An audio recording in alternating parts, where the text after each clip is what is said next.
The fuck is going on? Check, check. Why is it being weird? Huh.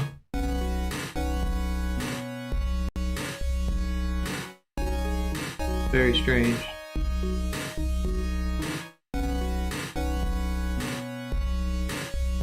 Music, work. Work, music, work. I don't know what's going on here.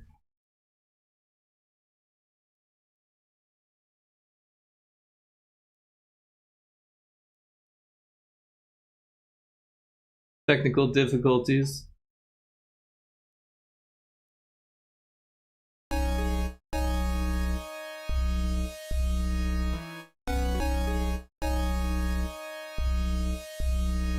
Very strange.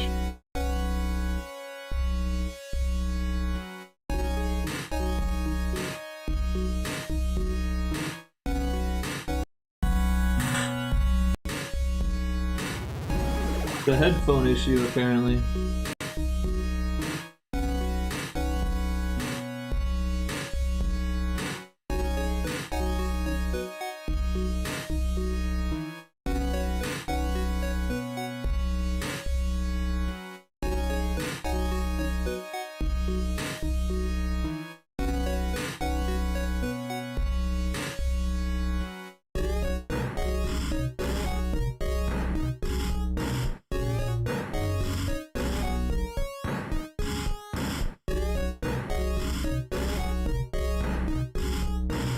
Hold on, I'm gonna try something else here.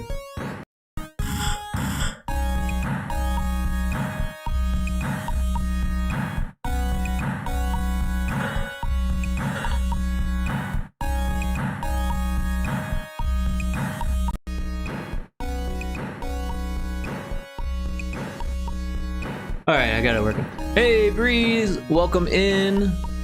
Music is awesome, thank you so much. I made this song. It was crackling on my headphones though for some reason, but I got that fixed now, so that's good. I just had to turn off my headphones and turn it back on. But yeah, welcome in. We are going to be doing some more pixel art. We're working on Link today. The ad is about to start in a couple seconds. After that, we will be ready to roll. But thank you, welcome in, Breeze. Good to see you here.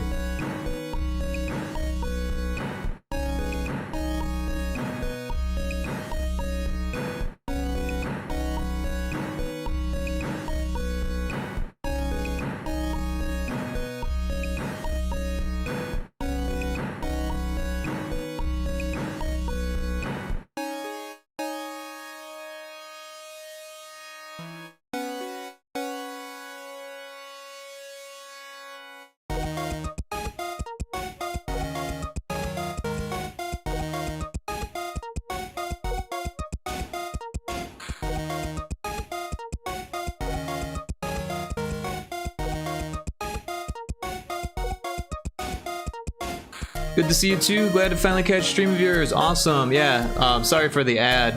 It is the beginning of the stream, but we'll be up and running in just a moment here. Thank you so much for being here.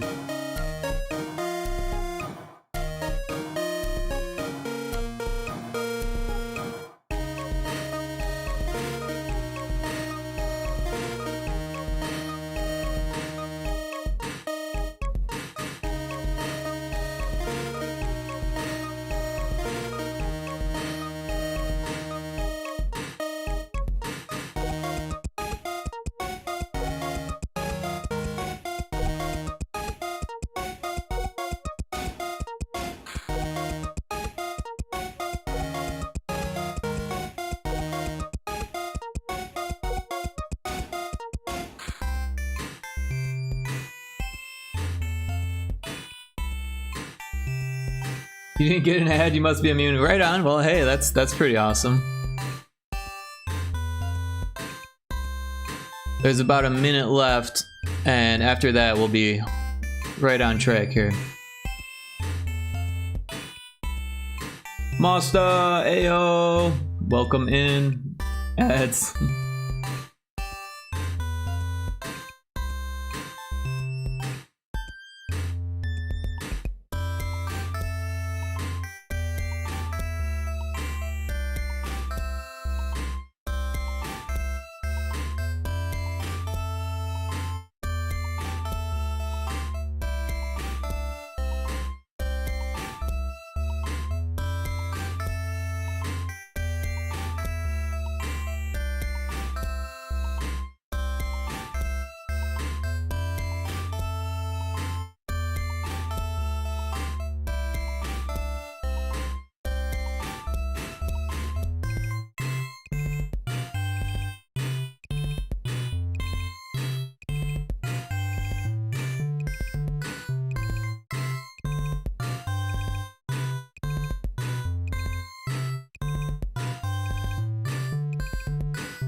Okay, we should be coming back from the ads.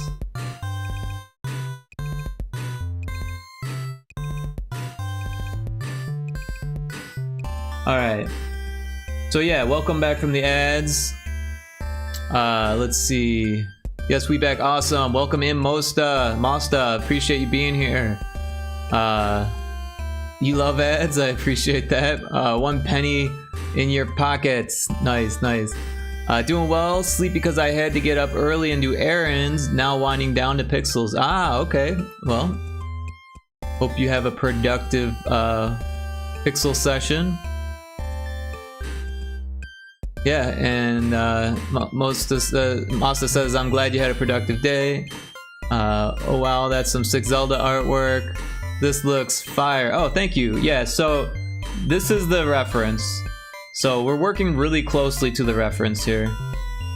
So like, you know, hold your applause. Because basically we're just sampling the colors and just getting things to work right. Like, it was difficult to get the face and the shield, like the details of the shield, so that's where I started.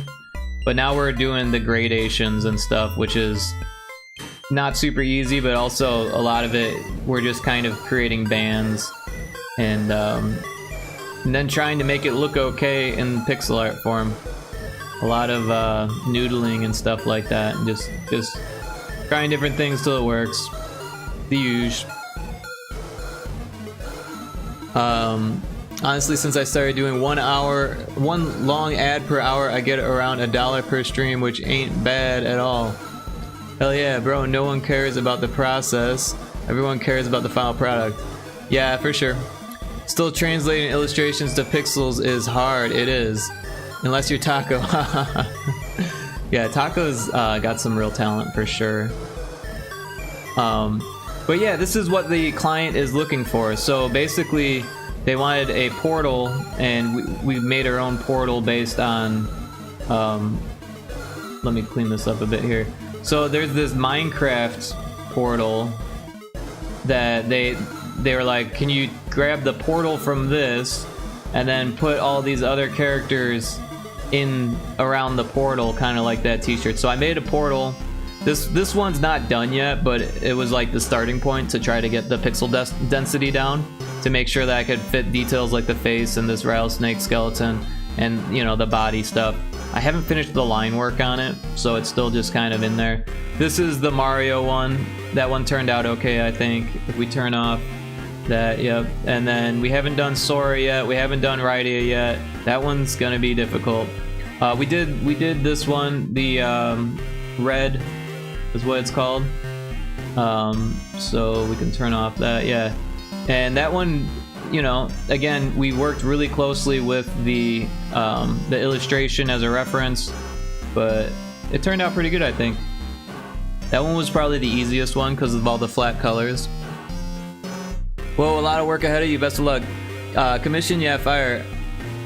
Yep. That's actually cool. Ah, nice, nice. Yeah, so it is a commission. I think I charged a little too little. I didn't charge enough because of how long it's taking, but you know, you live and you learn. And hopefully next time I'll make a better choice on the final price. But yeah. Yeah, been there, done that. The pixel density is a little bit higher than I thought it would be, just because trying to get everything to fit with this one was going to be too tough at any other density. And yeah, so we're just going to get right back into this one here.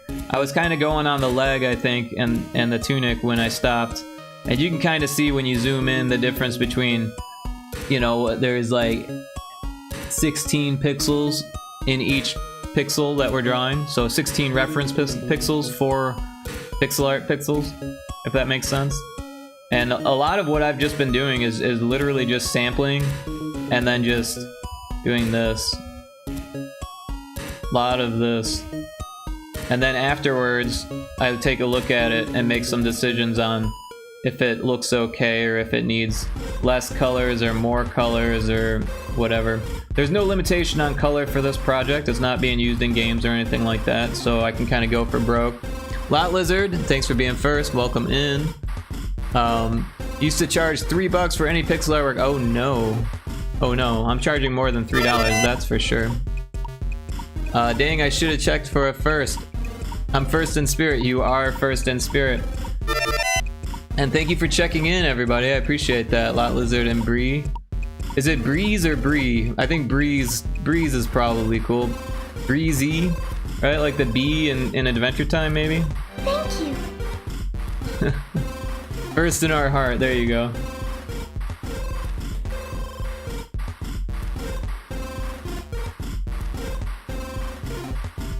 I used to say Breeze as well. Oh, is it Bree? Should I be saying Bree instead of Breeze? What about Breezy? This is cool. Breeze makes me sound cool, but it's Breezy and Bree, Z and V are separate. What about Breezy V? Like, you know.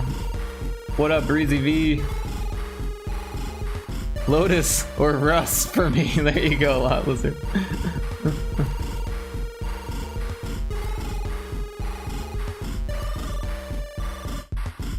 the old Lotus Lizard.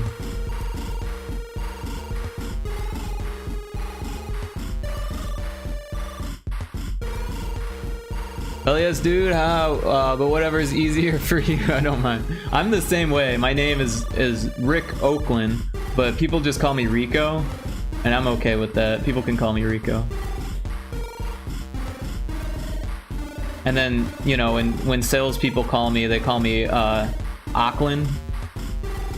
Is Rick Auckland there? I've been with a name like mine. I've gotten every variation. Oslin, people have said. Oslin? That's a pretty common one, actually. But my name's actually a Polish name, and when my ancestors moved over here, they just kind of made it up. Seago, welcome in. Thank you for the 10 bits. I very much appreciate that. How you doing, Seago? Everyone should check out Seago if they haven't yet, by the way. Very cool streamer. They have a channel where they do pixel art for games. Awesome stuff. Also, I should be shouting out all of these people, all these fancy people here.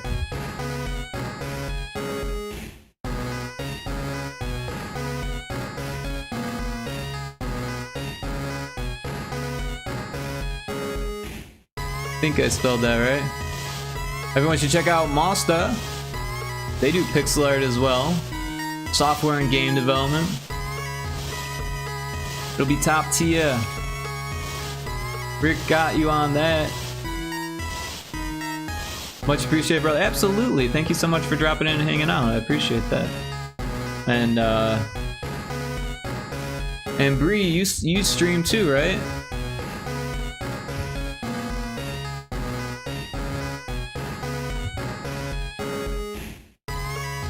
Everyone check out Bree as well. That's playing art. We got a bunch of artists in this channel. Did you see his message? I'm not sure. My name is Goat of the Sea Who Games. Is that the message that I missed? Sorry, Sea Goat. I'm new to pixel art, and I'm doing some pixel art streams occasionally. Very cool. Rick never reads them until 6 minutes later. Hey, I've got a timestamp. It was not 6 minutes. That was literally 2 minutes, okay? 2 minutes. But it's true, I'm a late reader. I blame my dyslexia. Thanks a bunch, absolutely. Thank you again for dropping in. I can't wait to check out your stream. You still haven't seen it. Wait, which message are we talking about? Which one did I miss? Auckland? Oh, Auckland. That one? That's a good one. Everything happens so fast, okay? I'm sorry. Auckland. I want to make my name give away that I'm a pixel artist. Should I change it or not? Honestly, I don't think it matters that much.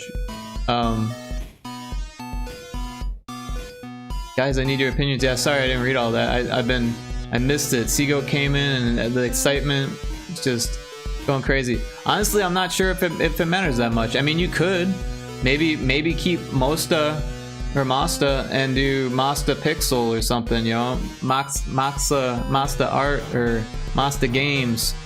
I was thinking about changing mine to Wave Games because that's my studio, but like honestly, like I don't mind using my name. I've been using my name for a lot longer, and people actually, you know, recognize it a little bit now because I've been using it for so long, and it's kind of unique. It's like a really unique name, so like a lot of people don't realize that it's my actual name. They think I just made it up or something, but yeah. From Masta, get it together. I'm getting it together. Thank you, Lot Lizard, but you know, I'm slow sometimes. But I appreciate your help in making sure that I read the messages. It actually helps a lot. Maybe I would just do pixels, Masta Pixels. Yeah, that's not a bad idea. The thing you gotta remember is that when you change your Twitch name, it changes all of your links and stuff too. So if you've got your link posted on, you know, different places or whatever, then you gotta change all those. And then you also gotta know that when you go into a new or to an old stream, that, you know, people usually recognize you as. They won't recognize you anymore. They'll be like, who is this new person? I think that's the main thing that keeps me. I don't want to have to be like, I'm Wave Games, formerly known as Rick. Well, I'm sure like most people would be okay with that. Like, I don't know. I spend a lot of time in different people's chats, so they all just kind of know me as Rick.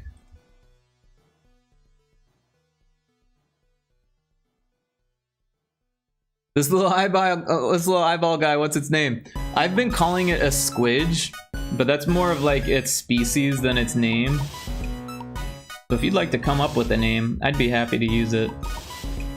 But honestly, the whole squidge thing isn't completely original. I actually took that from Aphex Twin. That's like a made-up word that he uses a lot in his song titles.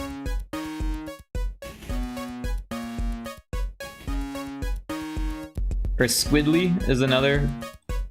Or squidgy? Squidly? Squidge? I don't know. It's some type of four-armed, one-eyed alien creature. It's funny though, because I made it like thinking that it was like, you know, original but kind of like not insanely unique. And then I was watching a retro stream and they were playing a game that I remembered from my childhood. And then let me pull it up for you.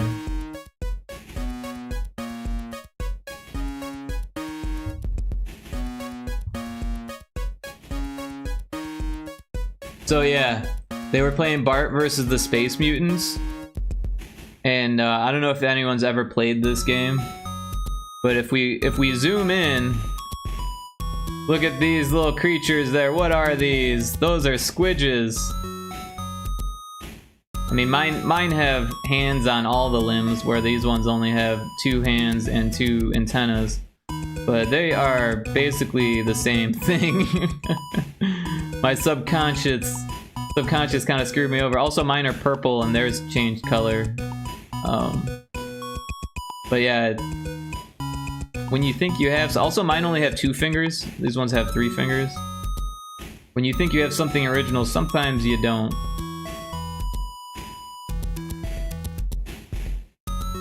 But I don't think they're copywritten. I don't think anyone's gonna sue me over it. I don't think they're well, I mean, clearly they're copywritten because it's an piece of art, but it's different enough.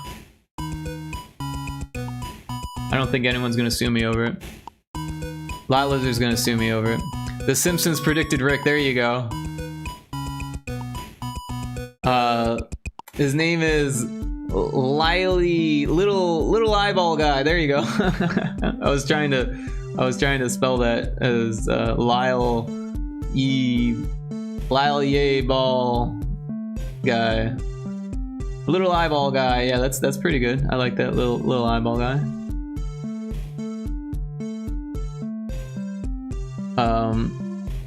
I'm now on Call of Duty.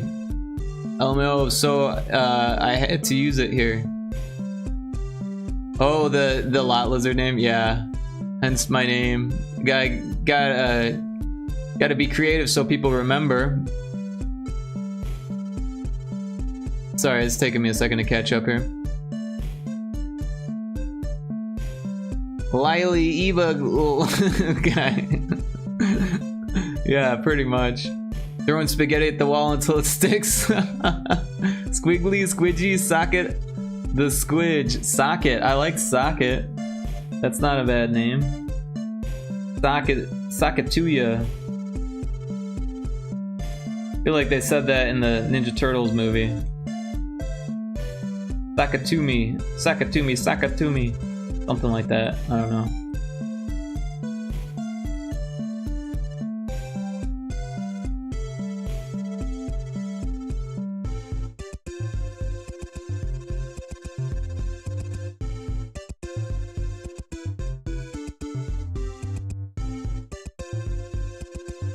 I appreciate everyone hanging out.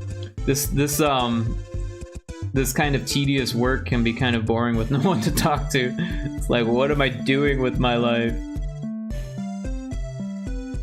No, it's funny how things work like that. Like when you're doing like really exciting pixel art for games and stuff like that, it's like, oh my god, this is the best job ever. And then you do something where it's like just gradations, and it's like, oh my gosh, why? That goes for any of the skills that I have though. Like, there's this meme I found earlier that was like, it was like the first picture is like a woman that's crying over like a guy on the couch, like on the guy, right? And the guy's like, honey, it's just a movie, right? And then in the next frame, it's like the guy crying onto the girl, and she's like, honey, it's only weight painting. I don't know if there's any 3D people in the room, but weight painting can be intense, just completely stressful and tedious, and can make you want to cry. Thought that was a good one. Oh, well, I saw that exact one. You know what I'm talking about. I feel it so badly. It's the bane of my existence. Yeah, weight painting can be rough. But there's always one person in the comments that's like, I like weight painting. I like UI.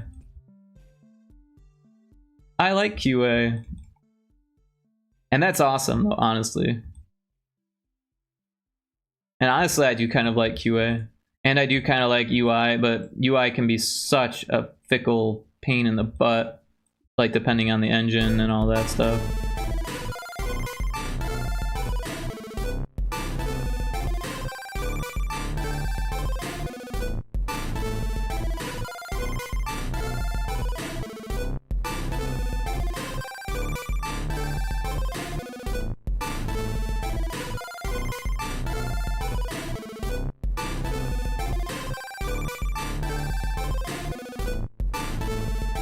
So yeah, it's starting to look like a thing.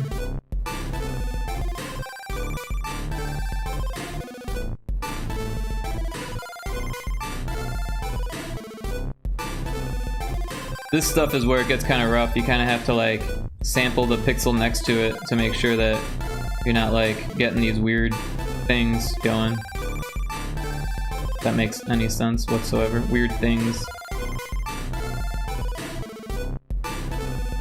Oh shit, I can use your emotes, I forgot. Taco for the win. Yes, you can. Yeah, Taco is the winner.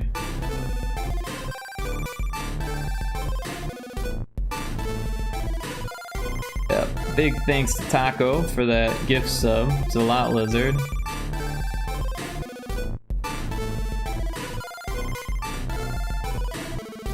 Oh no! So after I do some pixel art here, after I do this for a few more hours, I'm actually thinking about reading a book on stream for the first time. I realized today that one of my favorite books is public domain as of this year in the US. So that's kind of exciting for me. I've been dying for this day. Read a book. Lot Lizard, do you read?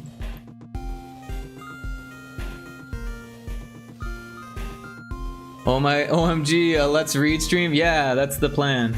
I've actually always wanted to do it, but I restream to YouTube, and I kind of like want it to be on there. I don't want it to like get taken down taken down over copyright infringement. So like a lot of the books that I want to read are still copywritten in the US, right? Because it's got to be like, I don't know what it is, like 70 years or something, or like after it was published. I don't even know what it is. Some crazy number in the States. It's different in Europe. But like, yeah, there's like this really cool like D&D VR book that I've been reading that I would love to read. I love Philip K. Dick. Like, I'm a huge fan of their short stories, and I think that would be so cool to read on stream. But I don't want to like have them taken down, you know, or like have to worry about like copyright stuff or anything like that. So I was pleased when I found that Aldous Huxley's The Doors of Perception is public domain now, just as of this year. So I'm like, well, that's a sign. That's not a sign. I don't know what it is. Lala Lizard says, no, my dog reads for me, then tells me. Ah, Charlie. Is Charlie a good reader? There's this really good Philip K. Dick book, or short story called The Groog, or maybe it's just called Groog. I think maybe I'm saying that wrong.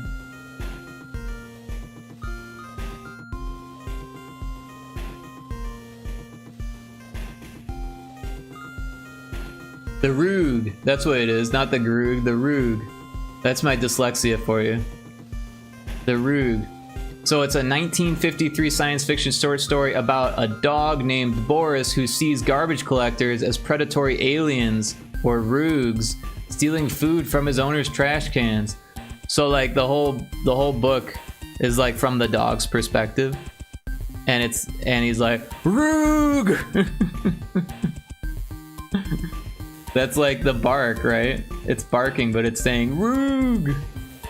Is actually, I believe it was Philip K. Dick's first published book, or no, first short story to be sold. I'm sorry, though not his first to be published.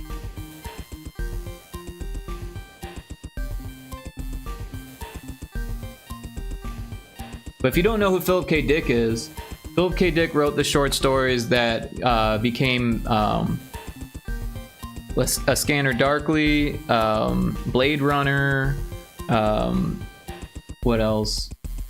Minority Report, Total Recall, Paycheck, Next. There's a bunch more. I can't remember them all. But yeah, I think Blade Runner was the most successful of the adaptations made from his short stories. But also there was an Amazon series called Electric Dreams, which was like Black Mirror. It was Amazon's Black Mirror, but it was all Philip K. Dick short stories that were like adaptations of Philip K. Dick. So that was really good. I'm just a big fan. One of my favorites is Ubik, which actually got turned into a screenplay but never turned into a film, which is interesting. I would love to see it get turned into a film. When the screenplay was written, they decided that it would cost too much, or they wouldn't have the special effects to be able to produce the imagery. And now with 3D modeling and 3D animation, we would actually be capable of doing it. It would still be expensive to do, but unfortunately there's just not as much of a pull for that type of thing. Everyone is more interested in remakes of the things. They'd rather remake Blade Runner again than make Ubik, and I didn't like the remake of Blade Runner, to be honest. He's an excellent reader. You remember his name, 10 out of 10. Yeah, of course I remember Charlie's name. Charlie the Beagle. He's an excellent reader, glasses and all. Oh god, that sounds fun. Should go down rabbit holes live. LOL. All the conspiracies. I'm obsessed. Well, I mean, I could talk about my own opinions on rabbit hole conspiracies. I've definitely gone down some rabbit holes myself. However, I feel like if I was just like learning about conspiracies, that would be a little bit boring for me. Like, and everyone else. Be like, everyone, let's listen to this other person's opinion. But also I feel like that might be boring just to hear my crazed viewpoints on the world. Or in you know, I don't want to get like shadow banned over something like that. I mean, Twitch seems pretty cool about not shadow banning people. But I also don't want everyone to think I'm as crazy as I probably actually am. Some things are just better, you know, left unknown.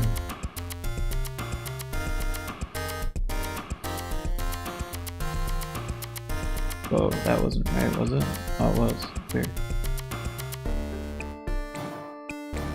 I'm obsessed. Yes, chef. What? Yes, chef. What conspiracy interests you the most, Lot Lizard? I can cover at least possibly that one.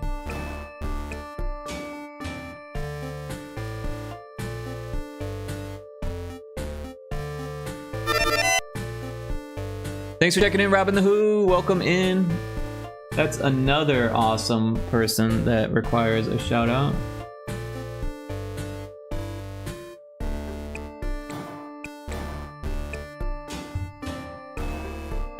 Robin the Who did their first stream yesterday, I think, technically. And that was super cool. I got to be there for that. Very cool person. They make games. They do art on stream. And it was a lot of fun watching them do the pixel art. So give them a follow. And I just want to say that I'm really appreciative of everyone who's come over from Taco's chat and just from the general pixel art community. And I'm always into making new friends. And yeah, the more the merrier. So like, thank you so much everyone for dropping in. Oh, thanks Rick. Thank you, Robin the Who. I appreciate all of the support from everyone and people just dropping in and saying hey.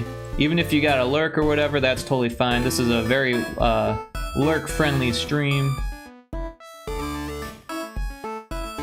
And yeah, I you know, sometimes I play games. Sometimes like usually if I do play games, I'm playing with other people. It's kind of rare when I play games by myself. It does happen on occasion, but usually it's like some type of special occasion. I think the last time I actually sat down and played games by myself was during my like birthday, or at least around my birthday. Or sometimes I'll just be like, I'll have an itch to play something. Let's see, what did I miss here? Breeze says, I like cryptics and aliens personally. Hi, Robin. The Mandela effect, Illuminati. We didn't get to the moon. The pixel art community is so nice. I love meeting new people here. Yeah, the pixel art community is one of the best communities. I'm a little bit biased being a game dev, but I will say that game devs aren't always as nice, and that's it breaks my heart. I wish that game devs were as nice as the pixel artists. The pixel artists are always just so nice. Game devs sometimes will be like, well, thanks for the raid, and then just like go back to what they're doing. Where the pixel artists are always like, what are you working on? I want to see. This is awesome. They'll spend like a few minutes talking about what you do and stuff. And that just feels good, you know, for everyone, I think. By the way, we've got so many awesome artists in here. If any of you feel like sharing your work, please drop a link in the chat. That's what links are for here. If you want to show us what you've been working on, I'd be happy to take a look on stream and you know, show everyone what everyone's up to. I'm always interested. Of course, no pressure, but yeah, you're always welcome to drop a link. Hope you had a good time last night hanging out at me at 6 a.m. Yeah, learning about diabetes. It's funny though, Robin, because I've been thinking a lot. I'm like 40 now. Just a heads up. I'm an old fart now, and I'm thinking about things like my health, right? And things like I don't sleep normally, and like I'm learning about a lot of the same stuff that you were actually talking about like how it affects your liver and how it affects your insulin production and all of that stuff. And like I'm pretty lucky that I'm a healthy individual. I eat healthily, and you know, I don't really have any like weight issues or anything like that. However, in my family, there is a history of diabetes and weight issues and mental illness and like just the whole everything, cancer, all of it is in my family. So like I'm doing my best to maintain my health at this point, and so all of the information is just like sinking in, you know, about exercise and cortisol and stress and hormones and all this stuff. Like, yeah, I'm 24, 25 soon. Yeah, and nobody feel like they need to explain their age. That's not something that I try to like promote, but I honestly, I don't mind that people know my age. Sometimes I feel like it helps to understand. You know, I'm sure it'll probably like freak some people out. What is this 40-year-old doing talking to artists? Like, what? But I am just another artist. Some of us are old. We get old. Sometimes we stay artists and sometimes we don't. But yeah, I do have a lot of experience, and sometimes I like to share that on stream. Artist age surprise. They do. Some of us. Sometimes, I mean, being an artist is tough, right? So sometimes aging itself turns you into a non-artist. The people around you will be like, what are you doing with your life? You're 40 years old. Shouldn't you do something other than play video games all day?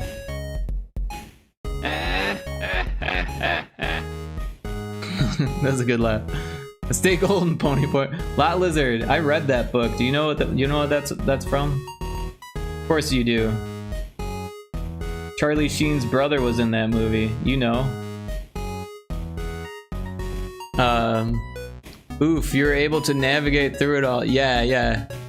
Feels good, man. Sometime you out as a joke. LML, so kind. So, wait. Sometime you out as a joke. I got that. Lot Lizard got timed out as a joke by one of my mods, and she'll never live it down. But yeah, I definitely did have a good time at your stream, Robin. And I like learning about stuff, so I was smiling the whole time. It's just such a cool experience to watch someone's first stream. Did I make it clear that your job is at stake? My job, not my job. Unemployed in Greenland. I don't know if anyone's seen. I don't know if anyone hasn't seen The Princess Bride, but if you haven't, you should, because you're in for a treat. It's an amazing film, and I love it. So there's a few Princess Bride redeems going around. Amazing movie. Yeah, we'll be friends then. If you like Princess Bride, we'll probably go along. That Vizzini poison scene kills me every time. Well, glad you enjoyed it. Absolutely. LML thriving. Yeah. Winning. Oops, I'm hitting the wrong buttons here. Too bad. I'm a big fan of Galaga also. So that's the reason behind that. I love that song, but it's also the song for when you don't make it onto the high scores. The high score music is a lot more upbeat. That one's like the close but no cigar.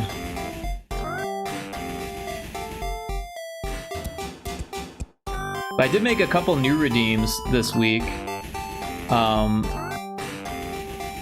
What were they? The hue shift me. So now you can hue shift me. So it rotates the hue for a minute on my VTuber model, which is interesting. It took me a second to figure that out, but we got it working. And then the other one is lo-fi telephone. so it actually makes me sound like I'm on a a telephone from the 90s, back before we had clear signals and we had actual lines, before everything was voice over IP. And I kind of miss that, like, tone and vibe. Holy pilgrim. And I'm also a fan of Star Trek. Lot Lizard claims to not be. Taking a quick nap, but I'll be lurking with your stream out. Well, thank you, Bree. I appreciate that. I hope you have a great nap, and I appreciate all lurks, so thank you very much. You look dead. I look dead? What about me looks dead?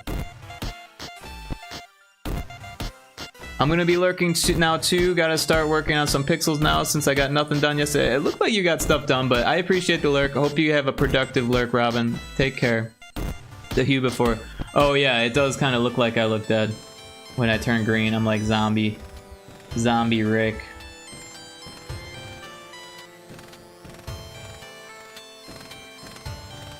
Sometimes being a zombie is okay.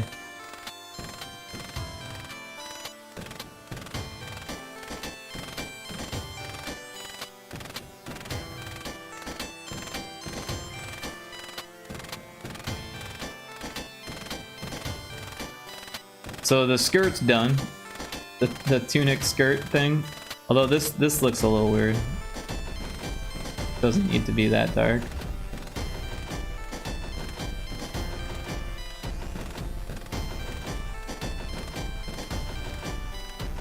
I was just kind of blobbing out the darkness there.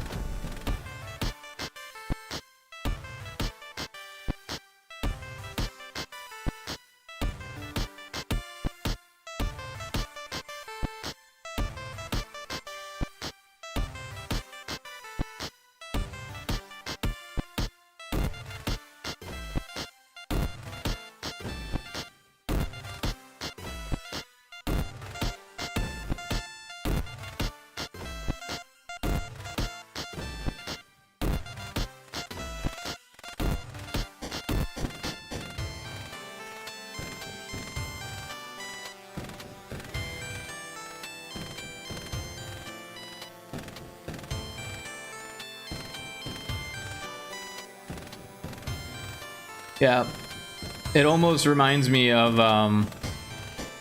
what is it called?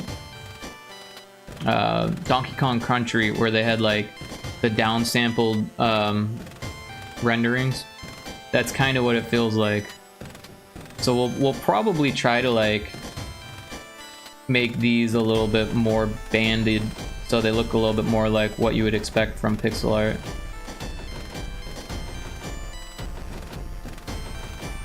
Something like that.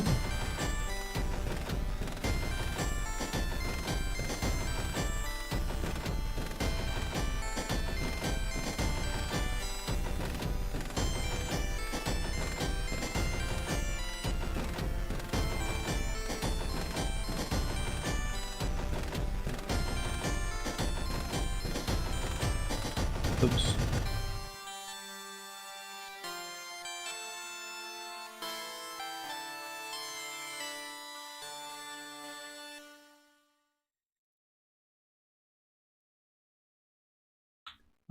What is lurking, chat? Lurking is when you're not quite on, but you're on, right? So like, you've got the screen open, but you're not actually in chat, you're doing something else, right? So sometimes you're listening, other times people have the tab muted, but they're still there, they're still supporting, but they're not capable of actually being involved in chat.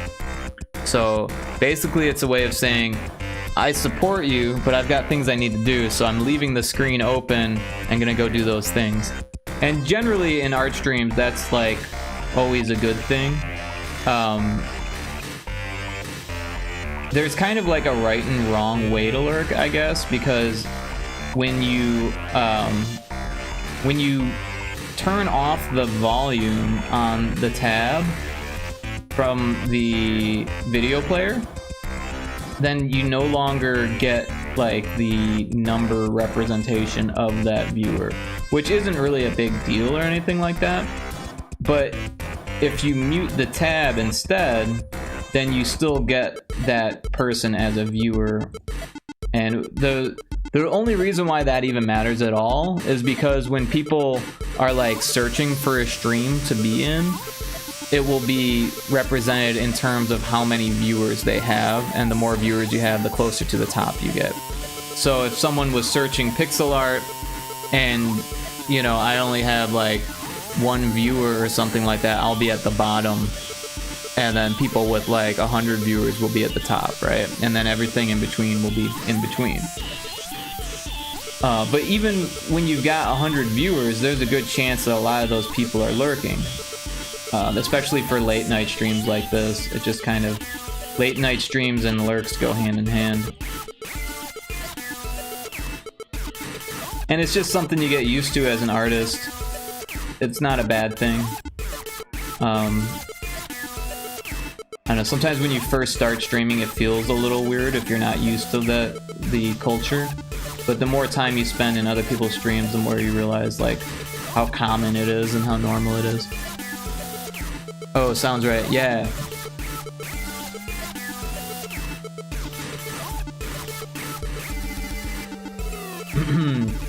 But yeah, we never got into the theories. Lurking Larry, Rixta, you made this? Made what? Lurking Larry, what are you talking about? I'm confused. Rixta? What's Rixta? What's on your screen? What do you mean what's on my screen? This drawing that I'm drawing? I made the drawing that we're drawing. I was saying they lurking Larrys. OMG, Rick. So I based it off of this. I didn't draw this. Yes, the drawing. So this is the illustration that the client sent me, and they want a pixel art version. So I'm doing this with it. So I'm working very closely to the reference, like basically tracing it. You're impressed? Oh well, thank you. I appreciate that.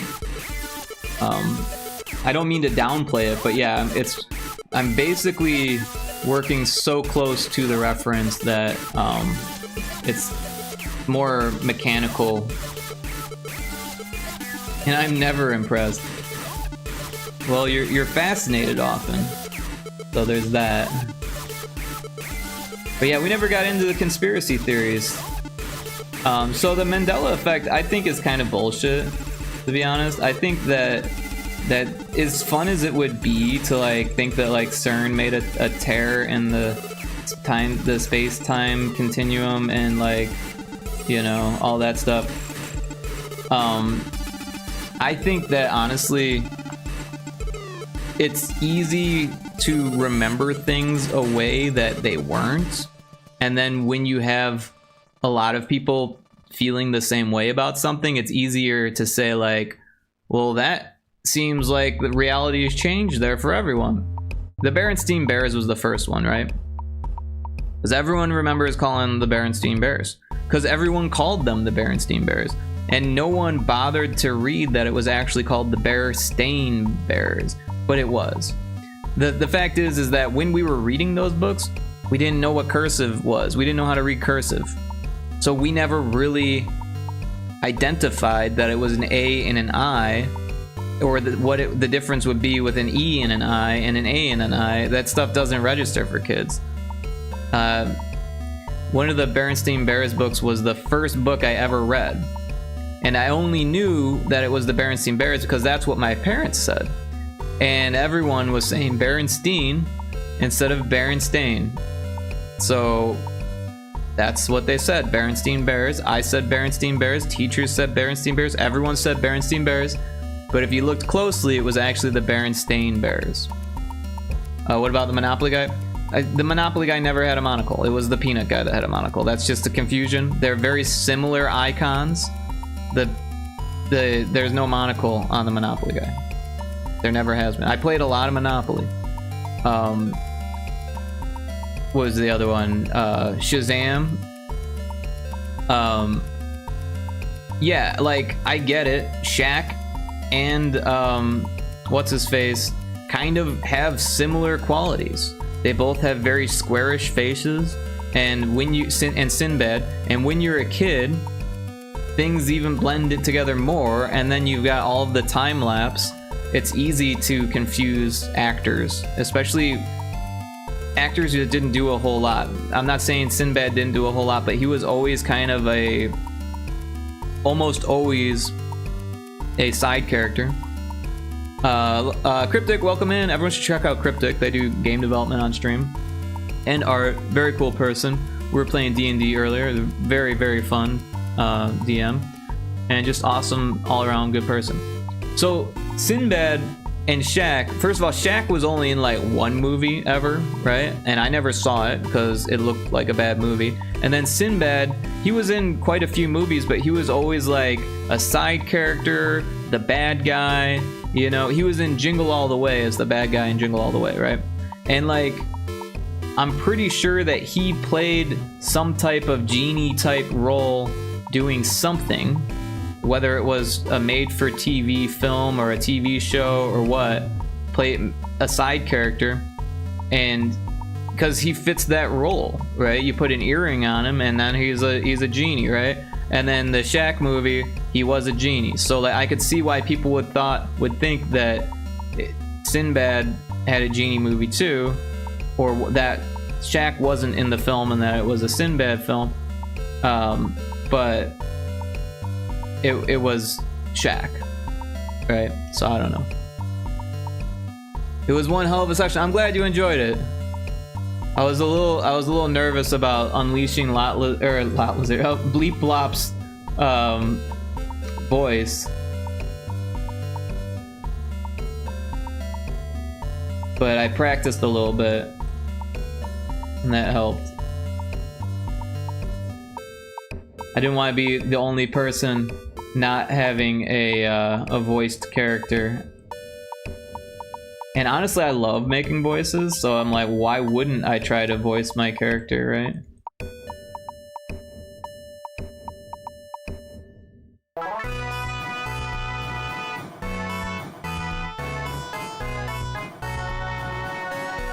Oh no, both valid.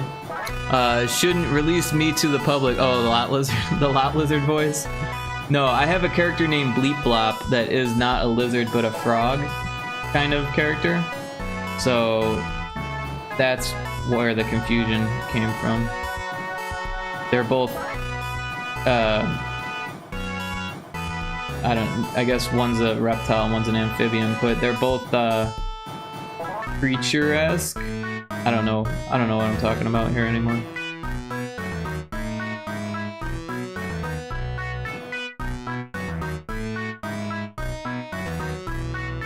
I think Lot Lizard wants to play D&D.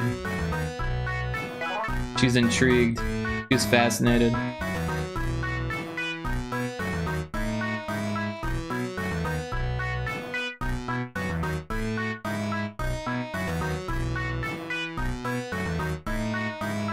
Sounds nothing like, but I'll roll with it. Oh no, how did you know? Yeah. What were the other ones you said? I have to scroll up to chat, in the chat, to see. That was a while ago now. You said Mandela effect. Bree said cryptids and aliens personally. Aliens is like its own thing.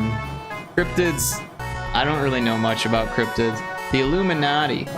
We didn't go to the moon. Alright, so the we didn't go to the moon one is kind of interesting because there is a documentary about Stanley Kubrick's The Shining called Room 23, I believe is the name of it.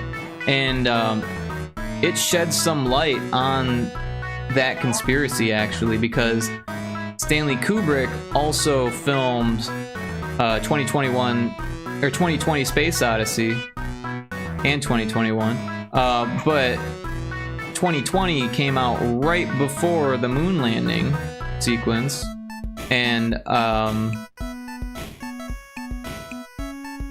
there is evidence to support that they might have hired Stanley Kubrick after seeing what he was capable of doing to help, you know, with the moon landing.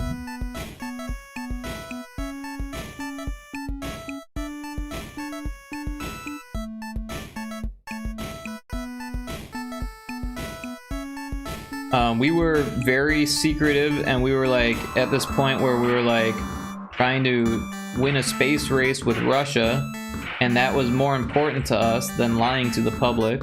We made that clear already. Politics were doing some really messed up stuff. The JFK assassination, right? Assassination of Martin Luther King, right?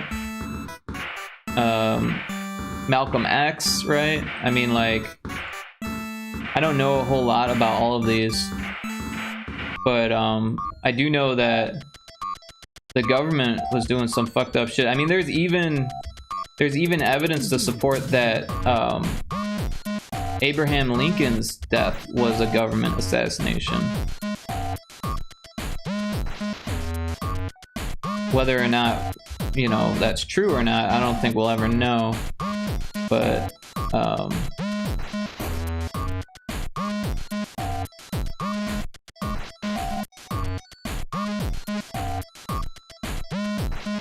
I do think that the moon landing could have very easily have been falsified. I'm not sure what I believe on that, but there is opportunity there for that type of misinformation, for sure. I watched the doc on it and how this guy proved it was Secret Service guy by accident. Fascinating. JFK, my favorite one. Honestly, I don't know that much about JFK, but I do believe it was a government assassination. If you follow the money, right? That's what everyone always says. It's like, what is it? Occam's razor. Whatever seems to be the most apparent is probably reality, kind of thing, right? The gold standard was lifted because the guy was assassinated. He was trying to keep the gold standard, and it got lifted because he was assassinated. He was going to win. Everyone loved him. And then they assassinated him, and the rules changed the opposite direction because of it. There was a lot riding on him being assassinated. A lot of money changed direction because of it.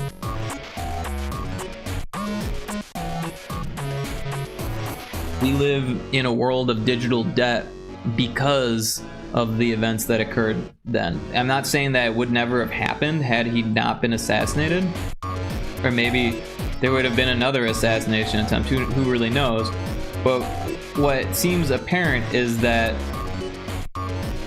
they really wanted us to get away from the gold standard.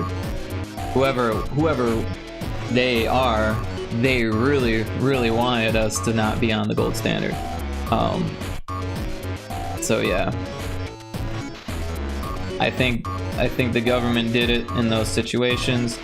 Honestly, I think 9/11 is probably one of my favorites because that one is so apparent when you look at all the evidence. There was this quote documentary that was popular when I was in college called the fuck was it called? Zeitgeist. And it was a like deep dive into lots of conspiracy theories. Lot Lizard, you might like this if you've seen have you seen Zeitgeist by chance? If you're into that kind of thing, you might really like Zeitgeist. Part 2 was a little bit harder to watch. I have seen them all. Have you seen Zeitgeist though? Oh wait. Because Zeitgeist is a particular documentary. It's not just, or quote documentary, conspiracy film. It's not just oh yes, you have seen it? Okay. Yeah, so part of Zeitgeist, they go into how compositing works, like live compositing, and that's something that technology was just starting to utilize. And there's like Craigslist stuff. I know it sounds weird to say this, but yes, Craigslist existed back then, and they were looking for live compositors. And I don't know, there's a lot of evidence that it was actually a Tomahawk missile and not a plane. No one was really looking when it happened. All the cameras were fucking turned off. Let's talk about building number 7. What happened with that, right? It was like a delayed reaction of the impact from a building that was like 3 or 4 buildings away, and yet all the buildings in between were fine. And then if you look at the actual footage, there are demolition type explosions, and that does not make sense. Why would it do that? It hit the office where they were like supposedly looking for missing trillions of dollars and stuff like that, right? All of the, or not all, but lots of government employees, for people who would have like been in the know, were actually not there that day. Which is weird. The crash logs and all that stuff, all the information about the crashes of the planes, that information doesn't really add up.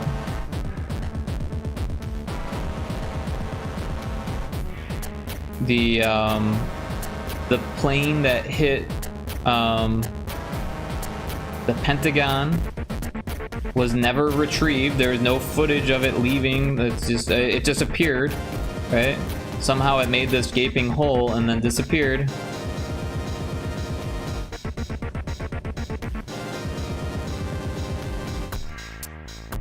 The Pennsylvania one, I really don't know what's the story with that one. But just because there's one hole in a conspiracy doesn't mean it's not true.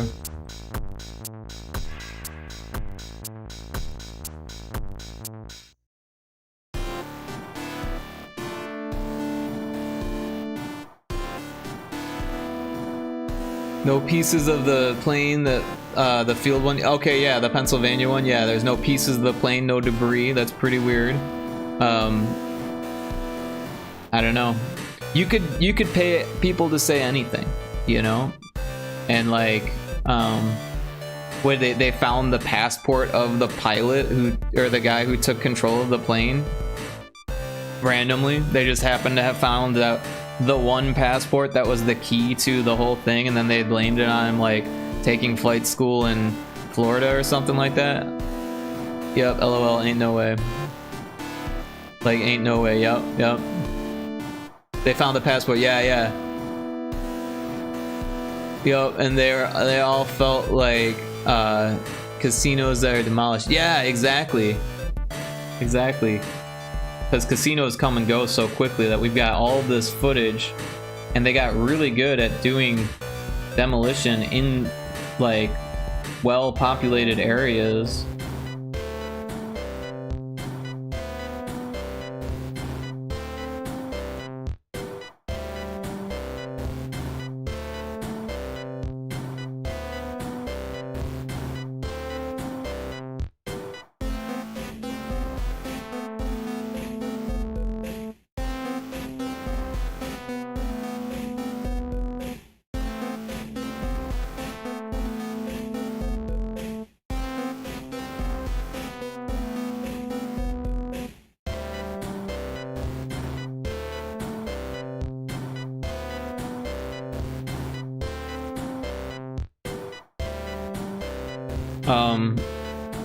But the Illuminati, that's like a whole nother thing, right?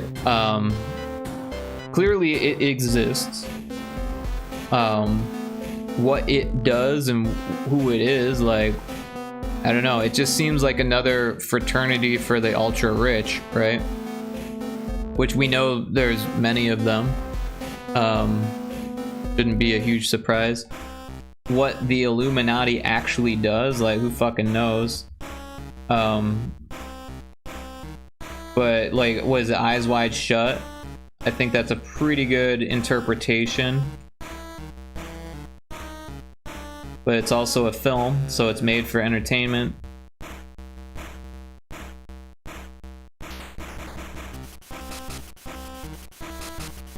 But it probably has some degree of truth to it.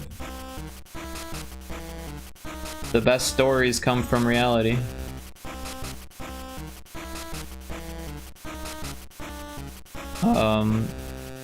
The Knights Templar goes way, way back. Secret societies have existed in our culture for like longer than we would like to recognize.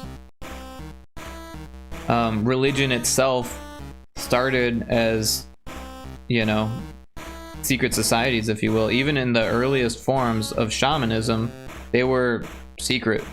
They weren't told to everyone, and they were societies of people. So the vaguest of terms, the original shaman were just, you know, sharing a secret with their followers or whatever.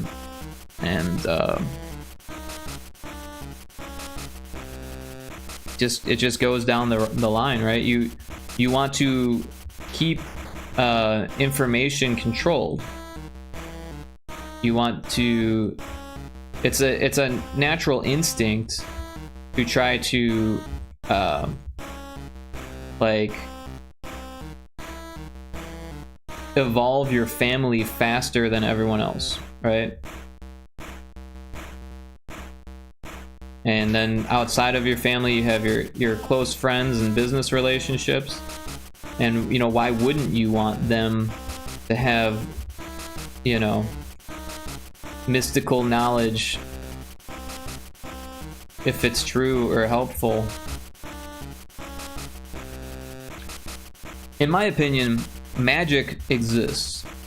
Not magic like we see in video games or in film, but if you use the broadest sense of the term magic, which is to take energy from the mind and put it in a way that manifests itself into the real world. That's what art is. Art is a form of magic, right?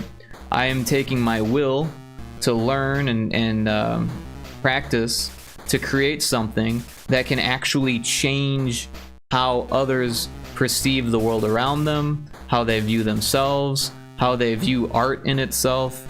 It's changing minds by willpower, which is the basis of magic. Not just minds, but changing our experience and our collective experience with willpower.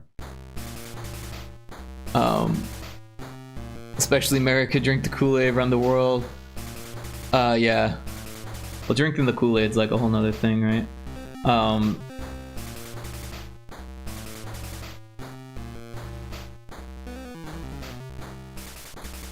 I mentioned this actually, I think last stream. I started talking about my interest in sigil magic. And I do practice sigil magic. That's something that I've always been interested in ever since I've learned about it. And I started learning about the occult way back in junior high. And I don't like prescribe to all of it, but what I learned, and actually I learned this from a witchcraft book that I read in college, that it's all made up. You can literally make up your own religion, and as long as you believe it, it becomes reality. In sigil magic. So basically, whatever you believe, if you wholeheartedly believe it, will change your interpretation of the world. You create your own reality. And so sigil magic is a way of tricking your brain into solving puzzles and simultaneously preparing yourself through practices and rituals to alter your life course, your life path, to manifest things, to get better at things. You know, and then there's the difference between, like, you know, white magic, black magic, gray magic, right? So magic is in itself neither good nor evil, like everything else on this planet. What happens is you can put your own energy into something and give it a negative energy or a positive energy, and that's based on your perspective. Like Waco, LOL, they believed hard he was it. Right. If well, I mean, there's also like tricking people too, right? I mean, that's like a big part of society, and it always kind of has been. But that would fall under the guise of black magic, right? So when you do magic, the first thing that they teach you in Wicca is to never do magic for or about other people. That's the huge no-no. Like, that's just not how it's done. If you do it that way, it comes back at you tenfold, right? That's what they say. It's like people say karma. Well, it's actually worse than karma. Is when you get back what you put in, right? But what the Wiccan religion believes in is that when you go out of your way and like cast evil spells or whatever, that comes back at you worse than what you put out there. That when you put negative energy out into the universe, it reflects back and hits you even stronger by 10 times, supposedly. So in my beliefs, I think that anytime I make a sigil or any type of ritual practice, like, and I use this in the loosest of terms. I'm not like lighting candles or drawing blood or anything. I'm not doing anything creepy. What I'm doing is for instance, a sigil that I've used over and over again is to have health, right? To have health, right? That's a huge thing, just to be healthy, right? So what that means is I write in present tense, I am healthy, right? And then I make a sigil. I can actually show you how to do this. It's really quite easy. We'll start with just 250 by 250, right? So if I'm going to make a sigil, we can actually make it interesting with like a diagonal line. Oh, do we not have diagonal lines? Let's make a diagonal. Oh wait, there's a degree here. There we go. All right, so yeah, if so first thing we'll do is we'll say I am healthy, all caps. We throw that here, and so this is a present tense affirmation about yourself, never anyone else. So from this point, what we do is we'll make a new layer because we actually don't need that. That's just to help us. What we're going to do is we're going to cross out the first letter, and we're going to start our drawing. All right? And then we're going to do the second letter, and it really doesn't matter what order we cross them out in.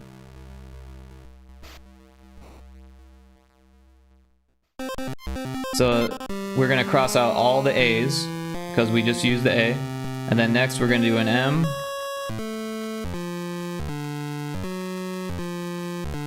And then with this you can kind of do your own thing, right? It's all about whatever you feel like you want to do. There's our H's. The E, what we'll do is this. There's our E. The L, we'll just go like that. And then for the T, we can kind of do whatever we want. But I'll just make it easy and we'll just draw a T there. And then for Y, we'll do it down here. Right? And then we can get rid of the first layer and erase all of this. And then what I like to do, and this isn't even a rule or anything, what I like to do then is to draw a square around it. And there's a sigil. So what you do then, and this depends on, you know, whatever your belief is, you hide it, or you can burn it, you know, in some weird, like, people do some weird shit with this, like, and this isn't what I do, but there are people that, like, they try to energize them with different rituals and stuff like that. The most common, like, misconception or exaggerated ritual would be to masturbate while looking at the sigil, which is kind of ridiculous in my opinion.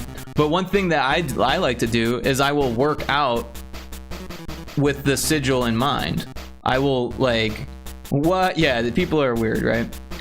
What I like to do is work out and think of the sigil, and while I've got the sigil in mind, I'm energizing it. So, and the next step is to hide it. Don't put it in plain sight. The trick here is your brain is going to decipher this while you're not paying attention. And if you don't want to remember what it says. If you have a whole bunch of sigils made at once, it makes it even easier to forget what they all mean, right? And then, you know, what I like to do is a week, a month, 2 months, 3 months, a year, years later, I'll pull them out and look at them again and meditate on them without any knowledge of what they actually mean anymore. And that's the trick. Your brain now is trying to figure it out subconsciously. And if your brain is constantly trying to figure out a puzzle that you know the answer is good and beneficial, even if you don't remember what the answer to the puzzle is anymore, your brain will constantly be trying to figure out the answer, which is something that's positive. So you're constantly making a positive effort subconsciously. And then the other half of that is you need to make a positive effort consciously. If it's health, you need to exercise, you need to eat healthy, you need to do things that promote healthiness that you know of. You know, research it, do the footwork, do the groundwork, do whatever you can, because you have not only the mental strength of, like, trying to figure it out, you have the willpower to actually put your shoes on and go for a walk or whatever it is, get on the exercise bike, lift some weights, get the right food from the grocery store, learn how to cook your own meals because it's healthier, that type of stuff. And then what you're doing now is ritual magic, and it's a broad term. It doesn't really mean any one thing. Some people like to think that it means you're making animal sacrifices in a cemetery after dark. It's like, no, you're creating a ritual, which can be anything as simple, any type of tradition, any type of thing that happens over and over again that creates a pattern for you to get better at something. That's the point, right? It's like a routine. Exactly, it is a routine. Yeah, that stuff doesn't work for me, sadly. It works for everybody. I mean, not the whole masturbating part, but the idea that if you believe in something, it becomes a reality. That works for everybody. The hard part is believing it. What helped me is to understand the power that religion has. I've always been into theology. Now, I'm not a religious person, but I've always been interested in religion. So things like the fact that they've done studies to proven without a doubt that prayer actually works, right? How fucking crazy is that? I'm not religious. I don't believe in any major religion. I am spiritual, but I don't believe in, the Christian God. What I believe in is the energy of the universe, right? And for whatever reason, when people wholeheartedly believe in prayer and pray, it actually works.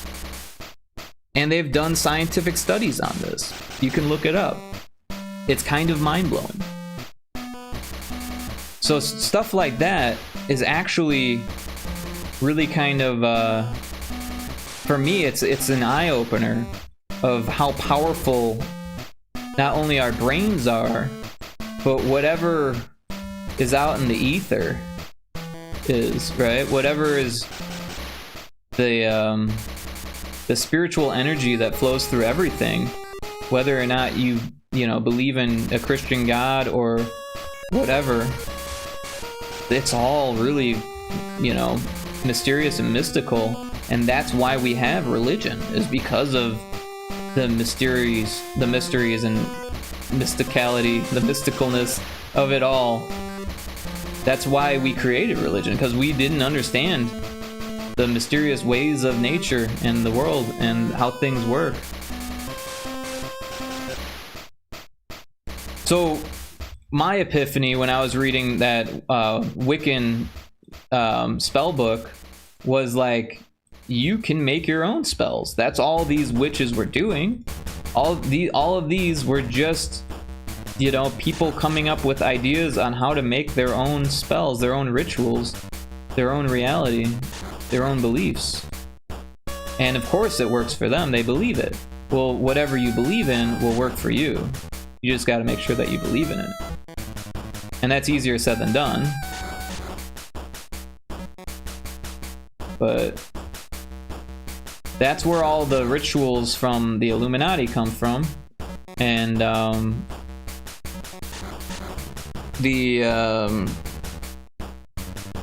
the Freemasons as well, right? So you've got like Satanism and all of these different and you have Christianity, you've got Judaism, Islam, all of these different rituals that have magical context in the most general form of the word. We're not talking about fireball or lightning bolt. We're talking about changing the world using your own willpower and thought, and not just you, but the world around you, and how the world is perceived as a whole, and all that stuff. And Scientology, yeah. So Scientology is a little different. Scientology falls more into the realm of scams. But if you think about it, so is Freemasonry, right? And Satanism. And I mean, don't get me wrong, I'm sure there's people who get things out of Satanism and Freemasonry, but the reality is that a lot of major religions, Christianity included, are out for the benefit of that religion, which is one of the reasons why it's hard for me to agree with said religion as a whole, any major religion, because it's almost like an MLA thing, right? Or where you've got, I think that's what they call it, MLM. Now I'm confusing it with the AI shit. When you've got a pyramid scheme, right? Or isn't that what they call it? A pyramid scheme? Basically, where you're trying to get people to join your philosophy so that way you can make money off of it, right? So you can benefit whether it's money or not. And the reason why you joined was because someone tricked you into it. And I'm not saying that all religion is like that, but there is a big part of every major religion that is like that. And as much as people would like to deny it, if you look hard enough, you can find it. And like I said, that doesn't make every religion bad. There are some really good things that come from organized religion. It's just not for everybody. And part of the religion is almost always, this is for everyone or you're going to hell. This is for everyone who's not going to hell, which is kind of short-sighted. I don't know. Taco Crepe, welcome in. Lot Lizard got tricked into being here. Exactly, it's a pyramid scheme. Lot Lizard, if you trick some more people into joining my stream, then you can leave. I'm just kidding. Taco Crepe, welcome in. I hope you're doing well. Everyone should check out Taco Crepe's stream. If you haven't checked them out, give them a follow. They are amazingly talented pixel artists. They do phenomenal work. They have really, really cool aesthetic and really cool taste. And they also make streaming graphics and assets. So go check them out. Some of them are free and you can put them on your stream. Or you could commission them and they would make something, as far as I know, they would make something for you. Personalized. How cool would that be? To have Taco's amazing aesthetic at your disposal for the low, low price of, I don't know what the price is. You'd miss me, nothing but crickets. Or those are grasshoppers, by the way. Or are those katydids? We would miss you. You bring a lot to the table here, Lot Lizard. I mean that unironically. We wouldn't even be talking about conspiracies if you weren't here.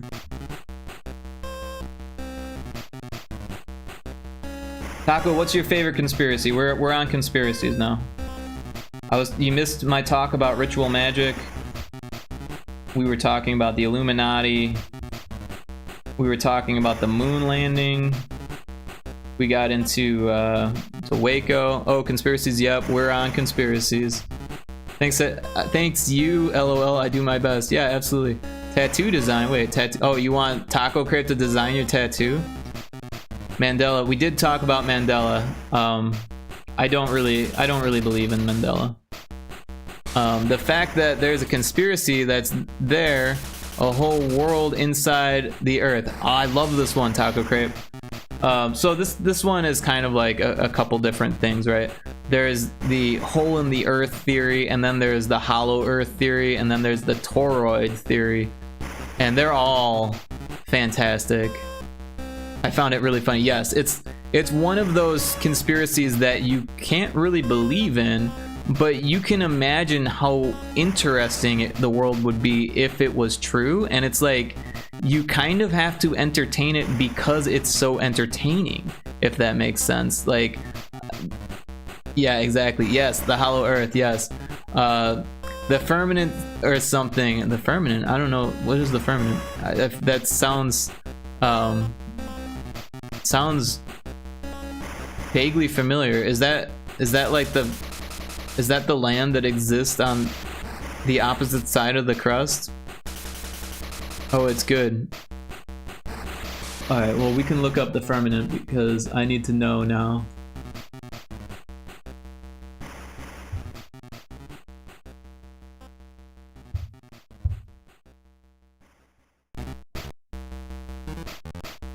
Waters above, waters below. A separation. A solid vault. Okay, so I think that is the space that's in between, right?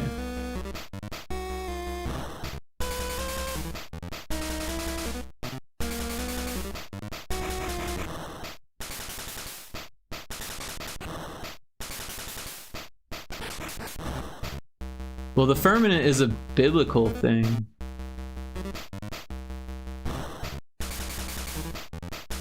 Interesting.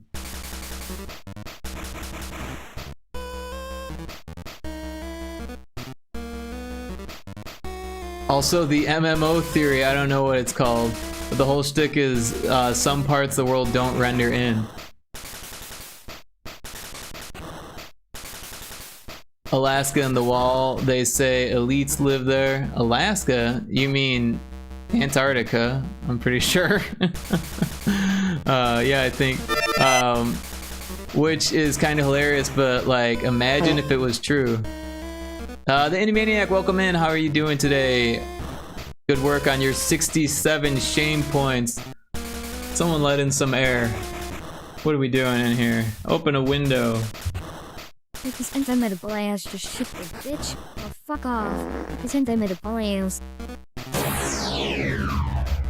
Did that not? Where? Oh, the image has to wait for Indy to go away.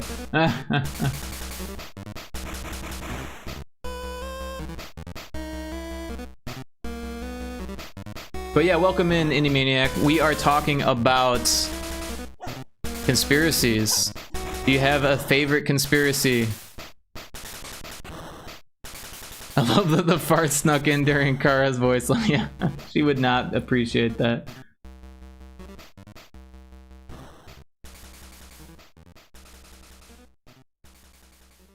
But yeah, Indy, we're talking about conspiracy theories. If you want to chime in on your favorite, we were just about to get into Alaska, or not Alaska, Antarctica, and birds aren't real. That's an interesting one. I mean, I've seen some birds, so I know that they're real. But Hollow Earth was one we were talking about, and then also the one that Taco Crepe just brought up.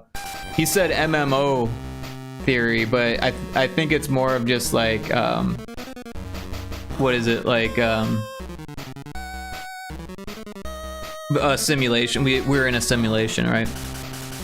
So what's super compelling about the simulation theory is that there's this thing called the double slit experiment. And you hopefully everyone's kind of familiar with this, right? Because it's like a pretty well-known experiment. So at some point we thought that light was a wave, right?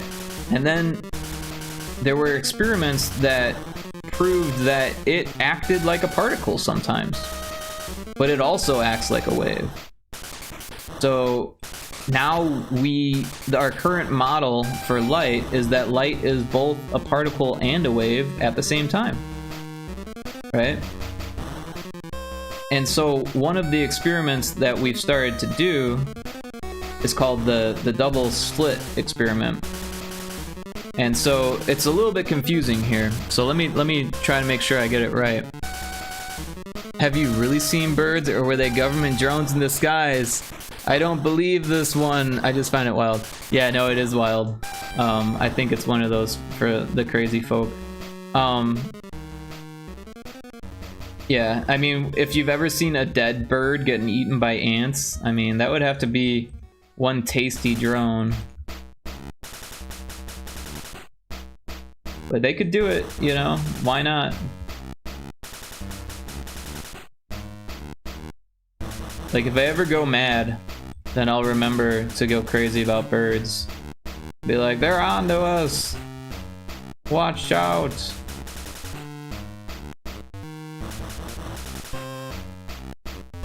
Oh no, I just love hearing them. I go down the rabbit hole on TikTok for hours on conspiracies. Yeah. There's one that I was really enjoying on YouTube called the Y-Files. I found that to be pretty interesting. They had some good speculations on there. In how birds change or charge themselves by standing on the power lines. That's hilarious. They stuff cake inside those birds. There you go. The birds are actually just made out of cake. The drones are made out of cake. So with the double slit experiment, they had two slits in a card, and they had a light on the other side at first. They started with just a light, and it showed a diffraction pattern. I might need some visuals here for this.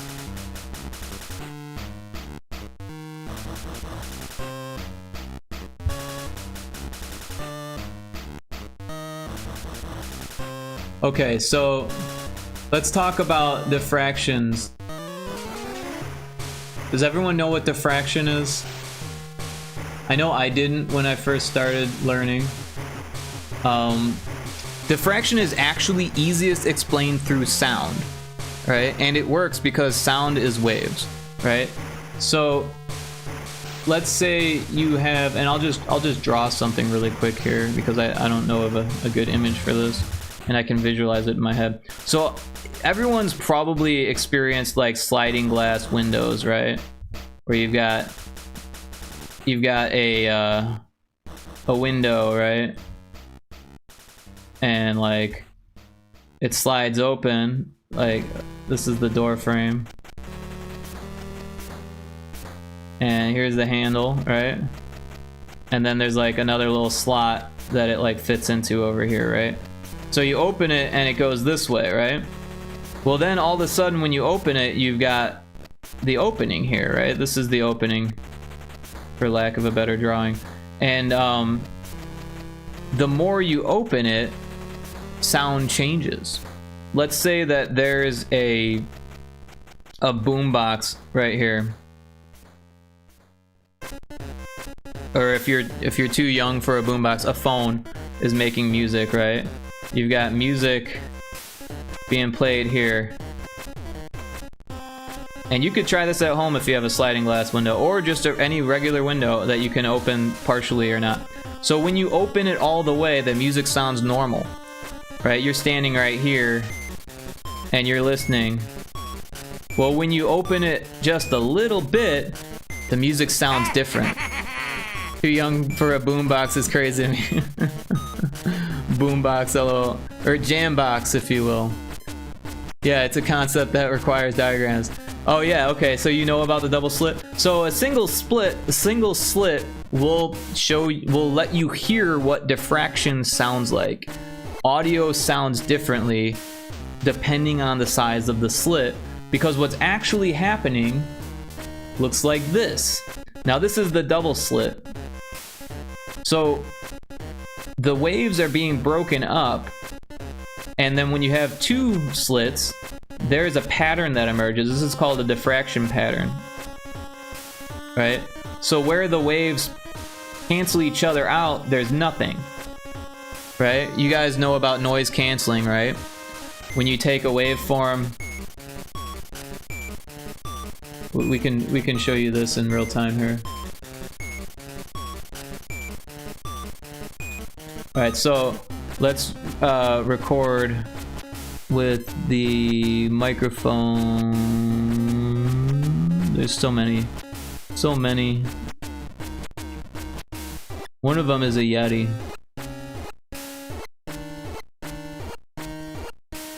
I can't find it. Is it not in there? Here we go. Alright. So we can just talk and it's like a recording and blah blah blah, yeah. That I've ever fucked before. Beavis and Butthead. So we can just talk and it's like a recording and blah blah blah, yeah. So what's interesting about this is that if we make a second, like a duplicate of this, right? How do we do that? Copy, paste. Can we do that? How do we do it? Select all. Great. Oops, that's not what we wanted. Can we go back? Go back.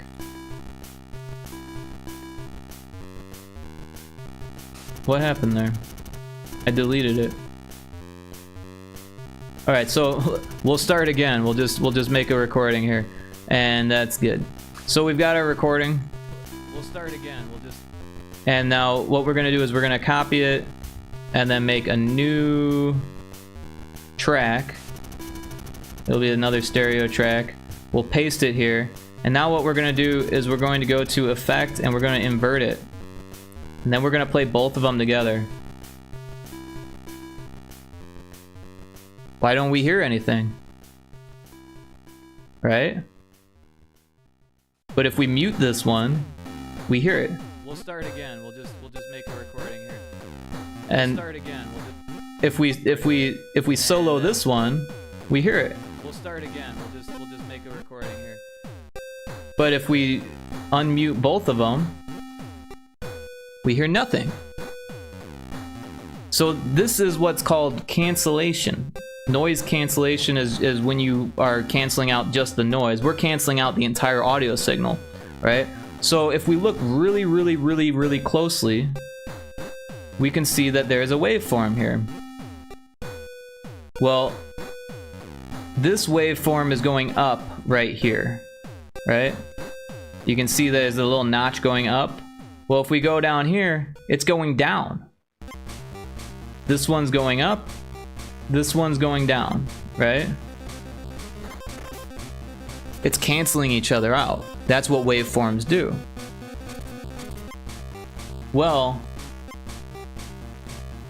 this is what the diffraction pattern looks like in another view. So what we've then figured out how to do is send single photons through one at a time. And then we have this screen that picks up the pattern. And then what we've learned is that if we are observing it, it acts differently than if we're not observing it. And that's the confusion. That's the confusing part, that we can't quite understand. Why does our observation make a difference? But if you think about how computer games are rendered, if the camera is pointing at something, it'll do all the ray tracing and all of the the fake light bounces. It will try to recreate physics in the video game, but only when the camera's pointing at it. When the camera's not pointing at it, it actually culls the objects. They don't even appear in the game engine. It turns it off. It doesn't process the lighting unless it needs the shadows or something like that. And it literally only processes what it needs to do. So people think that maybe this has something to do with the whole simulation theory, right?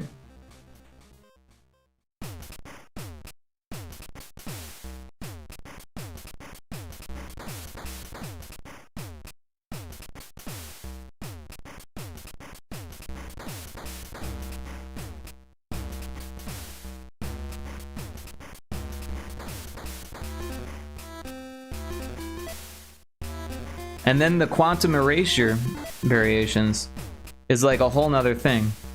So I definitely, if you're interested into this, read up on it, because it'll do a much better job than what I'm doing here. I'm no physicist. I think it's interesting, but I don't have the words to describe it as well as something like this will. This is, it goes into quantum physics and the whole bit. But it's super interesting. But yeah, some people think that that's a reason to believe that we're living in a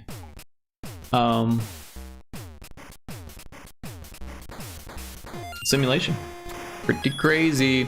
Bigfoot is real. I believe in Bigfoot. I believe in Bigfoot.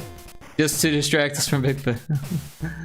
However, and I won't show this on stream because I don't want to disgust anyone, but the Loch Ness Monster is not real.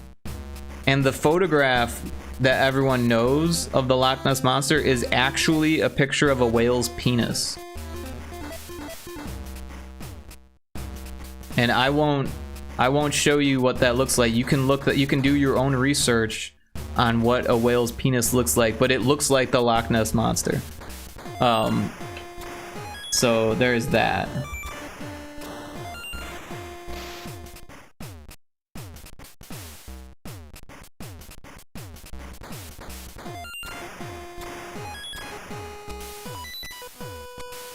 Lot Lizard saw that one, yeah. The different dimension I love watching too, that there's different versions of us in other realities. See, I don't know about all that stuff. I mean, if you believe in infinite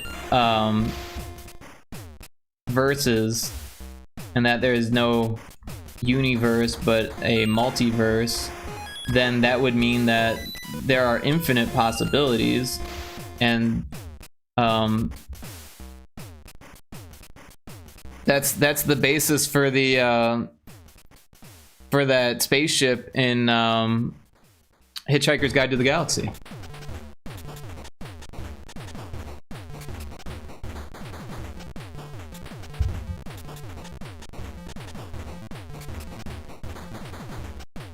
The infinite improbability drive.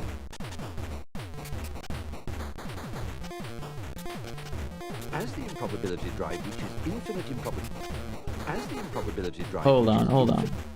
Let's get this louder. It's too quiet. I might have to turn this up. By might, I mean I am. Hold your ears. As the improbability drive reaches infinite improbability, it passes through every conceivable point in every conceivable universe almost simultaneously. In other words, you're never sure where you'll end up or even what species you'll be when you get there. It's therefore important to dress accordingly. The infinite improbability drive was invented following research into finite improbability, which was often used to break the ice at parties by making all the molecules in the hostess's undergarments leap simultaneously 1 foot to the left in accordance with the theory of indeterminacy. Many respectable physicists said they weren't going to stand for that sort of thing, partly because it was a debasement of science, but mostly because they didn't get invited to those sort of parties.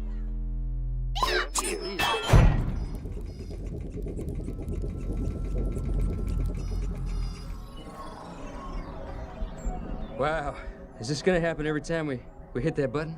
Very probably, yes. Ah, I think the Earthman's about to be sick. Whoa, do it in the trash can, Ape Man. This ship's brand new. Oh, yeah. Oh, come on. We have normality. Did it work? Who is that? Anyways, if you haven't seen that movie, that's a really fucking good one. Also, there's a BBC radio show, which was phenomenal. Check that out as well. I haven't actually read the book, but I heard it's really good. What's really interesting about The Hitchhiker's Guide is that all the different versions of it are different in terms of they were written differently. They have different story that unfolds, and they all exist in the same universe with the same characters, but they do things differently on purpose. Like that's part of the charm.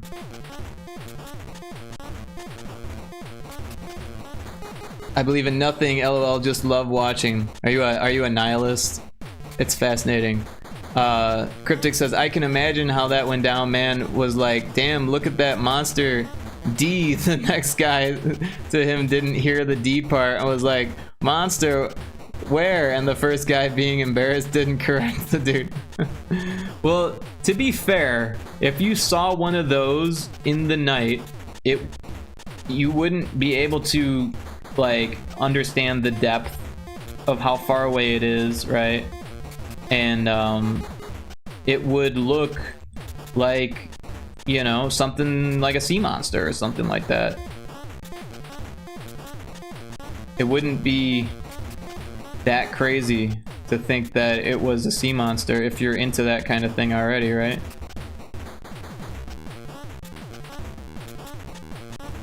If you're already thinking like there are sea monsters, like a whale dick kind of looks like a sea monster.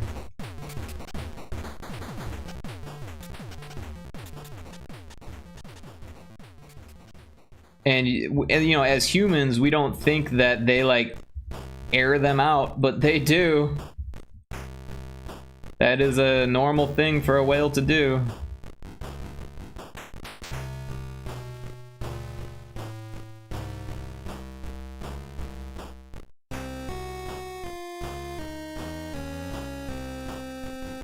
Whoops.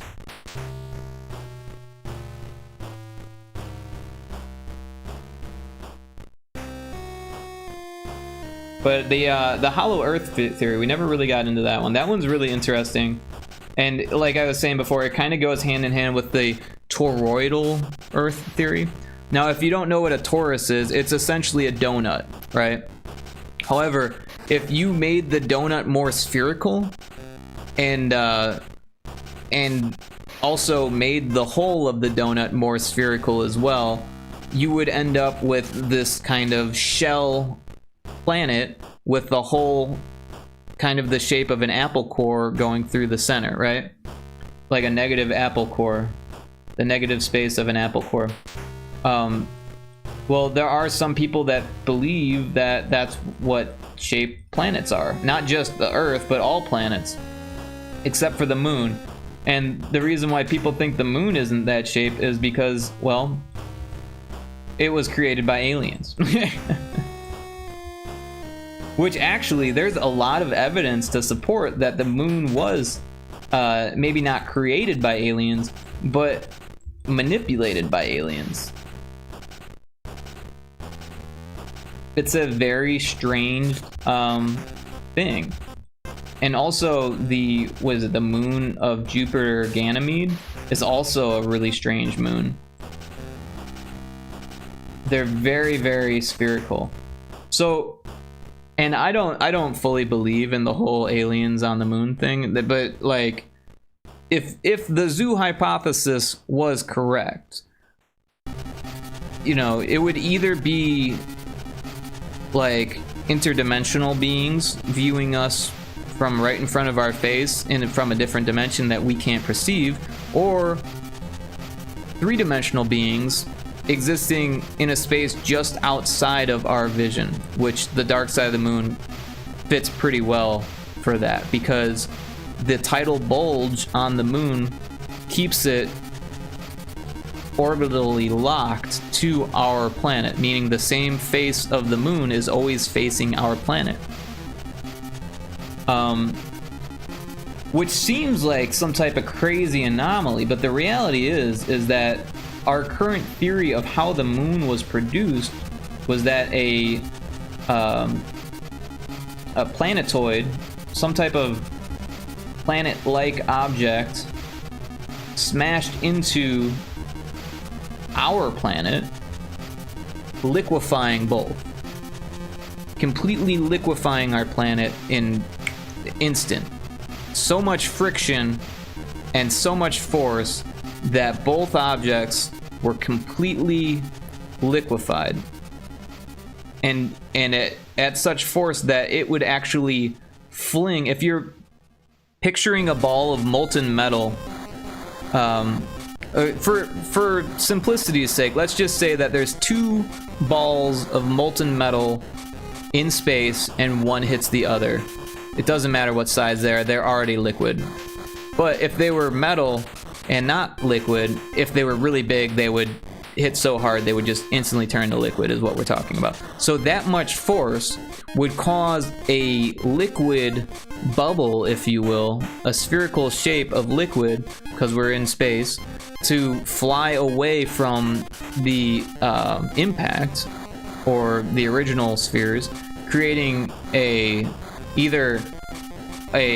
like the one sphere would either hit really hard and keep going and form a comet, or both would impact so hard that they would be stuck together. But either way, hitting us so hard that a moon is formed, another liquid spherical molten metal / rock orbiting the first, and also, you know, a trail of asteroids, the little globules that didn't quite form, right? Which would make the impact craters we see on the moon. So yeah, but if that were to happen, as both stellar objects cooled, you would have a tidal bulge form. And that is, the gravity of the stronger or the larger object would actually change how things cooled on the smaller object, which would lead to the tidal bulge, which would lead to the locking of the orbit. It's kind of interesting stuff, not gonna lie.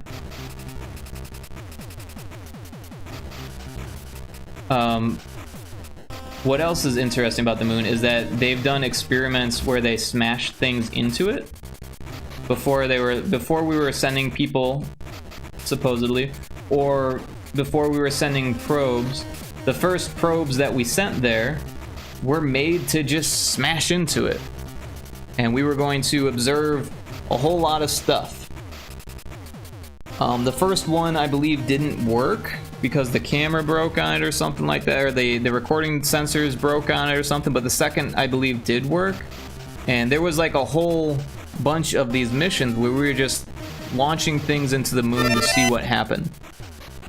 Hey, Caesaur, welcome in. Hope you're doing well. Thank you for checking in. Hope that you're having a productive day. We're talking about conspiracy theories at the moment, and I'm drawing Zelda, or Link. Not Zelda. But yeah. The interesting thing about the moon is that when they slammed things into it, they said it rang like a bell for like a long time. For like days, it would just ring. Like it was either made out of metal or it was completely hollow or both.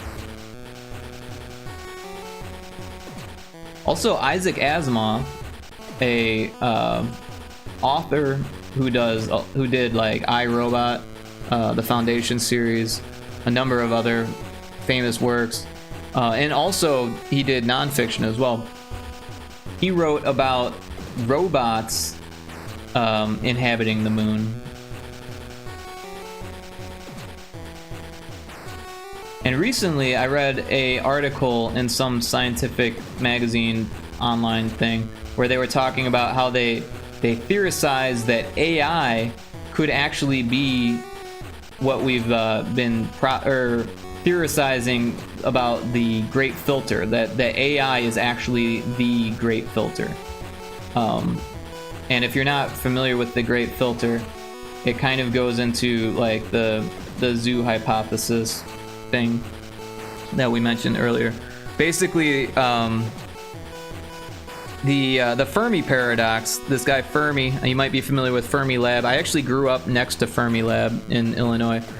Fermi was a nuclear scientist who did this equation where they realized that if we need to recalling Link Zelda counter. Oh no. We made I'm sorry, Fermi created this equation, or paradox rather, of why. Alright, so there's the Drake equation. So Drake came up with this equation that said, we've got all of these planets orbiting suns, and this many look like they could contain life. They're within the Goldilocks zone. They have what appears to be the elements that is needed for life. So if there's this much of our galaxy, then this many planets must contain life. And everyone agreed, like that's what's going on here. And then Fermi said, well, if this is the case, why aren't we receiving any communications from these? And then, so the Great Filter is the next step of this.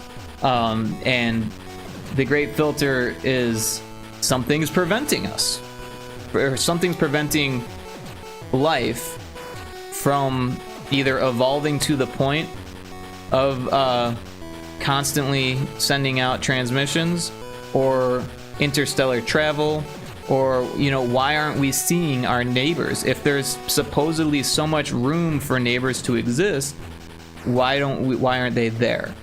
That's the Fermi paradox. The Great Filter is a possible solution to the paradox, that something is preventing that. And now we're thinking that AI might be what's preventing that. Maybe AI is inevitable, and that it's preventing that. And where Isaac Asimov wrote in his fiction novels was that the robots were, you know, at war with humans at points, and then the humans would win the war in some stories, and other stories the robots would hide from the humans in the moon.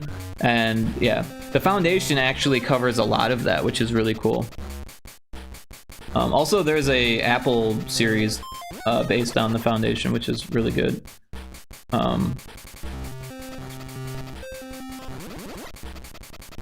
But yeah, Isaac Asimov was a really awesome author. However, his characters were kind of flat, I will say. His concepts were second to none, but his characters were a little bit cardboard cutout-y. Also, he was like a Russian from like the 20s to 40 or 60s or something he was writing. So like the time period is evident. Let's just say that. The Great Filter is one of my favorites. Yeah. So if you like The Great Filter, so the reason why I know about all this stuff is actually because of a band. There's a band from Chicago called Tubbring, who I'm a big fan of. They're like alternative metal rock with like a little bit of circus core and like Mr. Bungle kind of thing. Anyways, you'll notice they have Fermi Paradox, Zoo Hypothesis, The Great Filter, The Drake Equation as names of their albums. Their genre is called conspiracy rock. It's really good music. I don't know what the genre would be considered. Experimental rock, but a blend of variety of styles, including alternative rock, punk rock, especially in the early years, avant-garde metal, and even elements of pop, electronic, junk rock, and surf rock.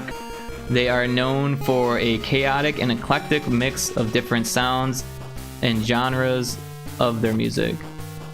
So yeah, experimental rock.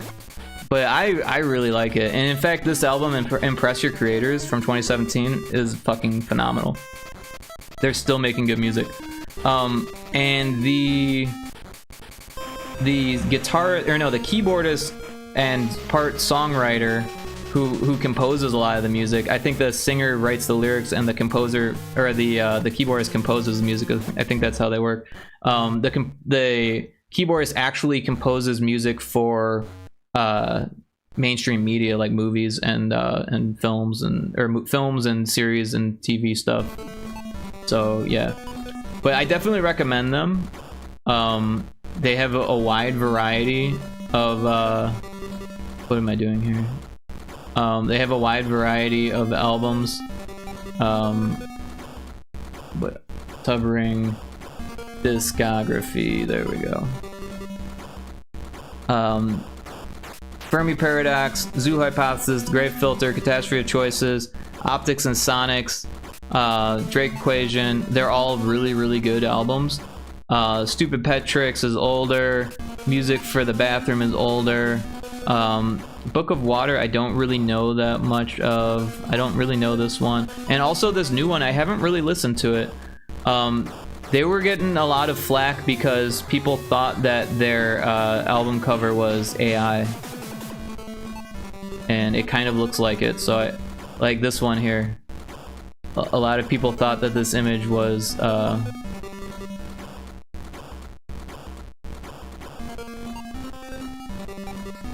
AI. Can we just get the image? Yeah, like it looks like AI, right? So a lot of people were like, oh, what are you guys doing with AI stuff? Can't you just hire an artist? Well, they did hire an artist. Whether or not the artist used AI and lied about it is up for debate. But it was actually kind of a deal for them. Like they had blowback, you know, which is interesting. This image as well, like it has that vibe where like, hey, it could go either way. But I don't know, I really like the band. I haven't actually listened to the album yet. I kind of want to now. I realized that I missed it. One of those things, it's like, wait, that came out already, didn't it? And I missed it. Where have I been? What have I been doing?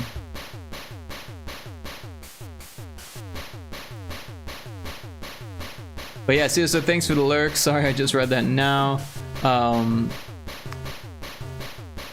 The Great Filter is one of my favorites. The genre is conspiracy rock. Oh yeah. Sorry, it took me a second to realize that I already read most of that, but you know, double the pleasure, double the fun.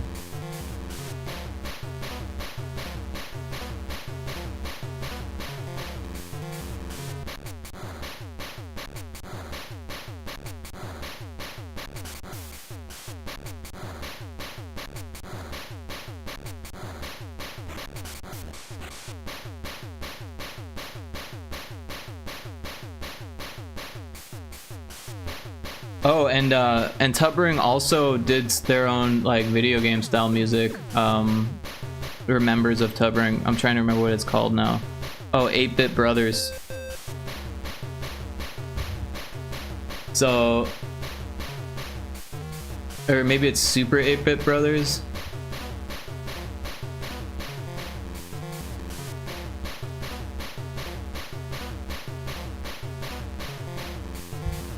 Yeah, Super 8-Bit Brothers.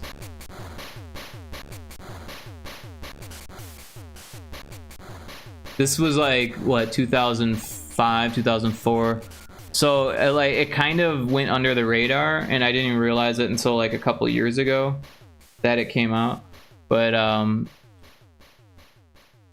they're, like, songs about video games, and they released their songs on a USB that looks like a Game Boy game. So it's not like chiptune. There are some video game sounds going on in it, but it's not chiptune. It's definitely songs about video games. And there's a few albums.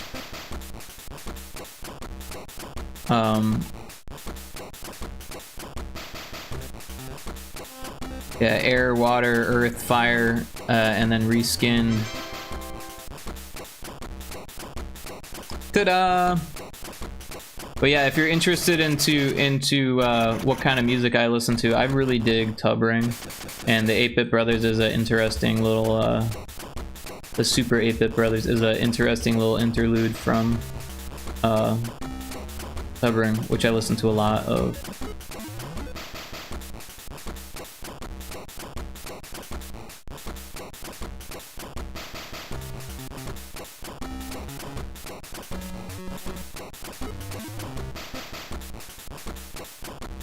Nerd, I am a nerd. I am a bona fide nerd. I'm like not even the cool kind of nerd. I'm like the loser nerd. I don't even like Marvel or DC. I'm not into comic books. Like, I don't like going to the theaters. I don't like whatever new superhero movie is gonna come out.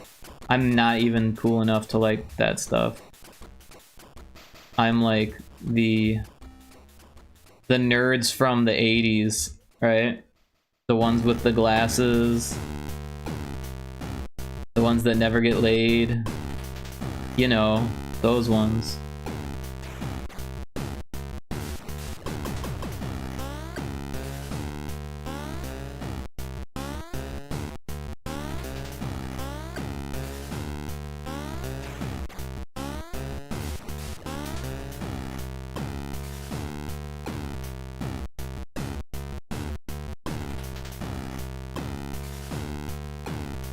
Hype, I can use them. Sounds like a band name. Nerds from the 80s.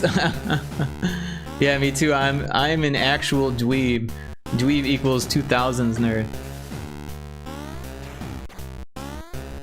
So in the 2000s, I was actually like into like nu metal, which is kind of funny. I was really into System of a Down and Slipknot. I also was like listening to a lot of Tool, Tomahawk, A Perfect Circle. I was definitely still in my metal phase.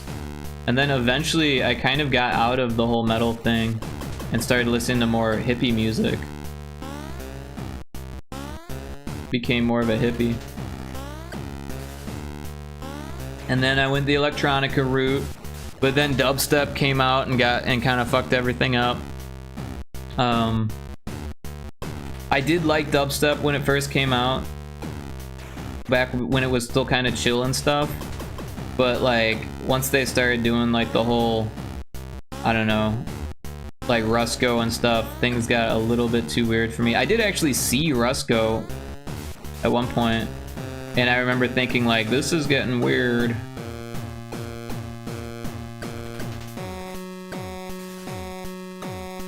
There was this Pal Talk chat room I used to hang out in called what was it called?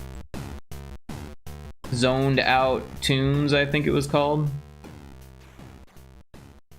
And it was all these like old school dubstep DJs like spinning old school dubstep, right? Where it was just like really chill and bassy, zoned out stoner music, basically. And then within a few years, all of a sudden it was like Skrillex everywhere, just like ruining it for everyone. All these bass heads going, can you make it faster? Can you make it harder? Can you make me want to puke? And they're like, yeah, if that's what you want, we can do that.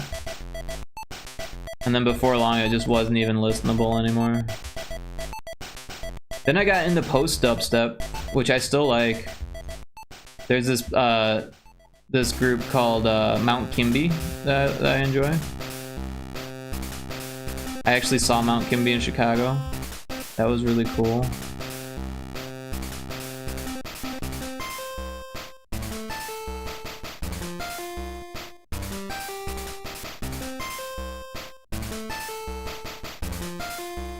But yeah, I got really into IDM, intelligent dance music, which I always thought was kind of a funny name.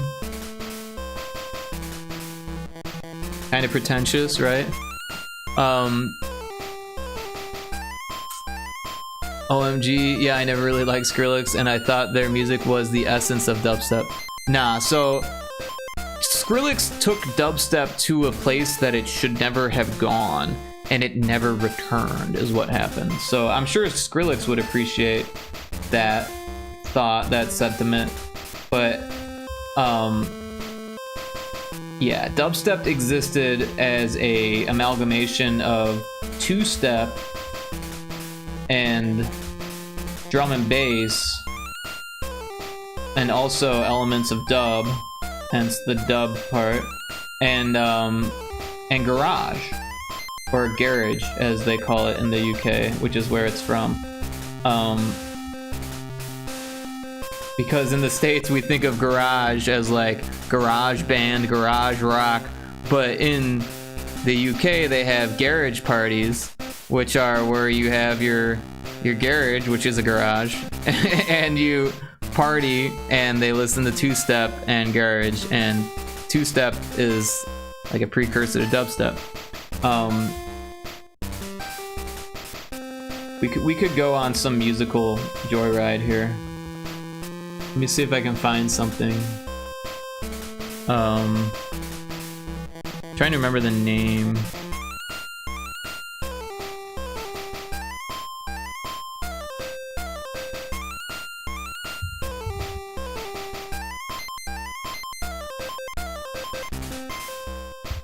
I can't spell.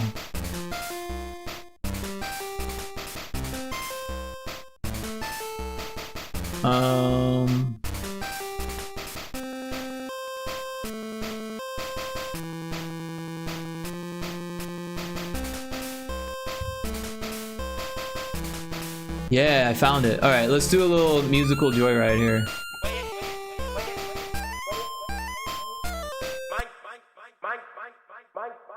Listen to this shit. We'll turn it up. I love this song, by the way.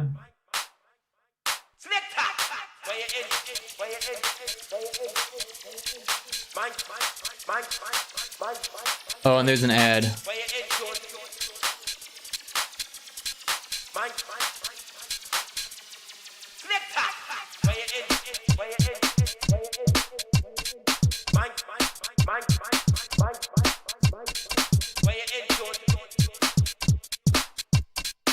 Gives me a chance to sip my tea here.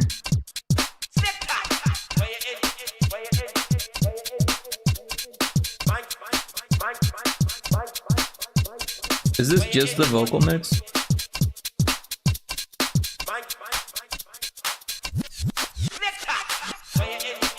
Nope.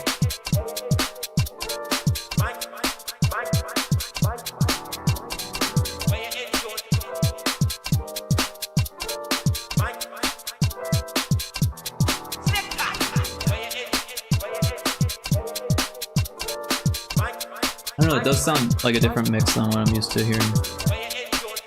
Now that I know the name, I'll be able to find the original.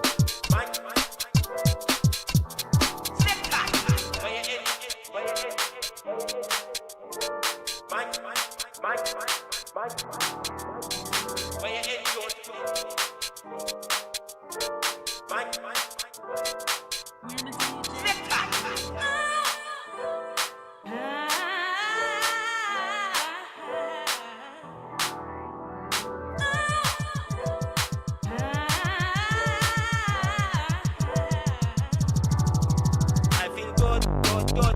I feel good, yes, wonderful good. Anytime I come on the dance, I feel listen to the man in my neighborhood. I feel good. I feel good, yes, wonderful good. So I found the radio mix. Let's listen to that one before we get carried away in that one.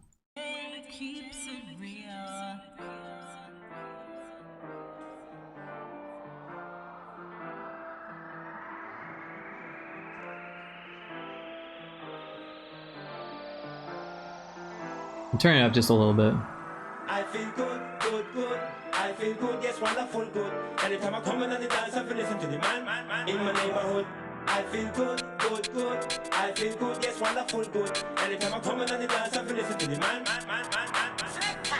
Tell me how you're feeling.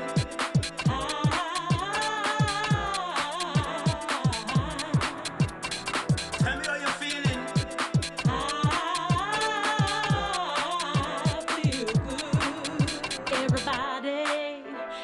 Neighborhood where my DJ keeps it real. If you drop it right, gonna make us move all night. So come on, tell me how you feel. I feel good. I feel good, yes, wonderful good. Anytime I come in on the dance, I feel listen to the man in my neighborhood. I feel good. I feel good, yes, wonderful good. Anytime I come in on the dance, I feel listen to the man. I feel good. I feel good, yes, wonderful good. Anytime I come in on the dance, I feel listen to the man in my neighborhood. I feel good. I feel good, yes, wonderful good. Anytime I come in on the dance, I feel listen to the man.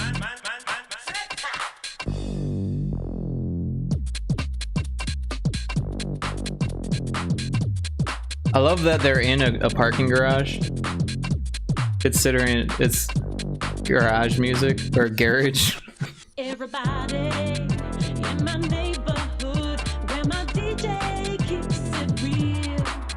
If you drop it right, gonna make us move all night. So come on, tell me how you. But the bass, the drums, the vocals, this kind of essence is like the breeding ground for early dubstep. Make us move all night. So come on, tell me how you feel. I feel good.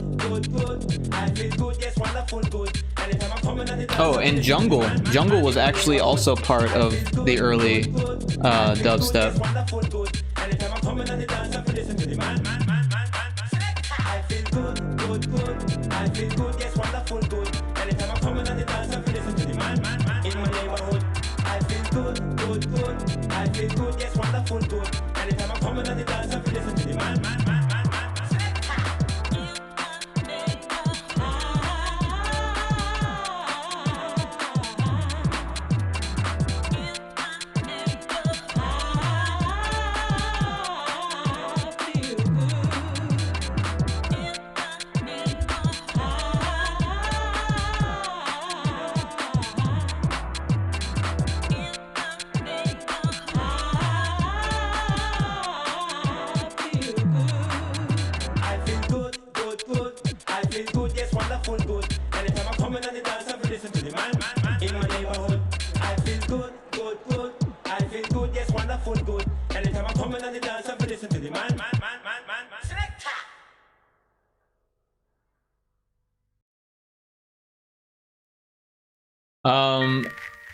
Alright, so this is not early dubstep. It's kind of early dubstep. This is actually pretty good, by the way. This is a Bjork remix.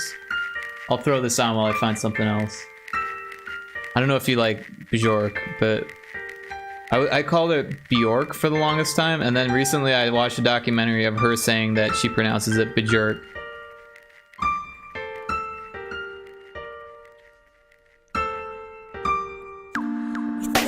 You're denying me of something where I got plenty. You're the one who's familiar with them? Yeah, they've been around for a long time. But this is Borgore, who's kind of known for filthy bass. But the early Borgore was interesting, and then the later it went, it was, you know, kind of did what was popular. I dare you. I love this song. Take me on. I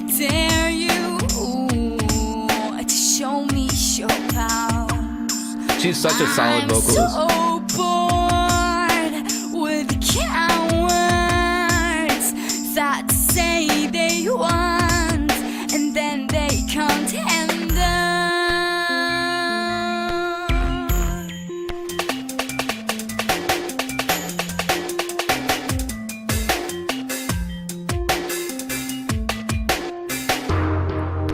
You can't handle love, baby.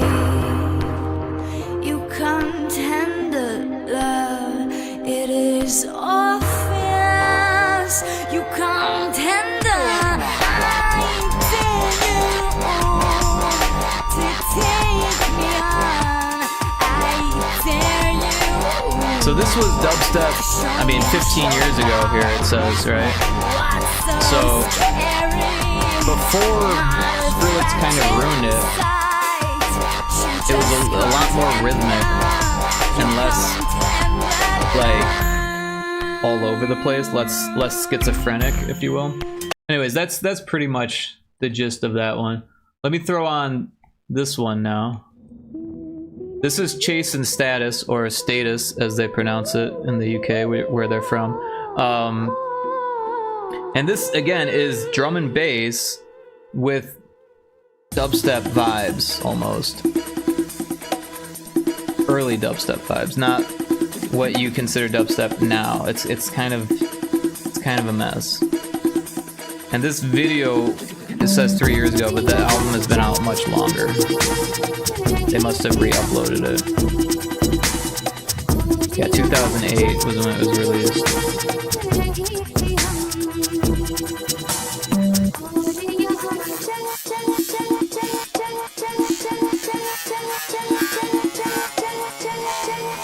Domo, welcome in, hoi hoi.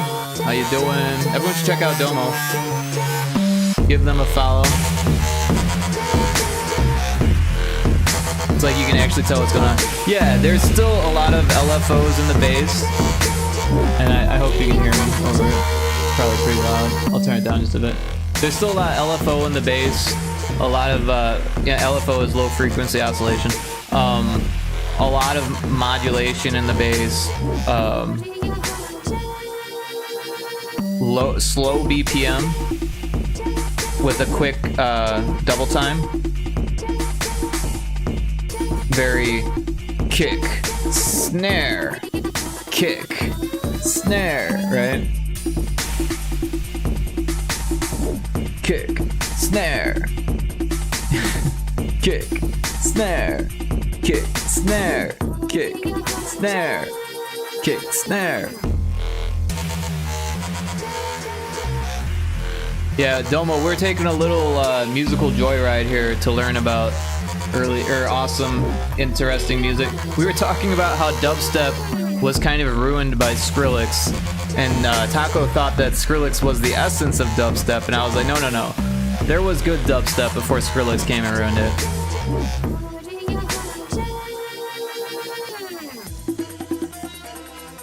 But yeah, this is the bridge, and then it just kind of goes back into what it normally does. We should get into tubbering while we're here. Might as well.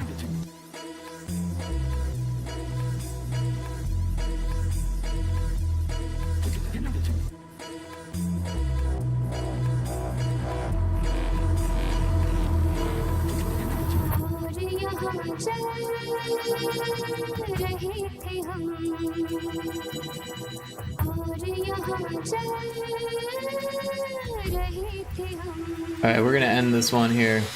There's more, but we're going on to Tubbering Invalid. This is one of my favorite Tubbering songs. This got me into it. Catastrophes, calamities, catastrophe. Everyone loves a tragedy, but there's guns pointed at our head every time we close our eyes. But what are we, little folk, to do about this bakery full of lies? We don't need no one to turn out the lights for us when we go to sleep. Catastrophes, calamities, in our dreams, When we dream, we like to dream about tragedy and afterlife. A perceived reality, a tragedy, a catastrophe. Seems my life is only just pretend, and dreams are only what you make of them. And themes are reoccurring so often. If I Okay, I did not expect that. I'd see a trend. We don't need no one to turn out the lights for us. Arguing things that have never been said.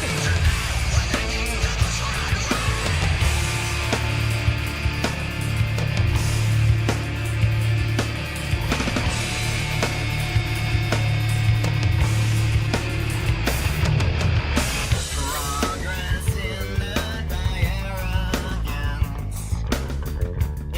What you play in bands? A lot.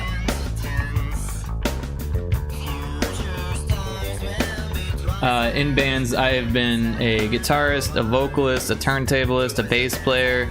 I do play a little bit of percussion, but I've never actually played it in a band. I've done some djembe in like smaller performances and stuff. I've also performed as a melodica player in a couple different bands.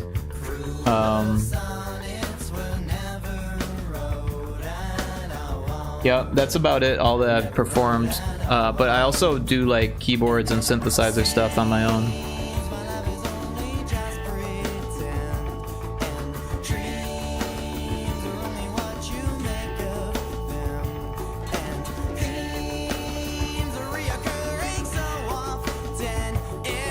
You play bass? Yeah, I love bass. I've actually got a bass right next to me.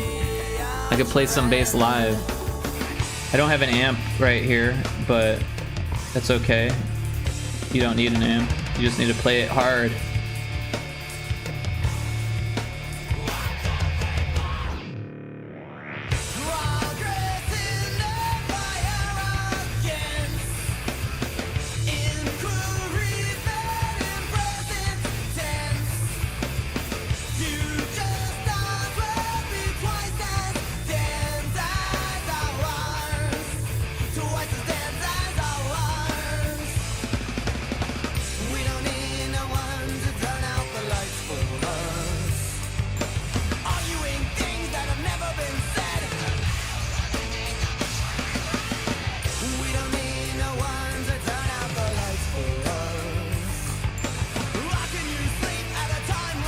So yeah, Tubbering is from Chicago, but they're not well known in Chicago either.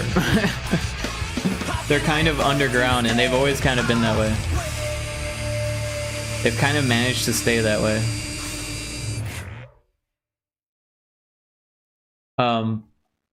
So yeah, let's go to, because this is Pinback, which is also, they have like one good album and it's good, but like this song here is really good too, another Tubbering song.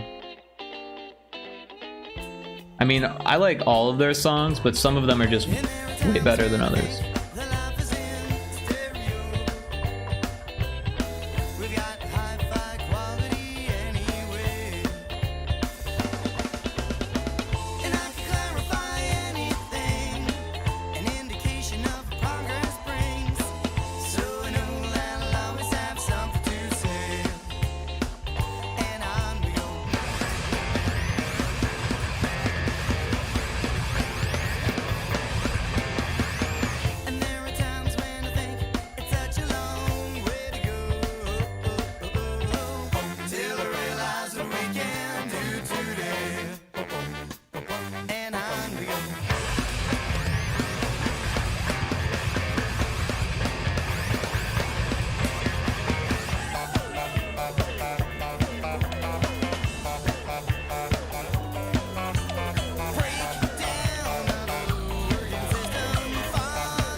I love that.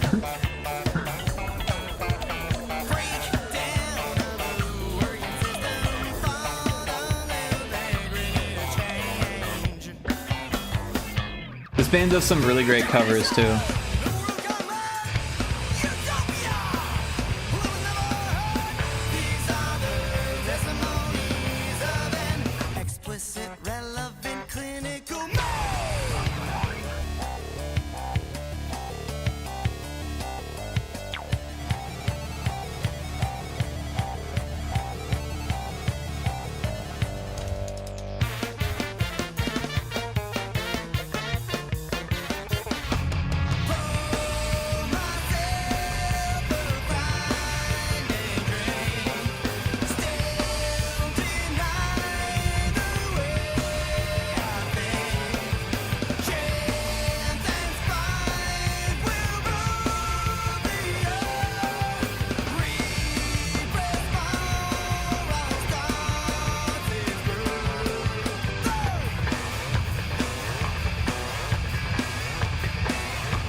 What am I doing here?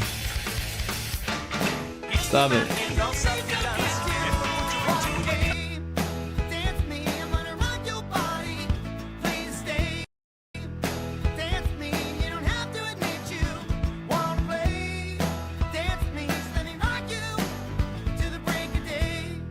This is a Justin Timberlake cover.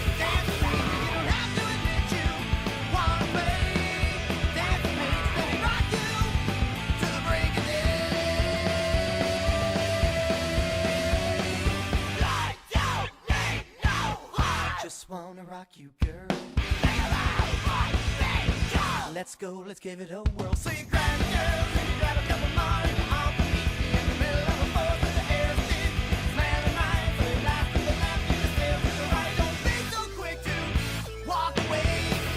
Dance with me, I'm gonna rock your body. Please stay. Dance. Anyways, that's a cool cover. Here's another cool cover.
If you ask me, this is how covers should be done. Like, it's taking the original and doing something very, very interesting with it, and still respecting the original.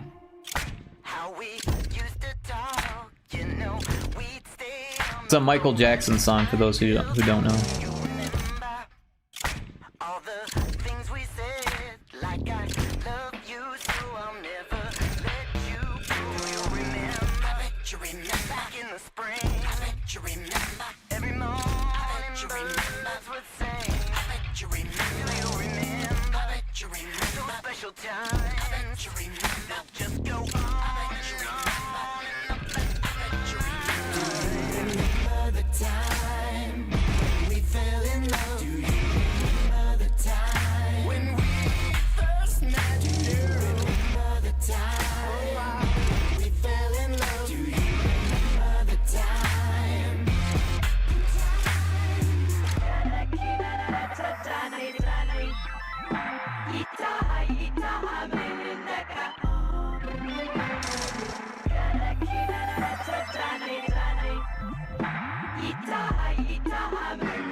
The sweet memories will always be dear to me.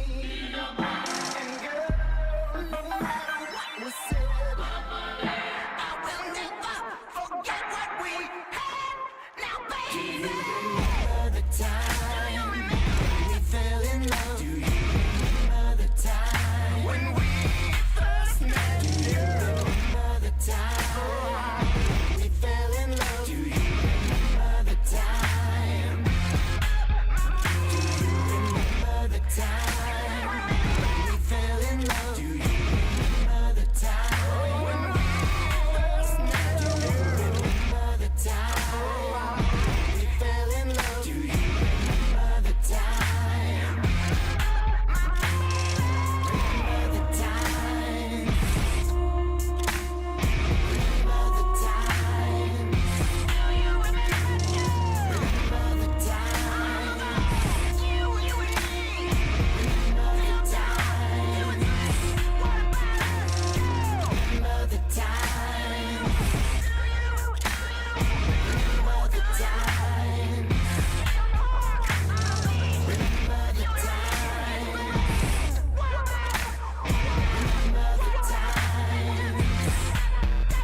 So, Tubbering is great, but I also really love Black Moth's. Whoop, that's not working for some reason.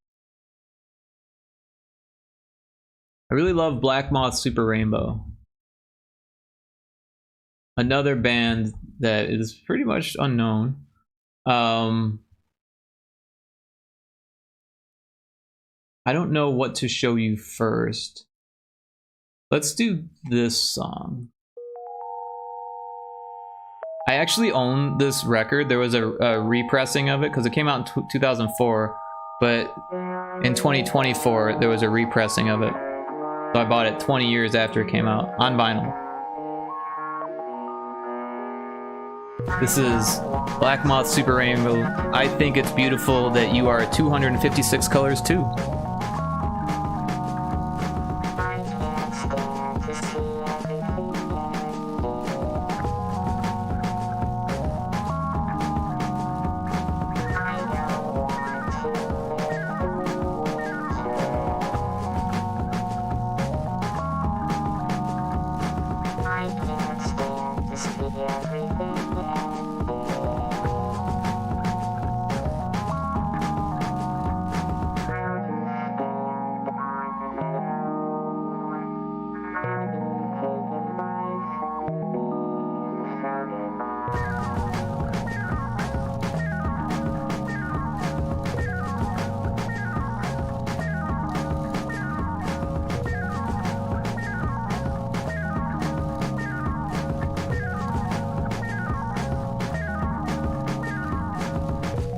I actually saw these guys perform.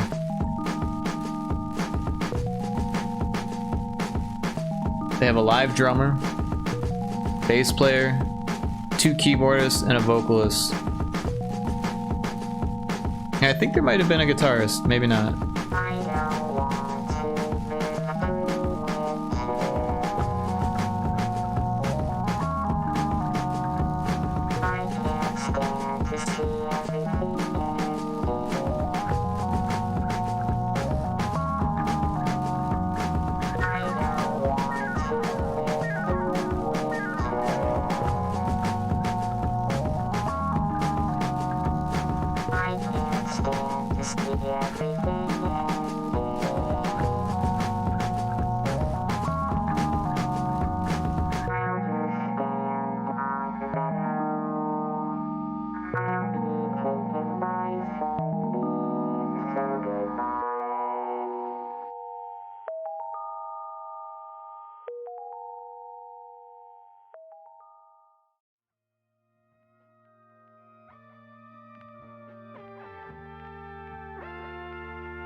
This is not my fault. Right. This I'm is I'm not the my one that fault. had to pee, right? That was me. This is the Windshield Smasher official video. Recalculate. I'm recalculating.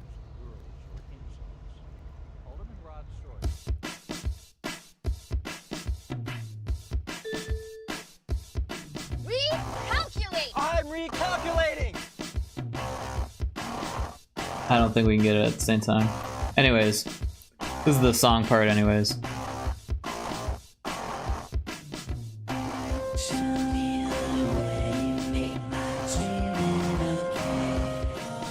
I have this album too on vinyl.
All right, next, we're gonna do Tobacco, which is actually the singer from that band.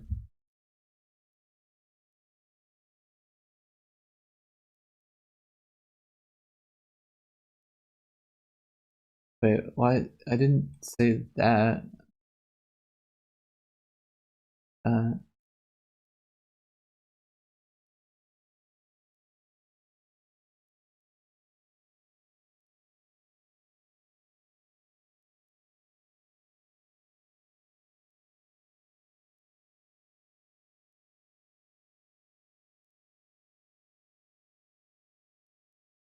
Doesn't want to show me tobacco. It wants to show me actual cigars and stuff. We'll put in Black Moth Super Rainbow and maybe we'll figure it out. Okay, it is a Black Moth Super Rainbow song. Okay, here we go. This is called I Saw Brown from Drippers.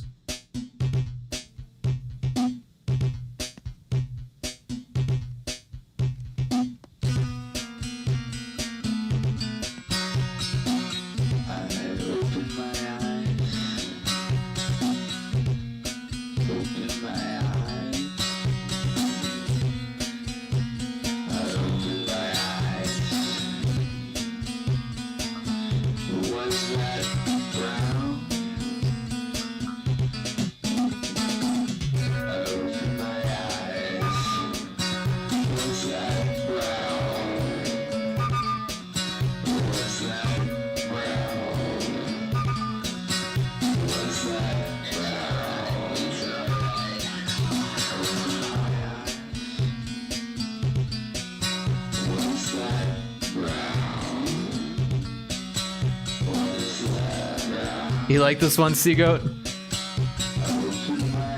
We're on a musical journey today.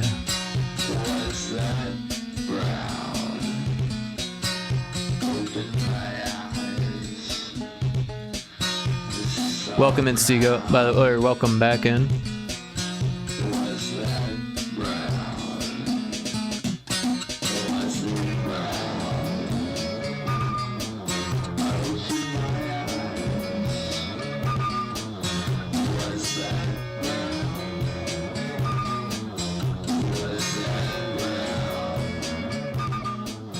Seago says, I'm done with co-working, lol. I think I'm gonna head to bed here soon. Got what I wanted to get done. Awesome. Well, I hope you sleep well. I appreciate the co-working session, and I'm glad it was productive. Thanks again for dropping in. Can't believe it's already 4:30.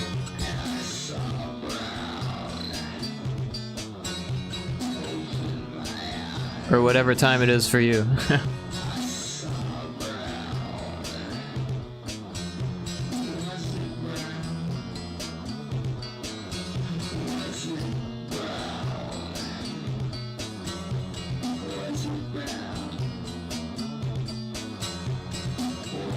Got the Toy House page on. Awesome.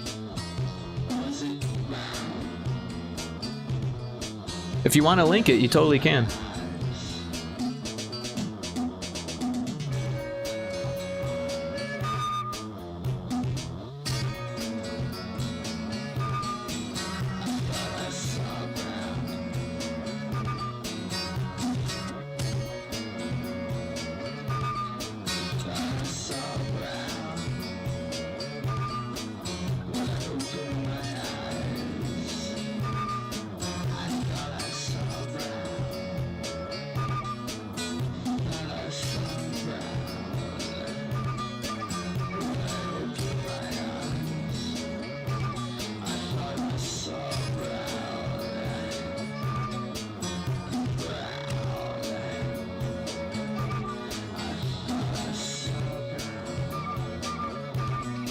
Look at this. Oh, I love the rotating pixels.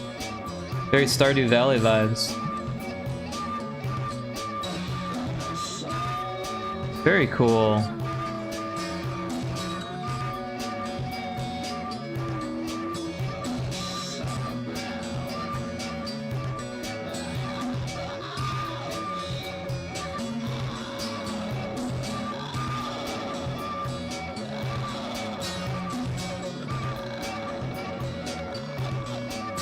Wesley Wolf, welcome in.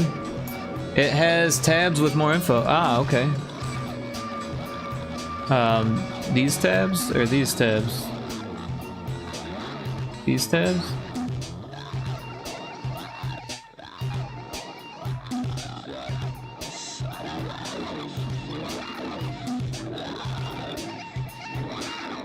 Looks good.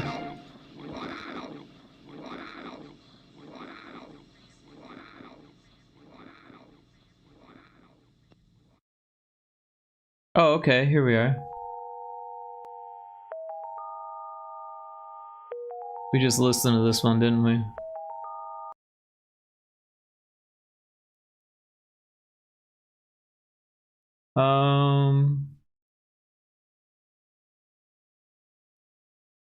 I want more from Cobra Juicy, I think.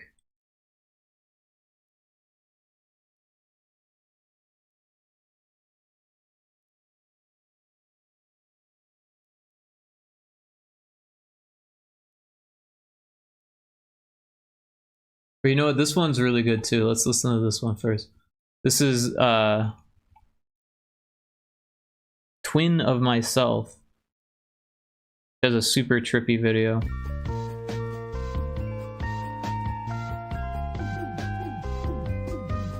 Oh, you took a wrong turn, but all good. The ones below the text. Ah.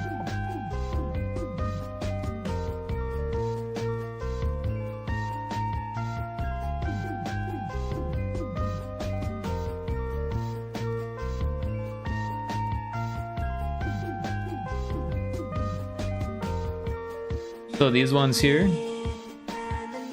Oh, look at that.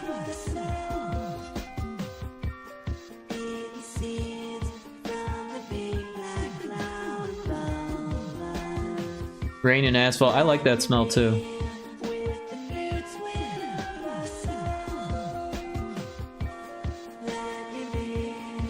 That's cool.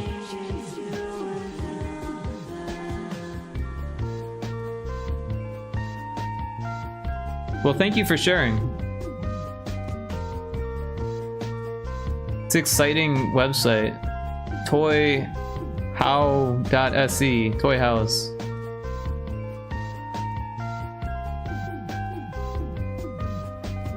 But yeah, thanks so much for sharing that.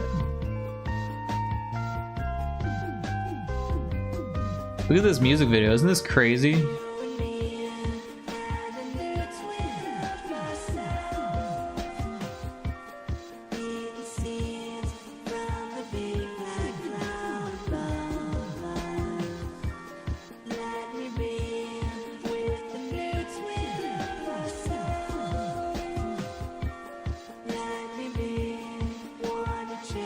It's like old school websites. You do your own HTML. Oh wow.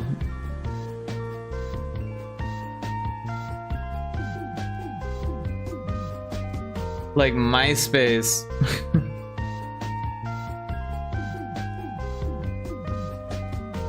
Seagoat's like, what's MySpace?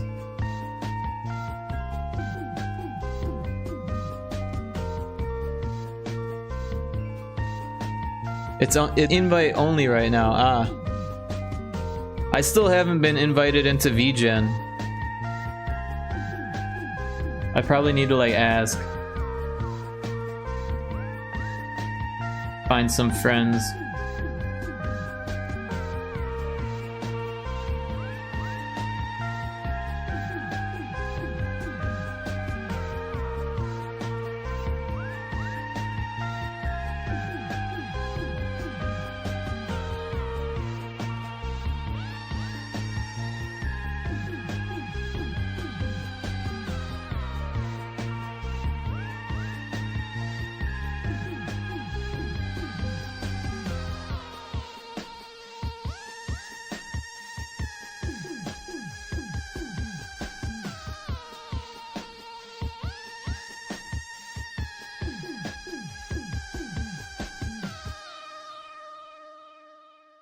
Yeah, it's like VGen, but for its characters and story. So let's listen to Super 8-Bit Brothers now.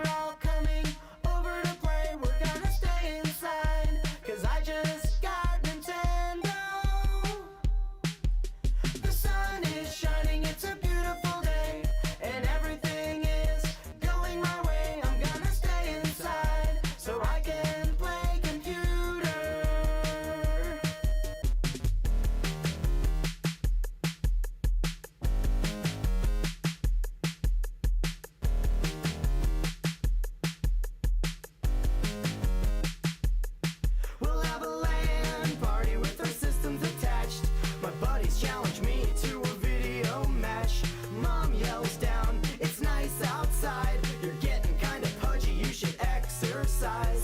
Mom, can I school these hacks? Mom, can I have more snacks? I'm asking you. The sun is shining, it's a beautiful day. My friends are all coming over to play. We're gonna stay inside, cause I just got Nintendo. The sun is shining, it's a beautiful day, and everything is going my way. I'm gonna stay inside, so I can play computer.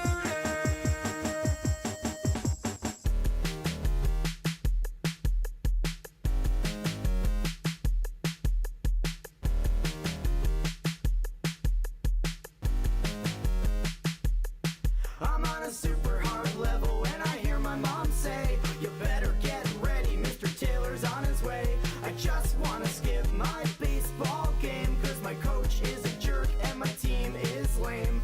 Mom, can I ditch my ride? Mom, can I stay inside? I'm begging you.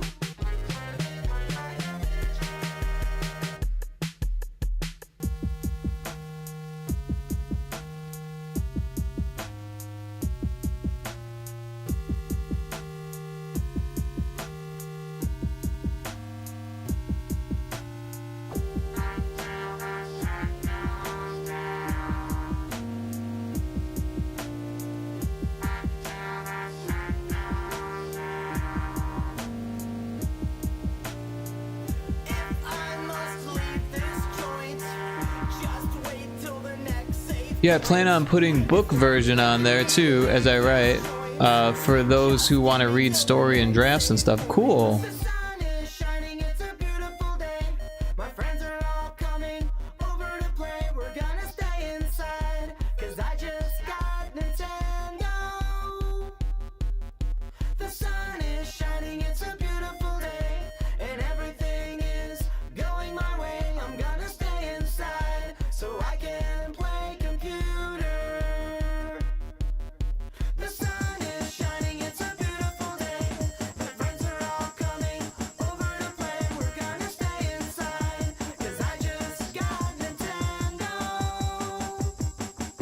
The sun is shining, it's a beautiful day, and everything is going my way. I'm gonna stay inside, I just wanna play my computer.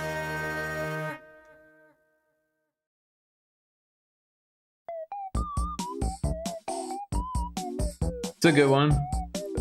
But I clicked on something else. Why'd it go to this?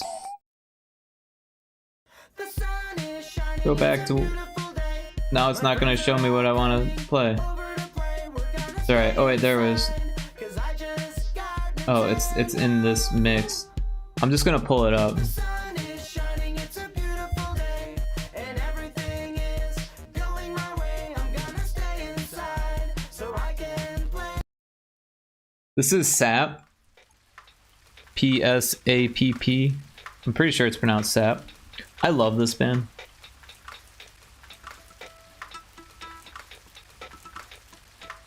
One of my friends from back home showed it to me one day, and I've been in love ever since. It's funny because they gave it to me like a mixed CD that had I Wrestled a Bear Once dubstep and this on the same CD.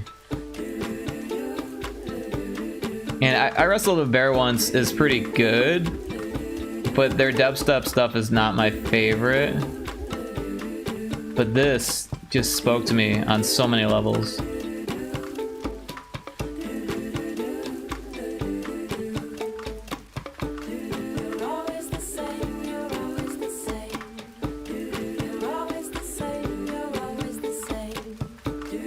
And this was the first song I heard from them. So it's always gonna have a special spot in my heart.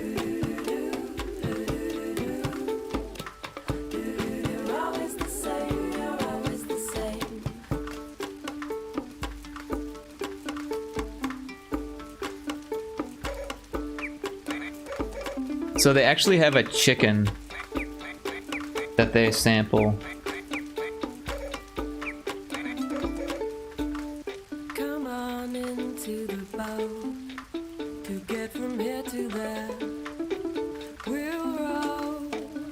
I've been listening. I found some cool retro chiptune covers of anime music the other night. I've been listening to them. They also do like pixel art remakes of the openings. Oh, cool.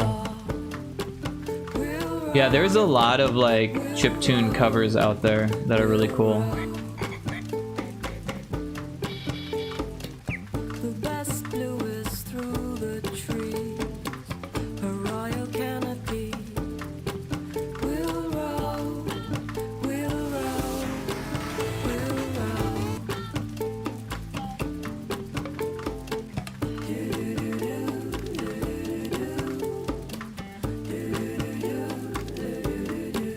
God, I'm like hitting the button, but it's changing the wrong screen. I'm trying to hit the button on this.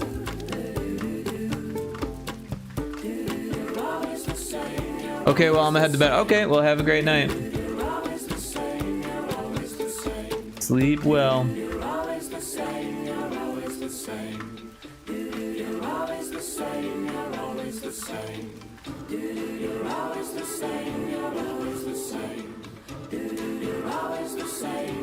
Boom! Yep, sleep well. Thanks for dropping in.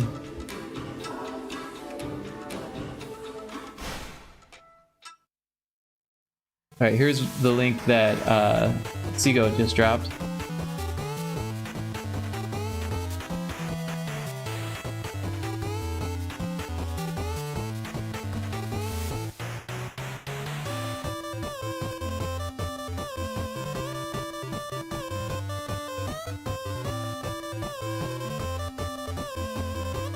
I don't know the song, but I love it. I love chiptune. Chiptune covers are so good.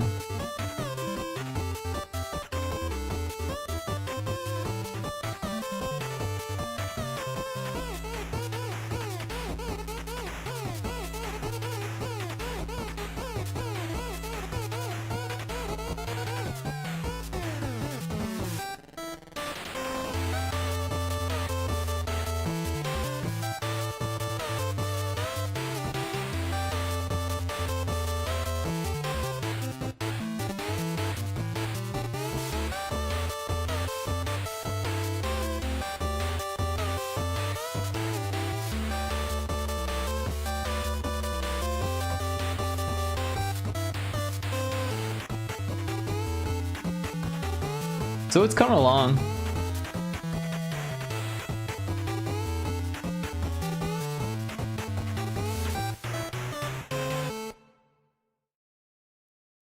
Well, that was really cool.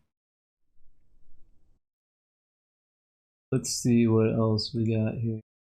I kind of want to throw on some more sap.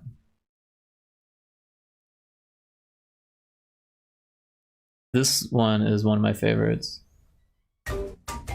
The music video is awesome.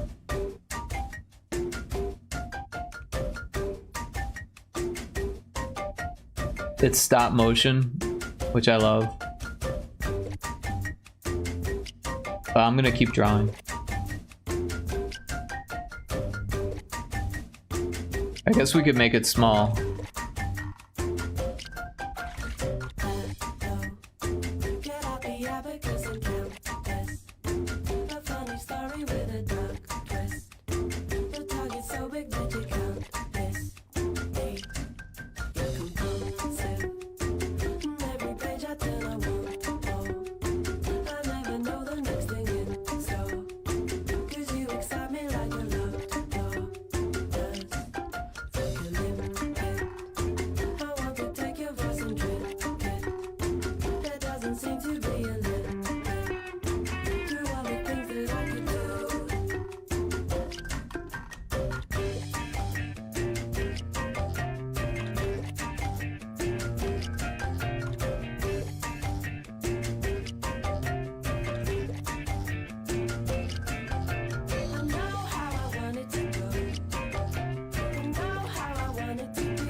focus and count me.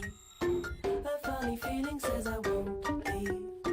The target's so big that you can't miss me. I know how I want it to go. I know how I want it to be. You make me think before I speak. You make me hold my horses. I've got my eye on the prize. My beady eyes are alive. Though I don't know what comes next, I will not hold my horses.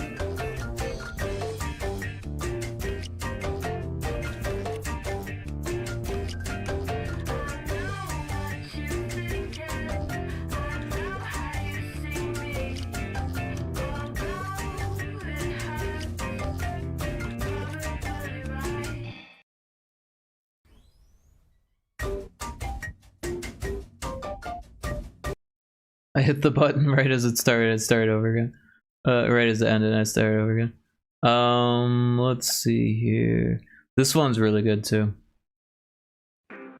Look out the door, that's what it's for. And tell me what do It's hard for me not to sing.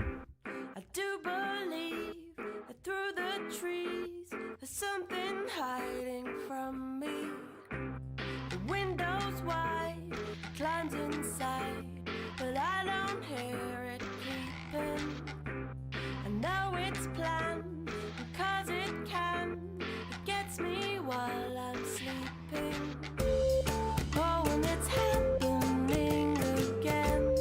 It is laughing in the rain. When it gets me, I will never be the same. Come out the dark and join the march. You will taste victory, I know. And through the crowds and bustling sounds, there's something waiting for me. Where's this sky? A faint surprise, though I can see its yellow eyes.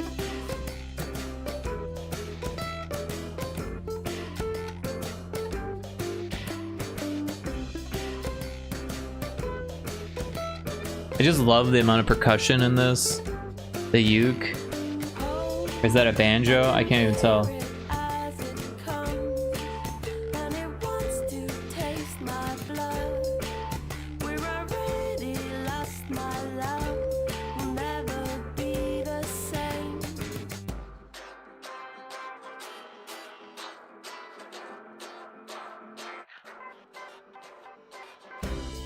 Open gate, we close at 8. We bolt the door and pace the floor. Still believe behind the leaves there's something waiting for me. A rising fear tells me it's near, and I'm about to be consumed. A monster looms, and soon I know I will be dead and gone. Oh, and it's happening again, and I do not like this pain. Now it's got me, I will never be the same. You know, I like to go for familiar feelings, and when they show, they only grow. I can't hide their meanings. You know, I like to go for familiar feelings, and when they show, they only grow. I can't hide their meanings.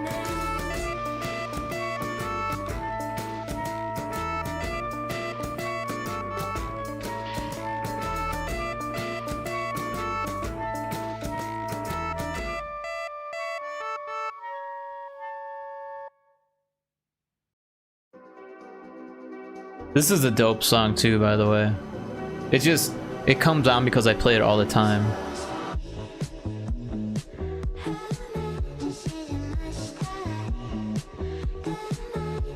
This is Night Tapes Drifting.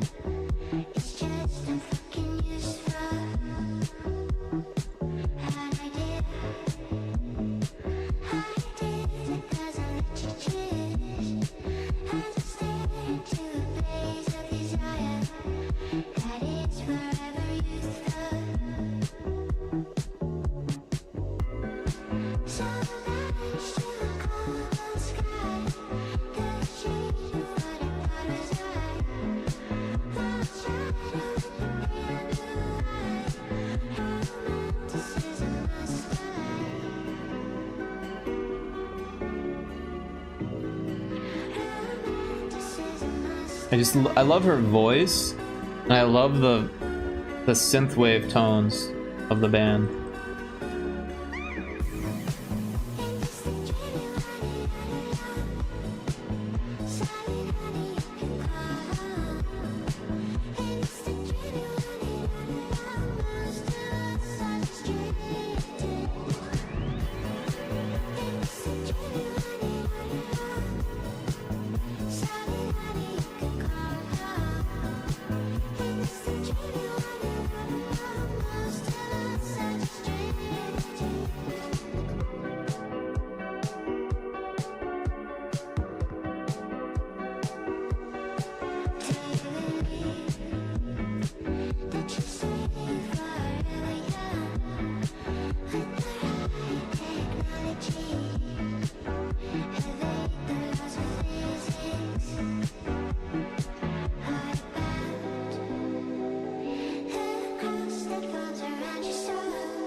You have to bob your head here.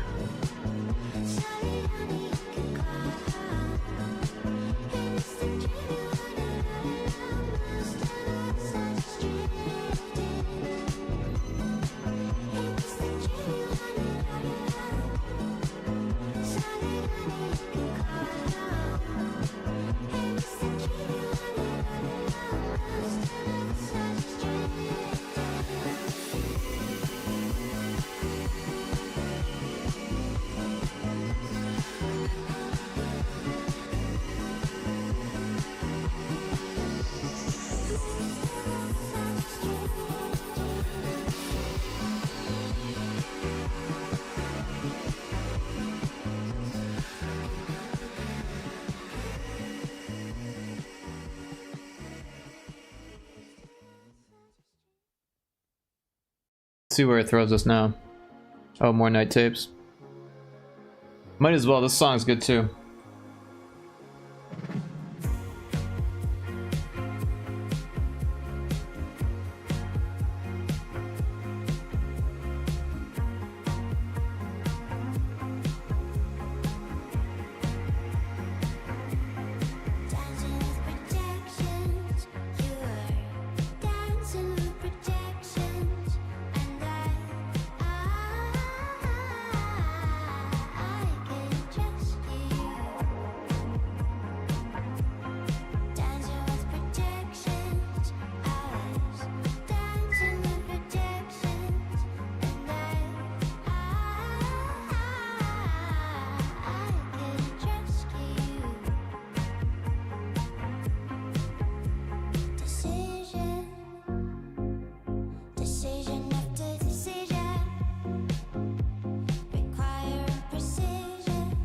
Coming along. There's a lot of spots where it looks like just pixelated versions of the drawing, so I'm gonna have to smooth some of these out, like this for instance. These kind of noise, the noise that's from just sampling can be flattened out a bit.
Zebedo.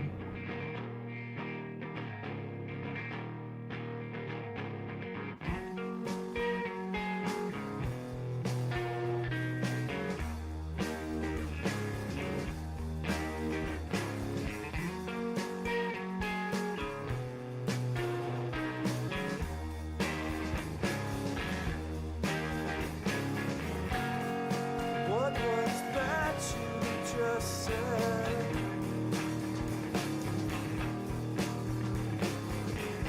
That didn't make any sense to me.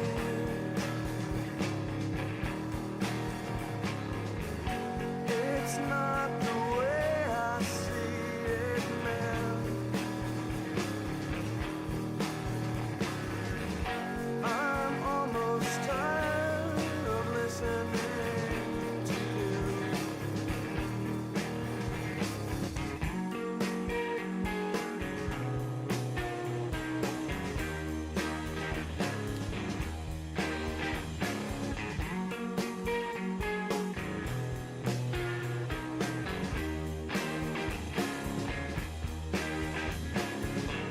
Why do you tie me up with words? The way your eye shifts makes me wanna go.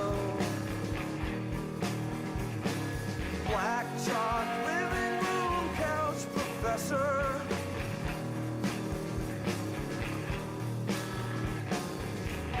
When will you be through with me? I'd like to know.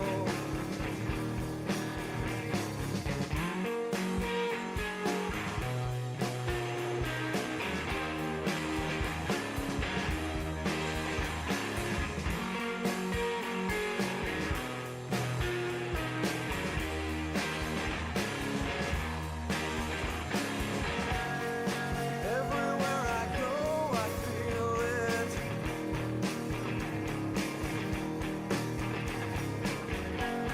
And I won't talk, I won't get stuck with you. Everyone's so lonely, I dig it.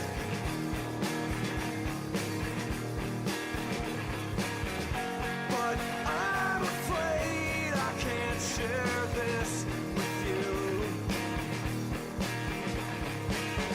So don't make me a captive.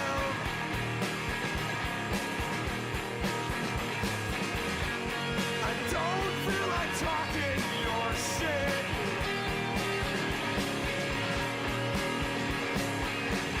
I nod my broken head.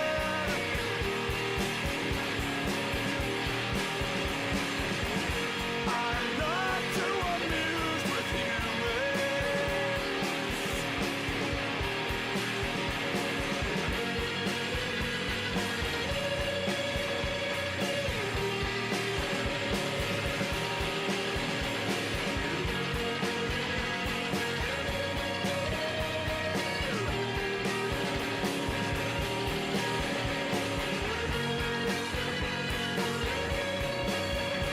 All right. We'll kill him first, and then ask the invisible.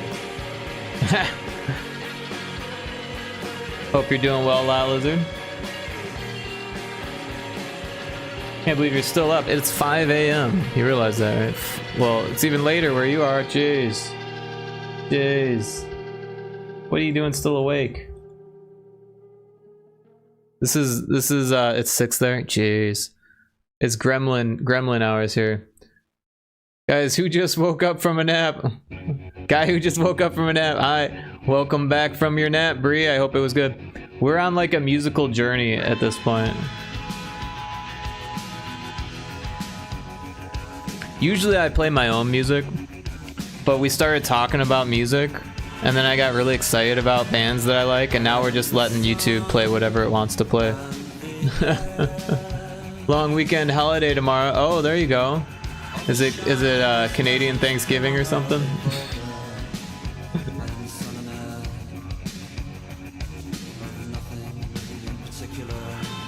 Wait, is there really a holiday tomorrow? Because I put out my trash cans.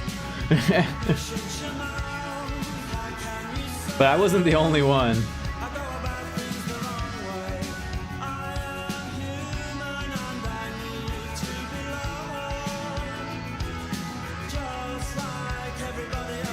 Rick, shut that down. Wait, what? It's Columbus Day. Oh, that's not a holiday. What am I shutting down?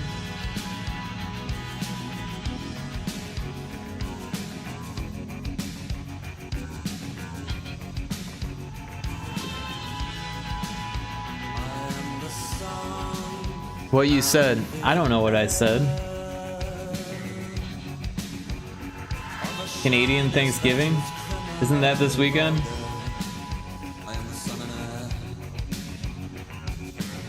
LOL, it's like, don't say that. Don't say what? Canadian Thanksgiving?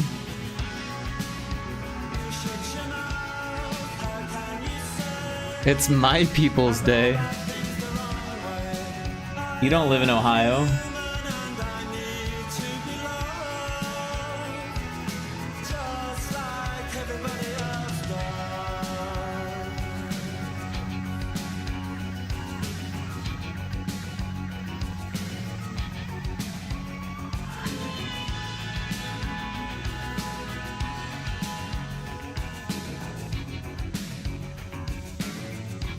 Is Columbus Day a big deal out in New England? That's interesting.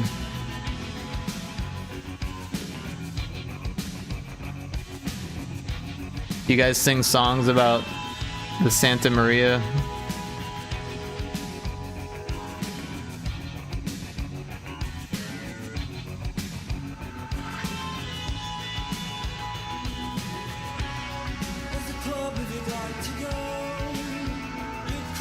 Yes, no, festivals, fairs, etc.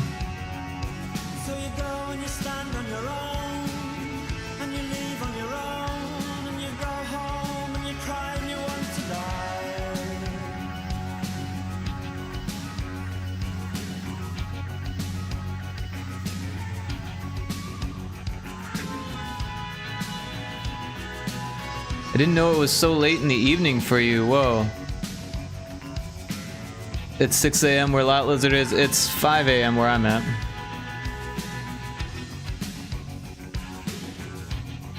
This is a Gremlin hour stream at this moment. I go through phases. Right now I'm in the phase of I woke up just in time for D&D, which happens at night, so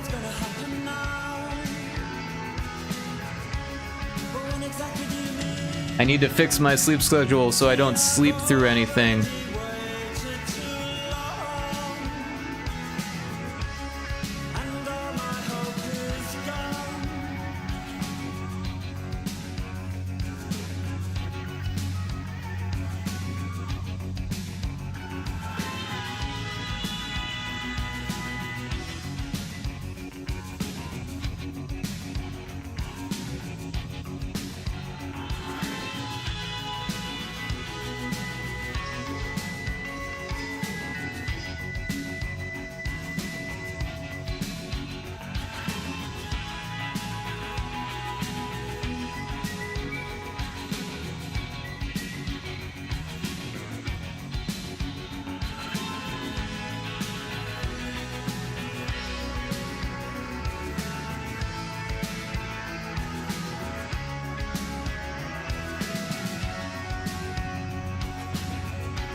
Latlazit says, I'm technically from the future. People with inconsistent stream schedules are so brave.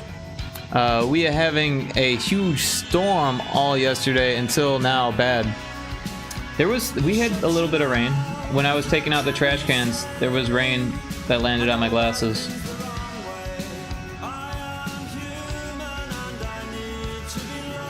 But yeah, my schedule is too volatile for like a strict stream schedule.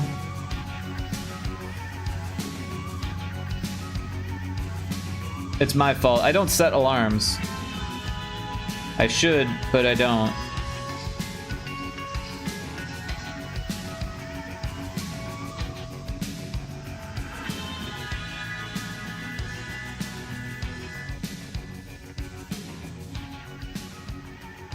No, this is not Easter?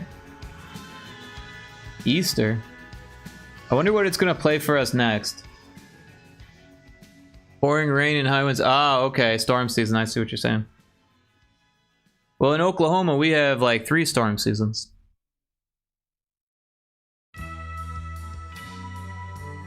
I don't know this song, so we're turning it off. What's next? We could...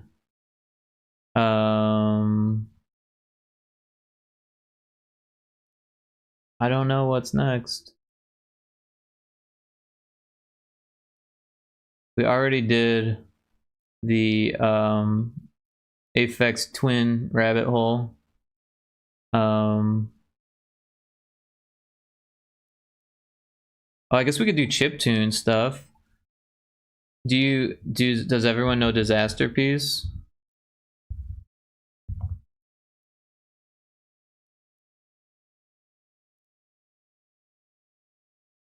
By the way, this video is really awesome. I'm looking for the Obsidian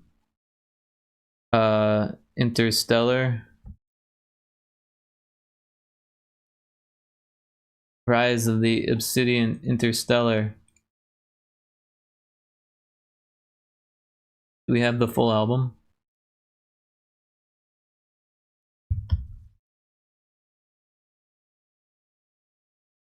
I suppose this is it. Oh, this one has the art.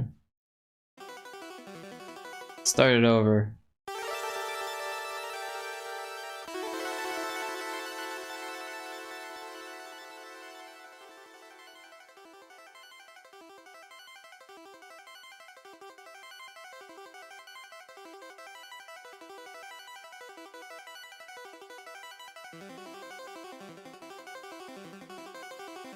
This is one of my favorite chiptune albums, by the way. You like this one, Bree?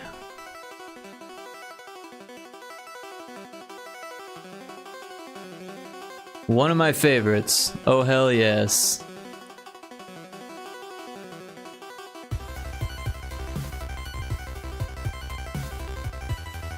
A nor'easter. Oh, like northeast? Northeast? I see what you're saying. This is a nor'easter. A nor'easter. I get it. I thought you were saying... I thought it was a mistake, a spelling error. Yeah. I've never heard this term in my life.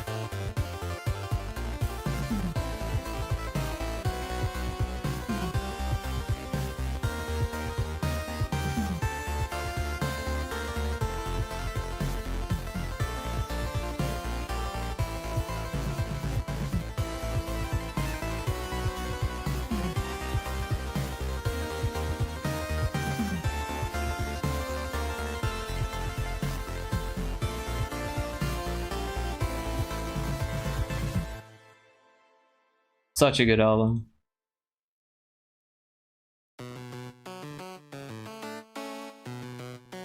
This track fucking grooves.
We've got another boot. But again, yeah, the banding feels a little noisy, so let's fix that a bit here.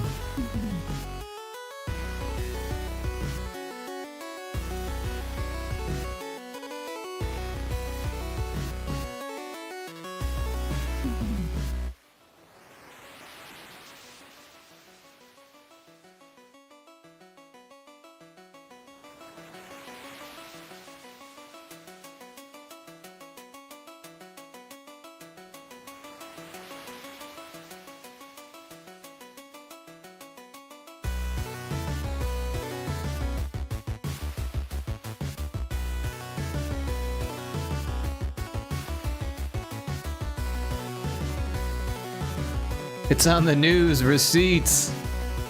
We got the dancing cats. Those are some cute dancing cats, by the way.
It's getting there.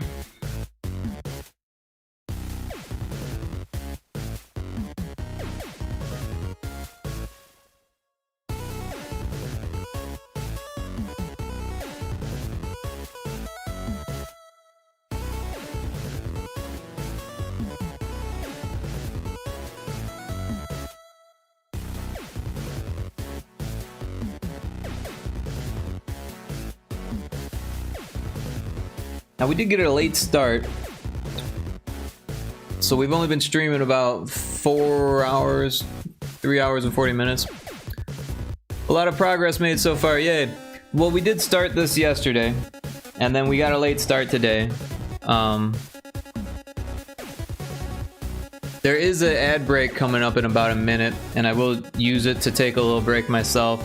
And I'm contemplating reading from a book that I have. I've never read on stream before, but one of my favorite books is just came into public domain this year, and I just realized it tonight, and I've always kind of wanted to read on stream. I am dyslexic, so it's a challenge, but it's a fun challenge. But yeah, the ad is about to start here, so we're gonna take a little break.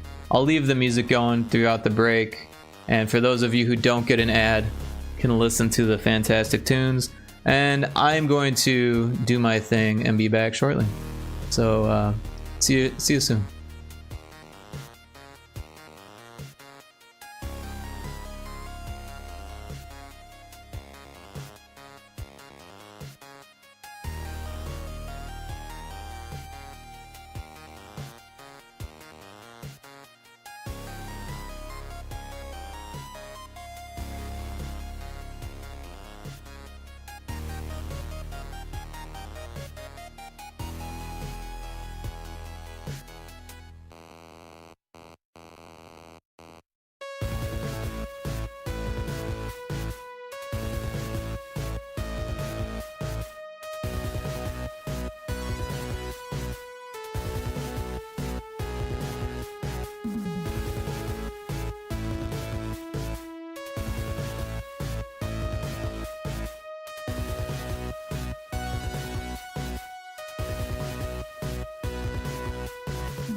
I've returned.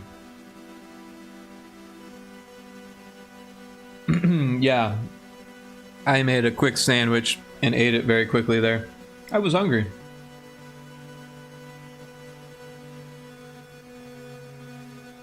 So I think we'll do just a little bit more pixel art here, and then we'll get to reading after that. Maybe around 6 my time or so, about 30 minutes or so. I made some tea. I'm gonna sip that for a second.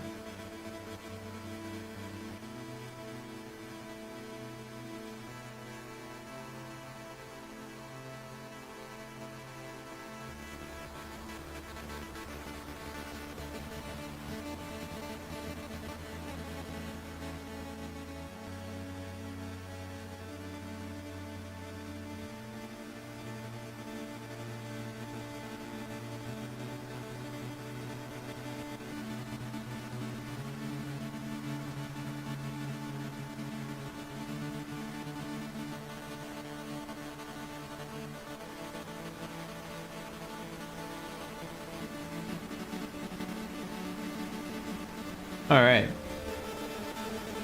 Let's get back to it.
Your chat ban got extended? How does that happen?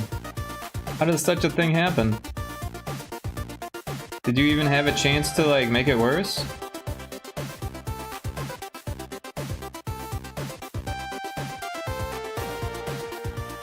I don't understand, Lot Lizard.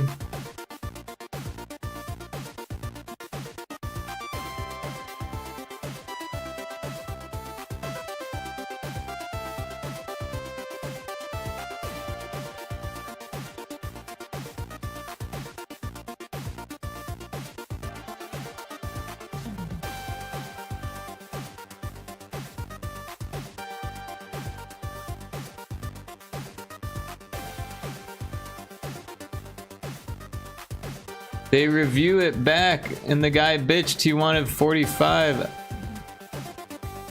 They're reviewing it. He must have said something really bad.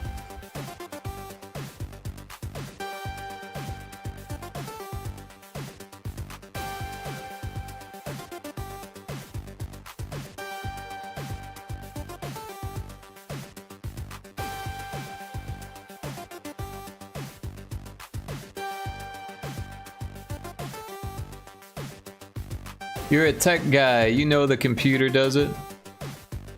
Now a real person is. I'm a tech guy, but I ain't never been banned.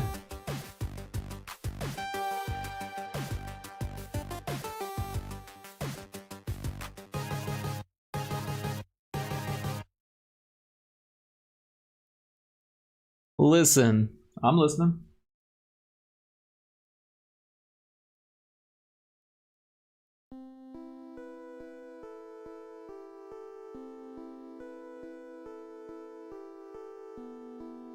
Fear of Dark is also really good.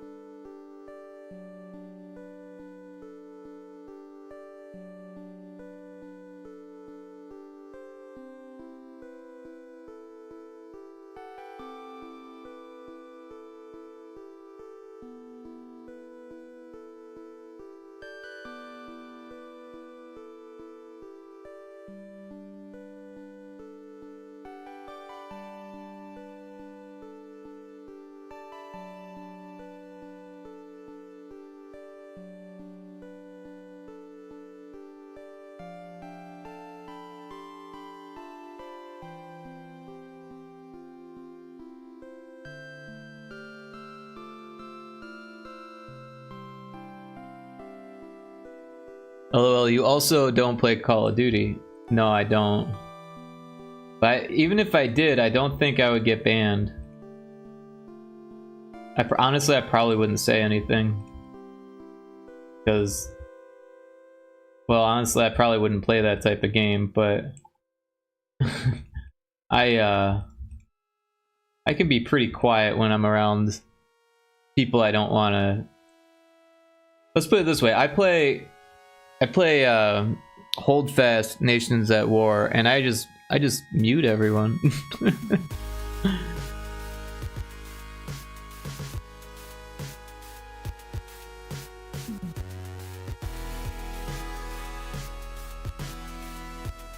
If you had a computer, you could play Hold Fast.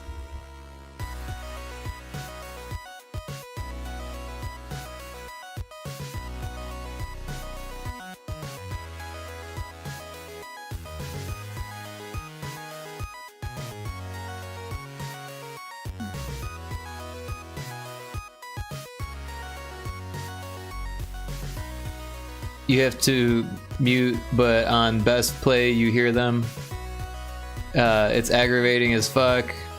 LOL, besides the boys crying I kicked their ass. People blare their music or on the phone, have their TV so loud, cry. Yeah. All reasons why I just keep it on mute. But also, I'm not like trying to be the best. But one time when I was playing Hold Fast, I got accused of aimbotting which I was not.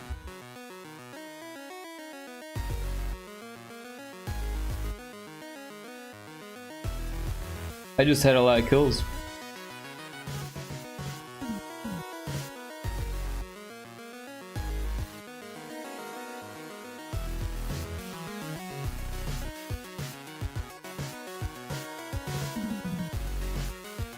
But I didn't swear. I didn't get angry. I was just like, actually no. You just died that many times.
What you trying to say? I'm not trying to say anything. But you might have fun playing Holdfast if you had a computer. That should be a compliment. Yeah, pretty much. Yeah, a lot of PC players do, but sadly, people suck. They sure do. Yeah. The more competitive you get with your games, the crappier people they tend to attract. So if you're playing Call of Duty, you might come across that. Although I'm sure there's a lot of people playing Battlefield 6 right now. I saw Indiana Crones was playing Battlefield 6. I'm not about to spend a whole bunch of money on a game like that myself. I played Battlefield 4 for a little bit because my friend had it on PS4. Well, my roommate rather. And it was fun, but it wasn't like, oh, I'm gonna stop everything I'm doing and play this video game forever. Like, it wasn't that fun. We both got bored with it pretty quick. He got really into Assassin's Creed Black Flag. That was his game of choice for a good few months there.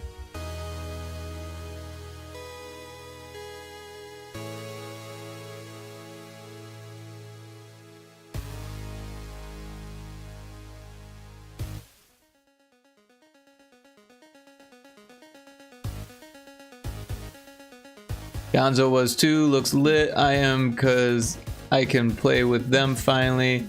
Sadly, this is why I never play competitive. Yeah, I don't really play competitive games either. Every once in a while I'll play Rocket League, but yeah, playing with random people is kind of not that fun because people take it so seriously, and there's no voice chat, at least not on by default, and people just spam the emotes, and that in itself is like pretty fucking toxic, which is kind of funny. But like, if you just like miss the save and everyone's like, what a save, even people on your own team, what a save, what a save, like, geez guys, I tried, give me a break. I'm actually pretty good at Rocket League, but if you try to get serious about it, then you're just gonna have your heart broken because there's so many people out there just to fucking make it a bad time for you.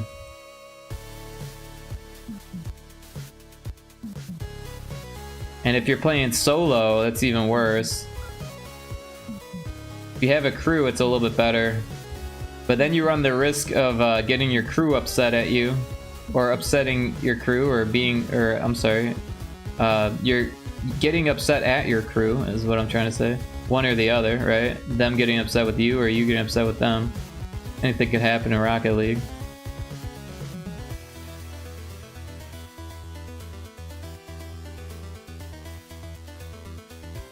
Bro, what the hell was that?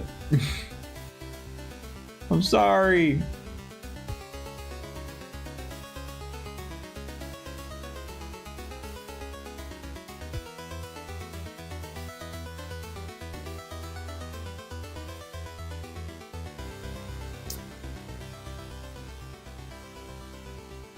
Comes on the screen during playing. I'm not sure what you mean by that. I'm just good, Rick. I believe you. I believe you. Have you played it on stream? Not in years. I haven't played Rocket League on stream in years. Like literally before 2020. So like what, 2018 or something I played it. And I wasn't very good back then either. I got much better since. Lot Lizard says, me? God, no, I'll be banned. LMAO, Rick knows. I don't know, but I'm starting to realize. I thought you were classy, Lot Lizard. What happened to that? You not classy?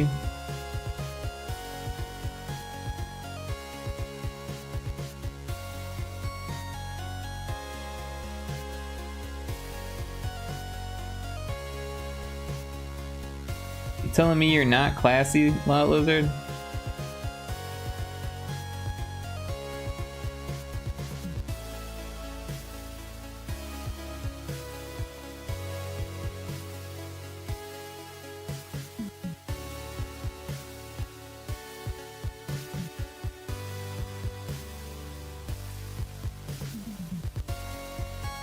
You are? Okay. Just making sure.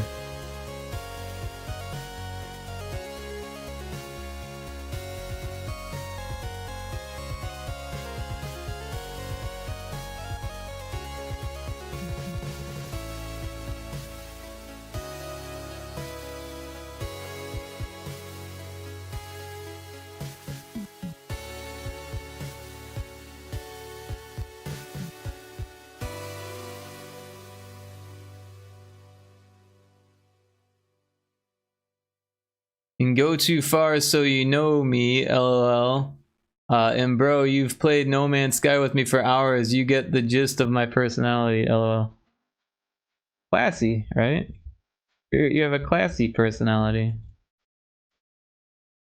We did play a lot of No Man's Sky.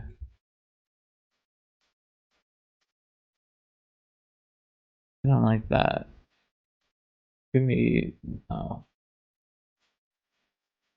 That.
Are you asking? LMAO. I'm BAB. You're Bab? That's some type of acronym that I'm supposed to know?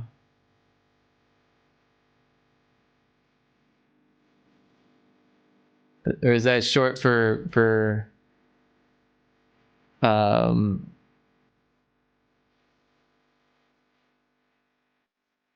Fab?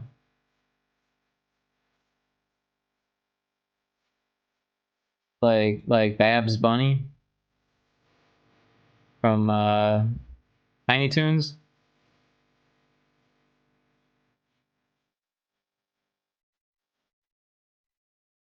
Yes, short for some. I told you last time we played. Rick doesn't seem to be hip with the latest acronyms, also doesn't know what it is. No, Rick, not the bunny. I teach him. I'm acting. I know what it means.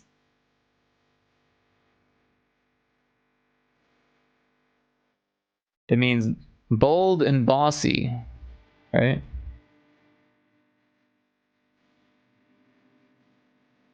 I'm hip. I'm cool. I'm with it.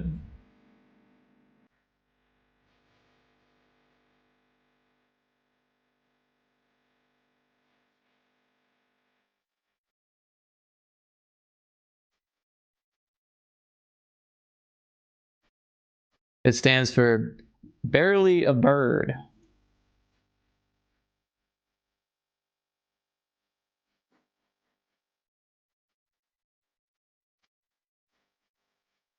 Burning a bridge.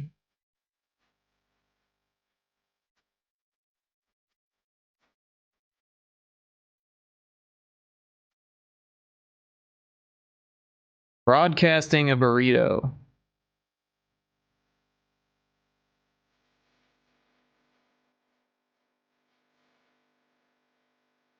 I like that last one.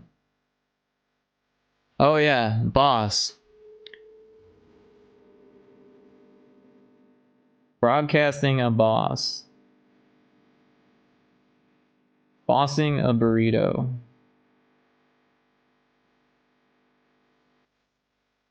Or bad, either works.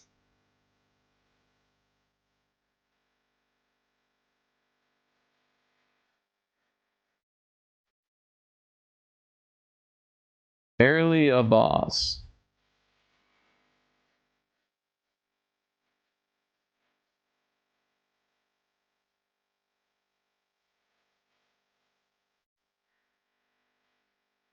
How dare you? Didn't know I could change my stream avatar and not I'm Tifa because she's awesome. Awesome now. And now I'm Tifa because she's awesome. Cool. She is awesome. Tifa is a badass bitch.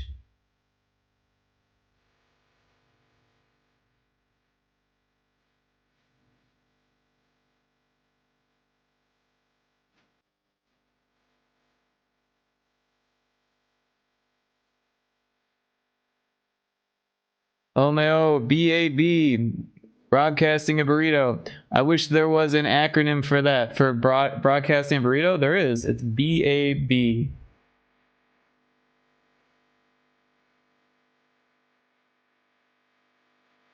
I bet Tifa could broadcast a burrito.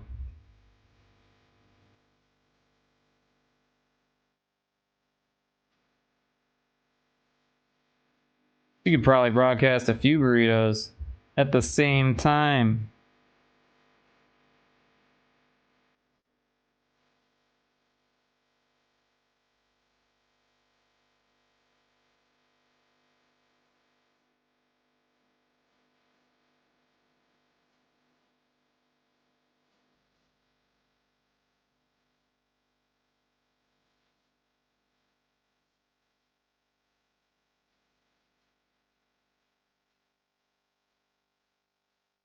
No, for what you described Tifa as. Barely a bird?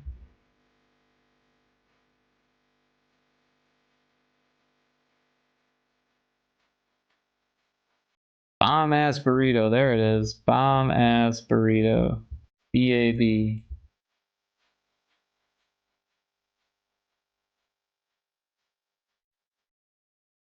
I'm hip. I know the slang.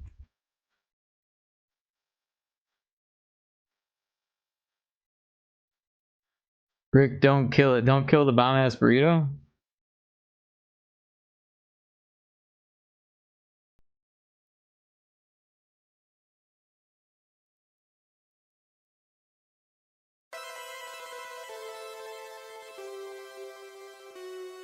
My bad. Your bomb ass burrito?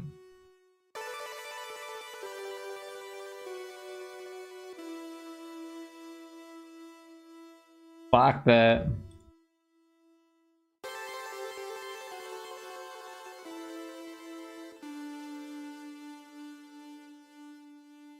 Anybody lose a beer cooler? I hate you. What? What? Anybody lose a beer cooler?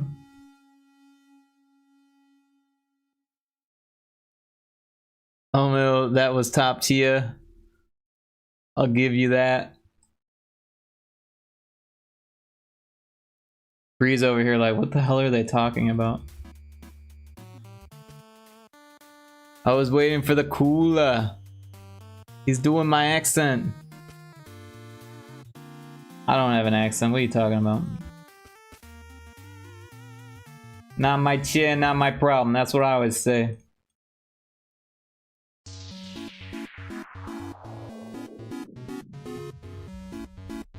This is Fear of Dark.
Shield is getting close here.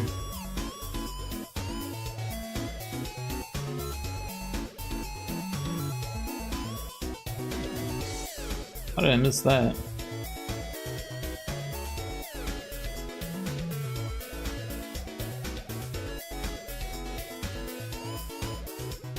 I accept the chaos.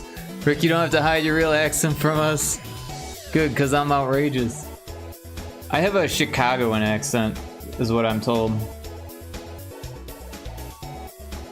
But they only say that when you leave the Midwest.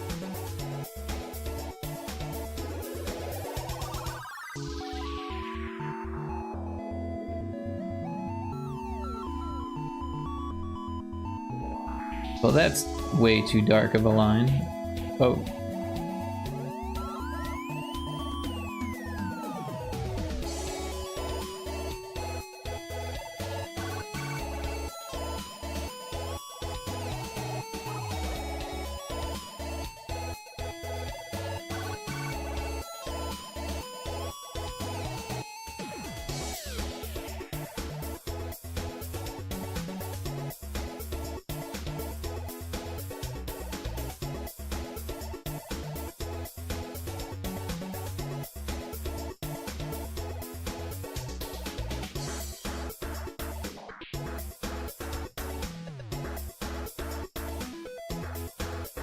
But also, if you go to like Phoenix, I realized there's a lot of Chicagoan accents in Phoenix too.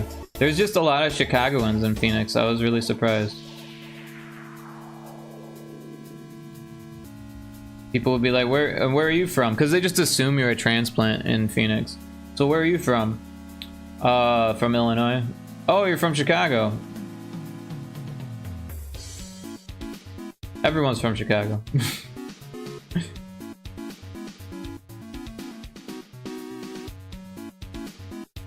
We missed some sword.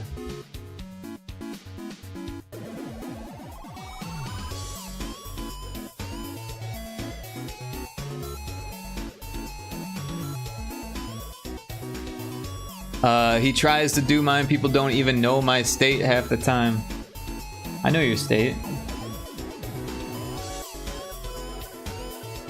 I'm so privileged to know.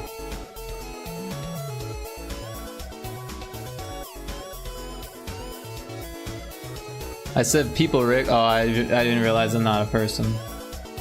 I should have known. Of course I'm not a person. I don't need to be.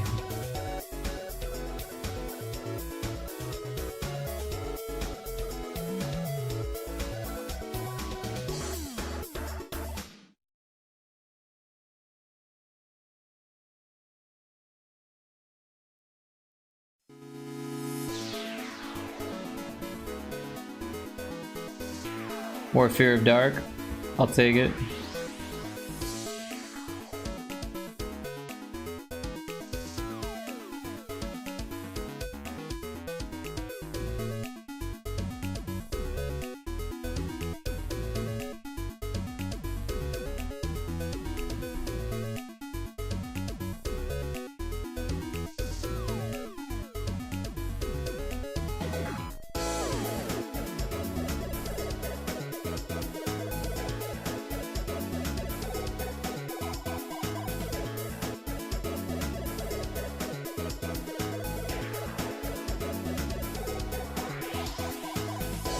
I meant because it's the smallest, they don't even know it exists.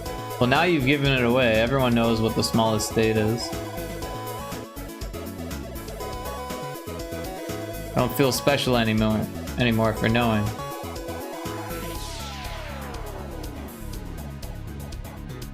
I thought it was some type of privileged information. Nope, everyone knows this shit. Oh, I don't care. I care. This is about me. What are you? Not about you. What are you talking about?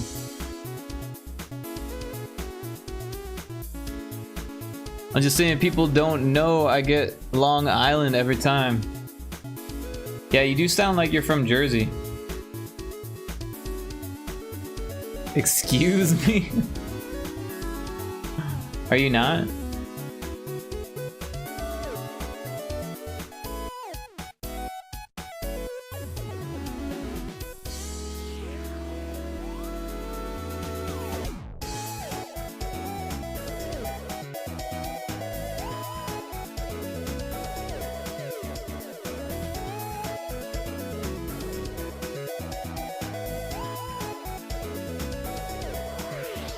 Yes, but more because they don't know my state, like at all. They never heard of it. Everyone knows the state. There's just, you don't ever hear about it in the news. Nothing ever happens there. At least that you hear about. I'm sure things happen, you just don't hear about it.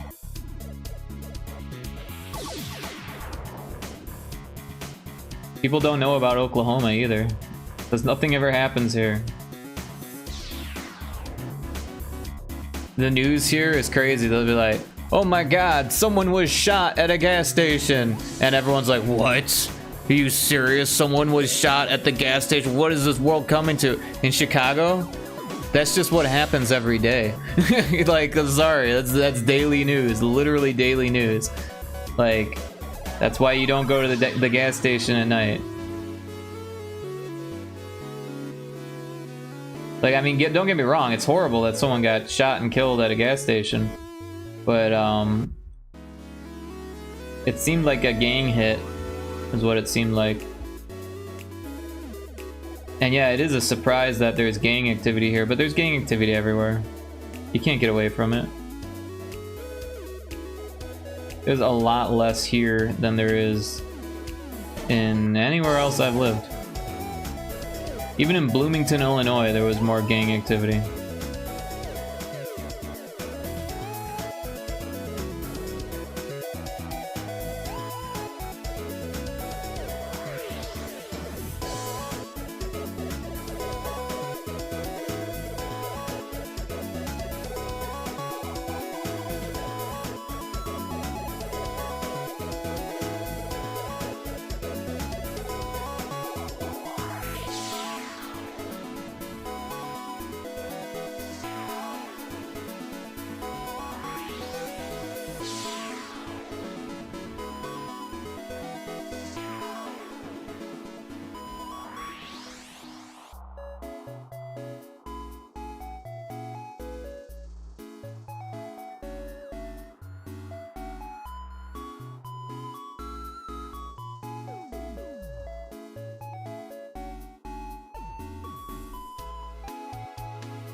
I don't know this track. Snabubula. I can tell it's made from a Super Castlevania sound font though.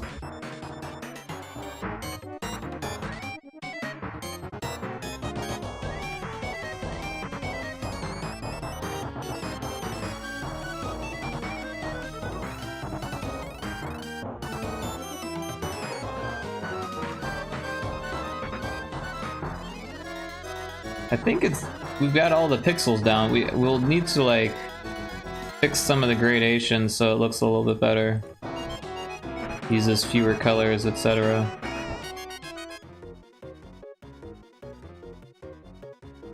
And the line work will have to be cleaned up a bit, as far as the colors go. The forms of the lines look pretty good.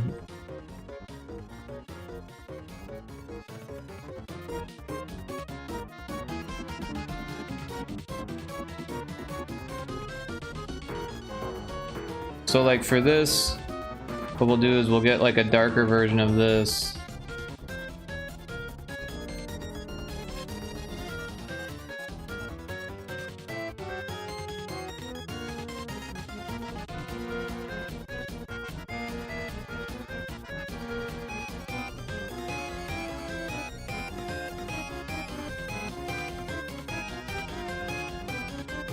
I'm not really digging this song, to be honest. It's a little too all over the place. Let's find something else to listen to.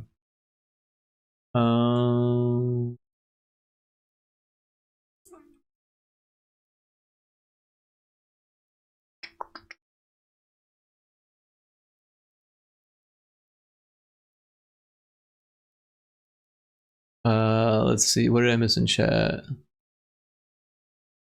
No, they don't. Oh no, LOL. We had people dressed as clowns going around trying to kill people. Yeah, that happened in Chicago too, with Gacy. Although, I guess he wasn't dressed as a clown trying to kill people. He was a clown that after work was killing people. So that's nothing. Shootings every day. Yeah, shootings every day. That sucks. Some bullshit.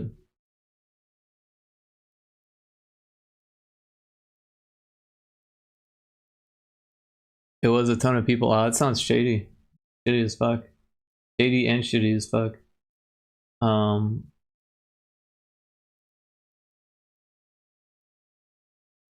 What should we listen to? I guess we listen to more Tubbering. We kind of got on a tangent and Tubbering got away from me.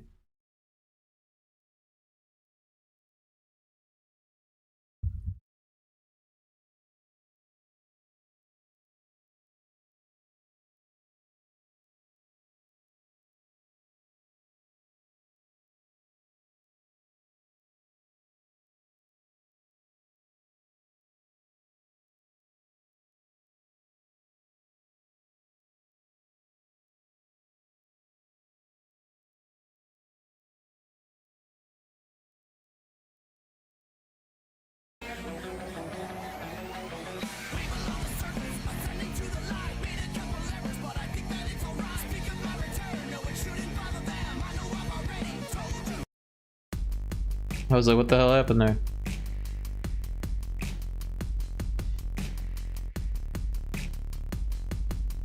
So this is Tubbering, Choice of Catastrophes.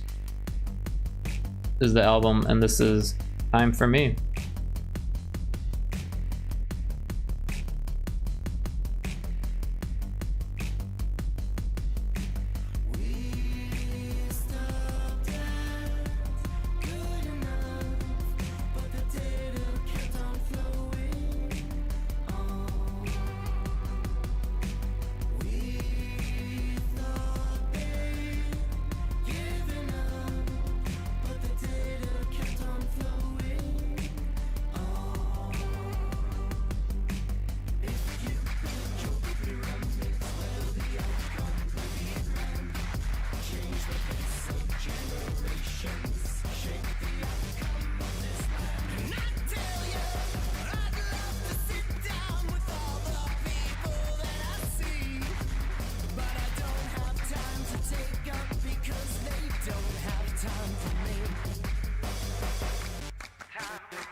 So yeah, I'm just kind of making these bands a little bit stronger here, so that way it looks more like how pixel art should look, with less colors.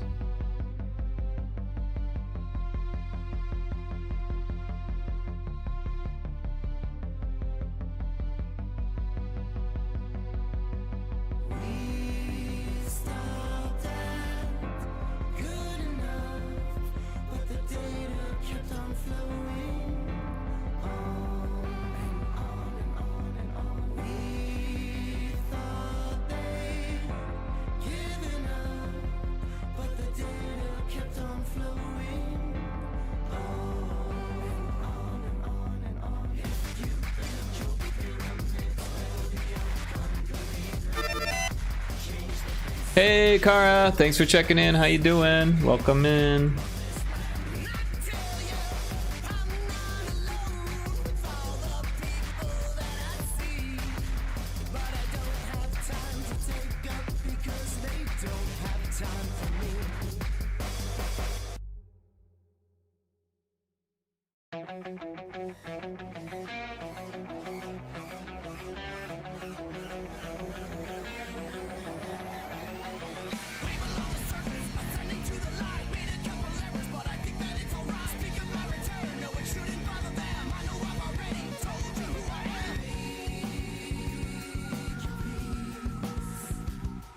Been okay. I've been back at coding in Game Maker for a bit. I didn't know you'd do that. That's very cool. I played with Game Maker for a little bit, but I didn't get very far. But also that was like an older version of Game Maker. Things have changed quite a bit since then.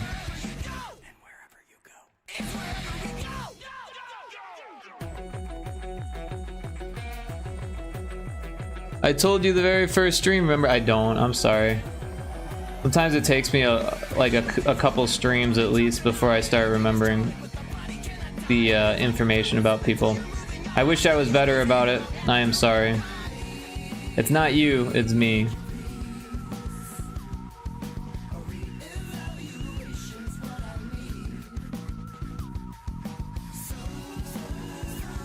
I remember that you had a cartoon.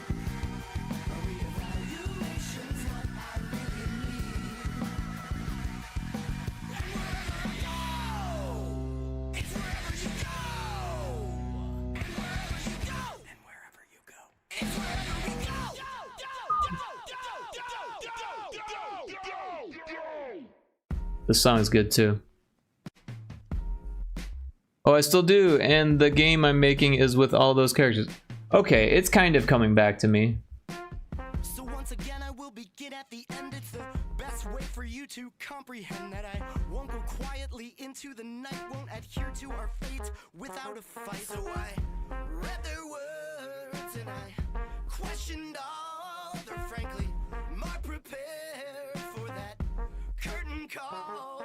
And the charlatans offered all of their hope on the promise of places that would be a joke without you. Without you. Our faith and affront to all of their lies, and I doubt that the truth will materialize without you. Without you. And now they're coding data on our DNA, and the ones in space have so much to say, and we'll where time doesn't last. I'm not a witch, I'm your wife. It's a good one.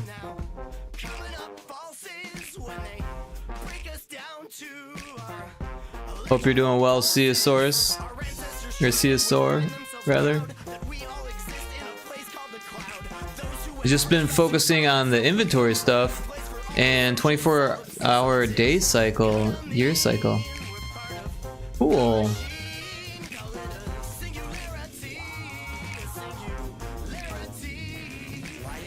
Once you've got something that you want tested, I'd be happy to test it for you.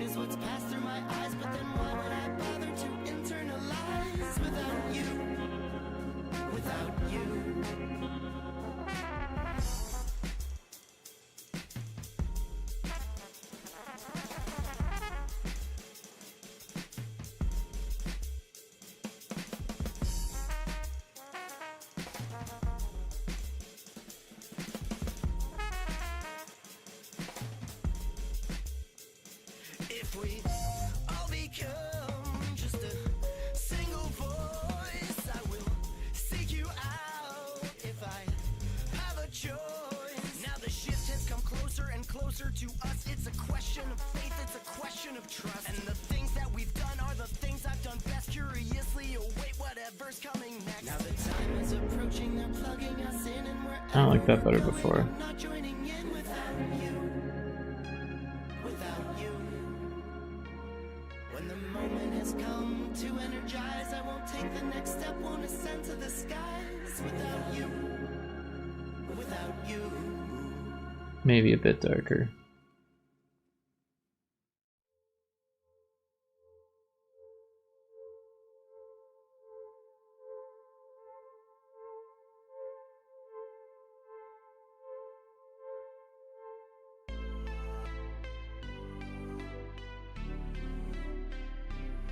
This one's really good too. I love this album, to be honest. Lunch break. Nom time. We're going okay though, but can't chat when I'm at work. Cry. Oh, I'm sorry to hear that. Well, I'm glad that you're enjoying your lunch break. Hope that it's been a good day at work. Alright, says the biggest thing I'm trying to figure out still is pixel art. I know with a bit of time I can get the system set up, but then I basically have a game with no pixel art yet. Though I'm trying to learn to become better at pixel art. Taku even sent me some tutorials too. Cool, did he send you to Saint 11? Saint 11 is my favorite tutorial place.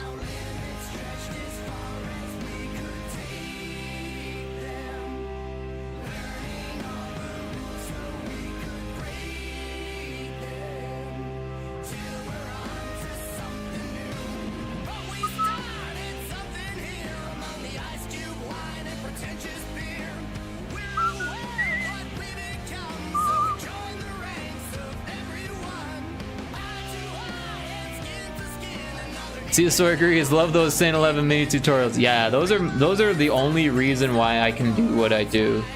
I would have been so behind on learning pixel art if I hadn't found those tutorials. And for anyone who doesn't know what we're talking about, I can share that real quick because it's that awesome.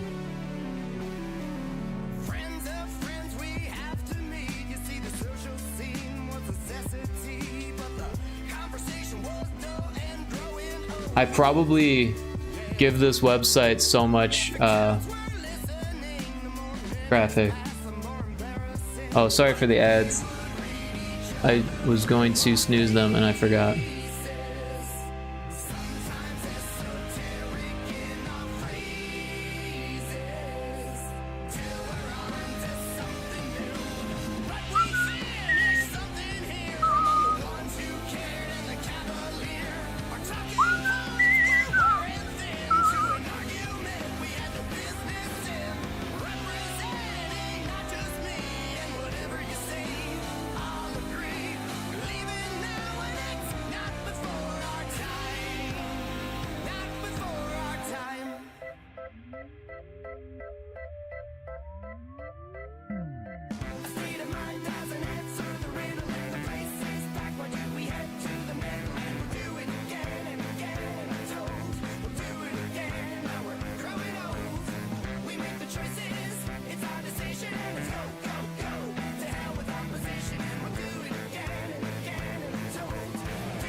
Ad over. Sorry about that. Yeah, so the link I put above is for Saint 11, and we can shout them out. They do have a Twitch. They hardly ever use it, but that's Saint 11. They did pixel art for Celeste, which is a very popular game, and they are amazing, just fantastic pixel artist. And like I said, I owe everything that I've learned in pixel art to those tutorials. They were this huge leg up. I would not have gotten as far as quickly without those tutorials.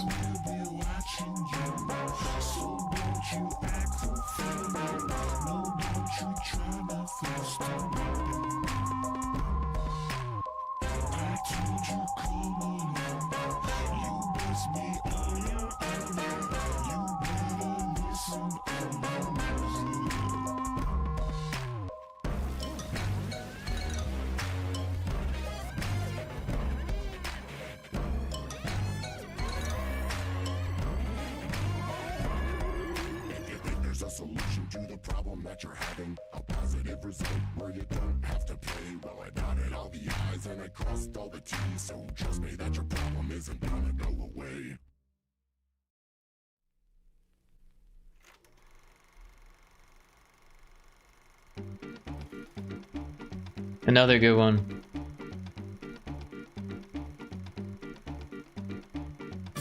There was an average Tuesday, there was a shooting star, then everything went fucking nuts.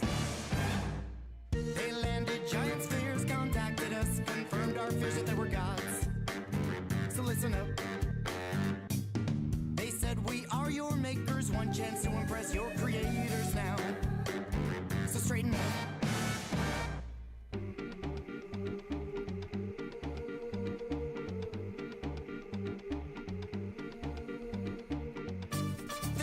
One decade, and then they closed their doors, and they were gone into the skies.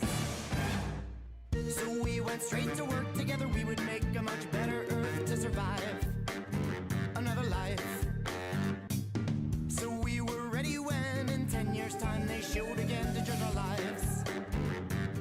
And when they asked us how we've been, we told them busy from the start.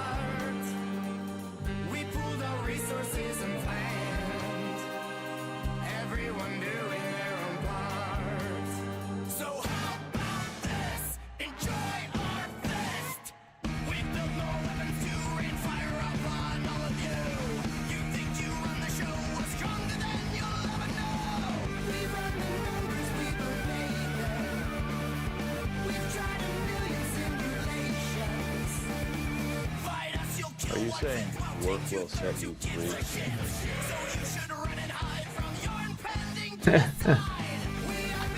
Kara says, for me it's mainly environment buildings. I can make basic 32 by 32 pixel characters, which is what my game will be in. Right on. Thanks for the Silicon Valley redeem. There are some tutorials in there on making buildings, but it will depend on your point of view, right? Because if it's top down, then there's like certain recipes for that. And then if it's like side scroller or like, you know, front view, top down, yeah, there is one for that.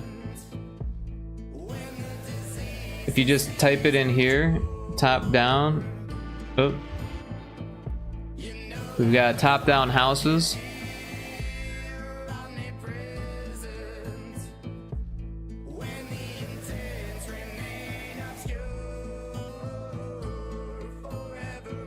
And look how beautiful they look in the end. And then we've got characters here in case you wanted more on character animation. Top down run cycle. Some more top down tricks here.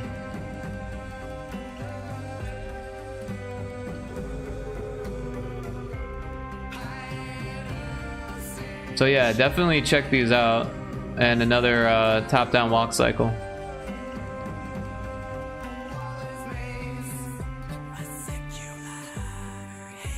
I think this one might be helpful for you as well as this one. Definitely worth checking out.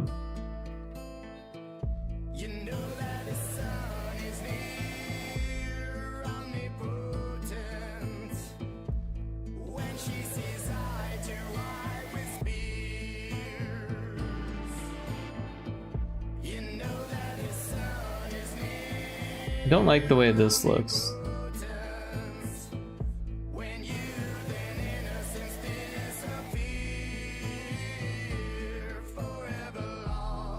That looks a little bit better.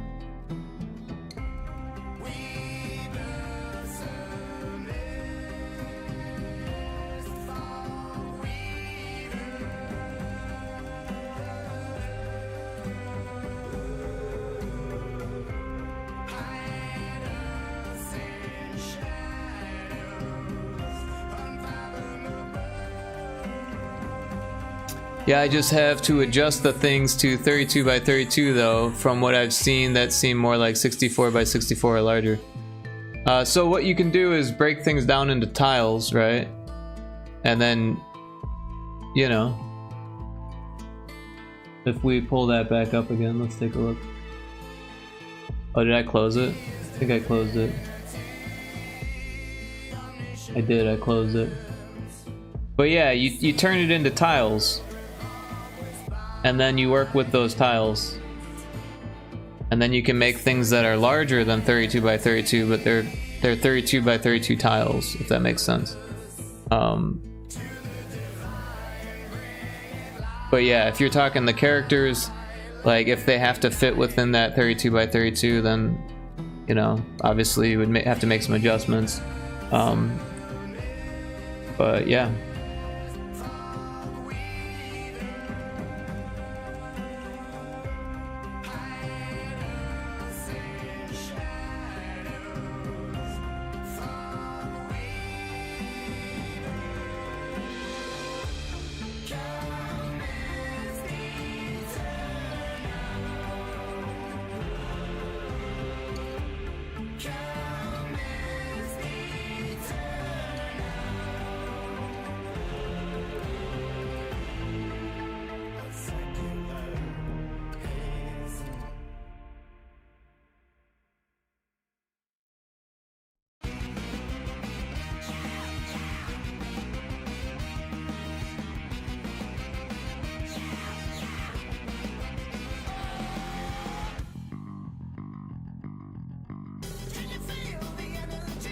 I hate this game. What game?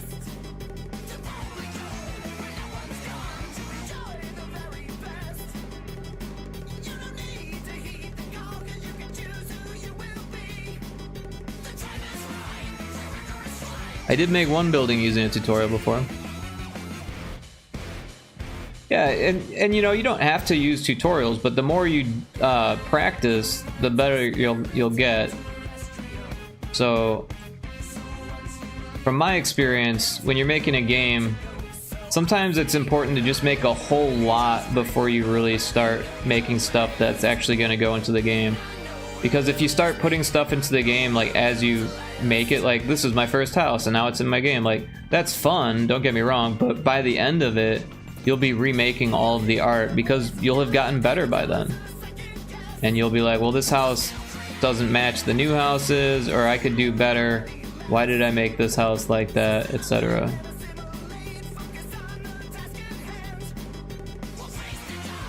And it happens to everyone.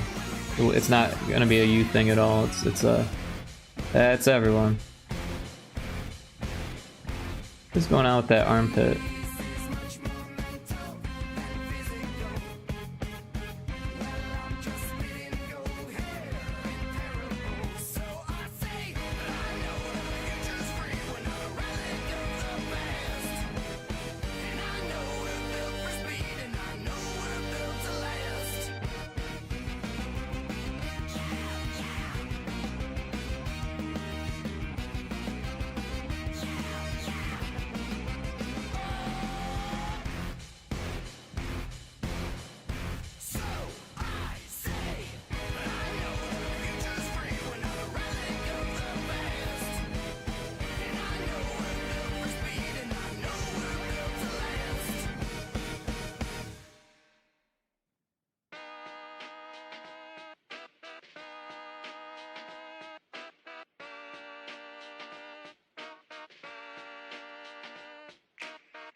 Taco Crepe says, phew, I fell asleep. Well, that's okay. Yeah, I mean, the building I made doesn't really fit the hell vibe. Well, you'll get better at changing things to fit vibes, for sure. Sometimes you have to just develop like a set of rules, and then you can manipulate those rules to fit your theme.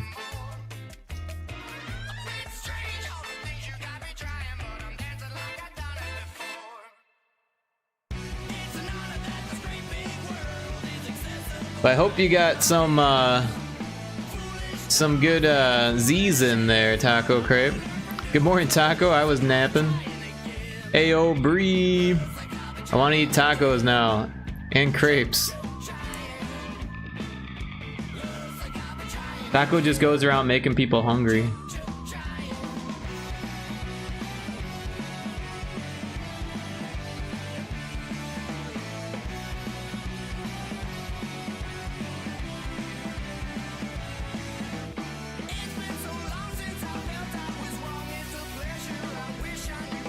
Now I'm trying to remember the burrito acronym. Broadcasting something that starts with an A, burrito. Awesome? Broadcasting awesome burritos? Is that what it was? Broadcasting awesome burritos.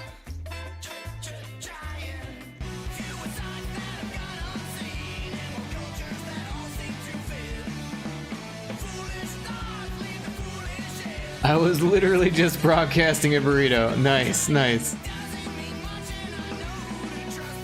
Can't go wrong with the burrito.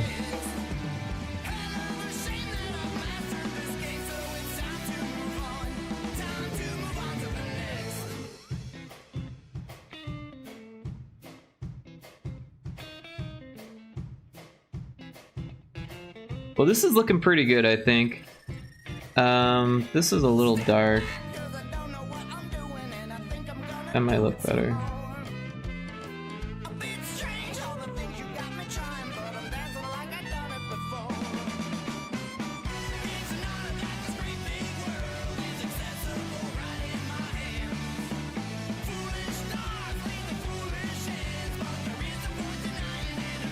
This doesn't look as good dark. Also, this looks too dark now too.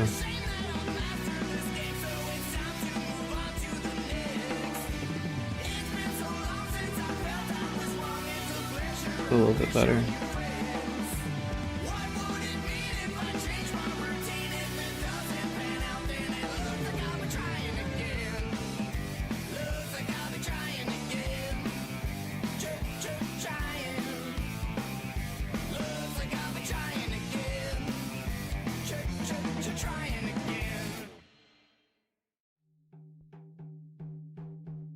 Here's another cover.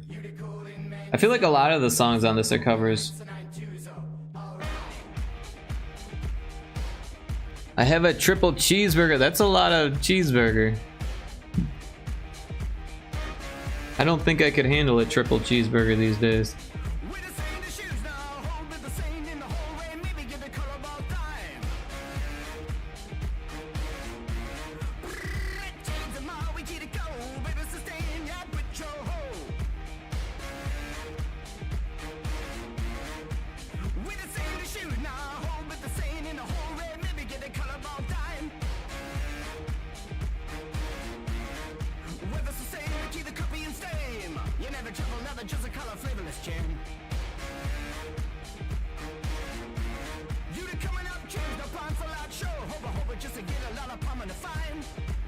The lyrics to this are hilarious.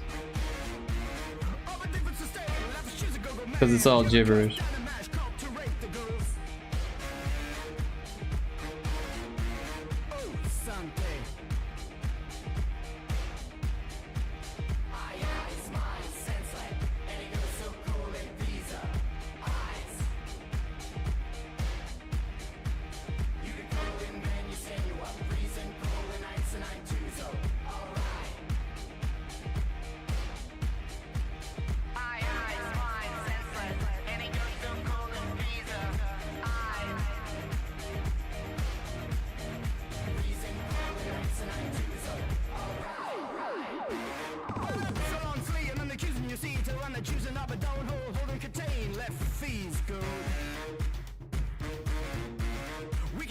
Wait, you crave a triple cheeseburger is what you said. I thought you said you have a triple cheeseburger.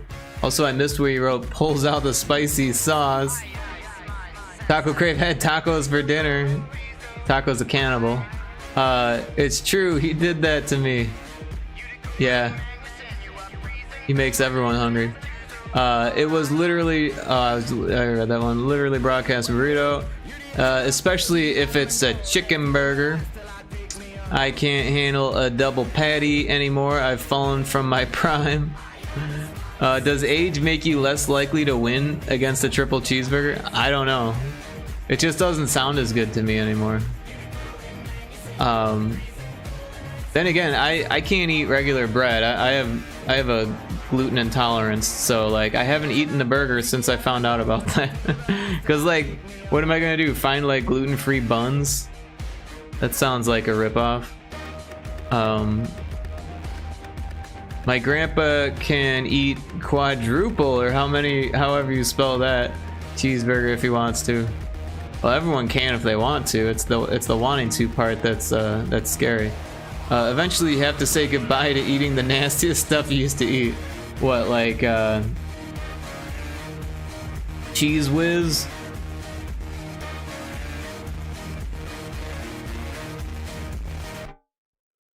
I used to like Cheese Whiz.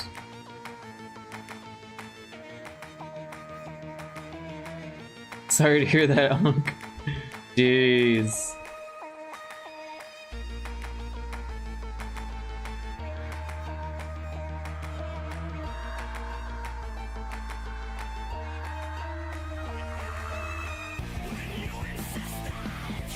Chewing on jawbreakers? Yeah, that's something you grow out of. Jawbreakers in general.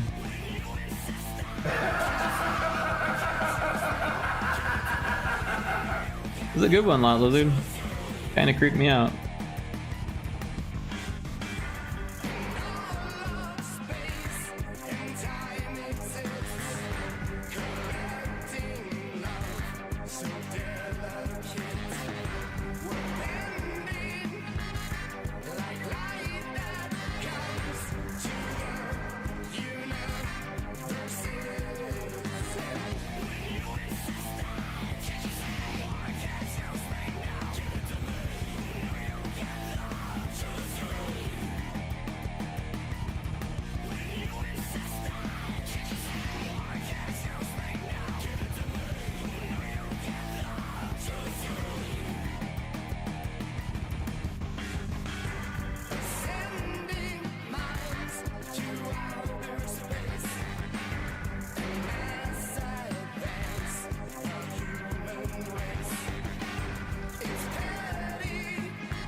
I don't pick the laugh, Rick. I know you don't pick it. I made the redeem, Lot Lizard. But there's like over 50 of them, so I have to congratulate you when you get a good one. It's like when you win the lottery, because I mean they're all pretty good, but some of them are better than others, right? You are welcome.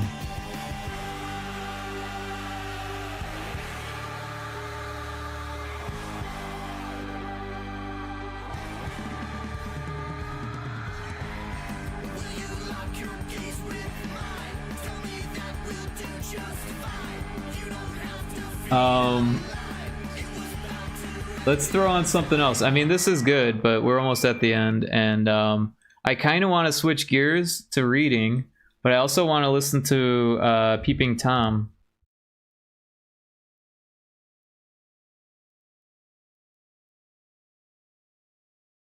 Let's see if we can get the full album. Or maybe we should just skip to the best songs. I don't think we're gonna get the whole album. Wait, Liquid Sand? I don't know what that is. Is that the same Peeping Tom? As far as I know, they only have one album.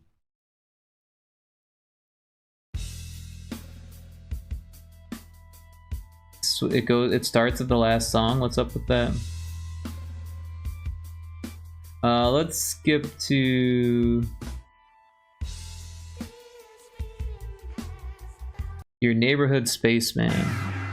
It's a good one. Oh, I'm a demon fish. I'm a pink demon fish. Look at that.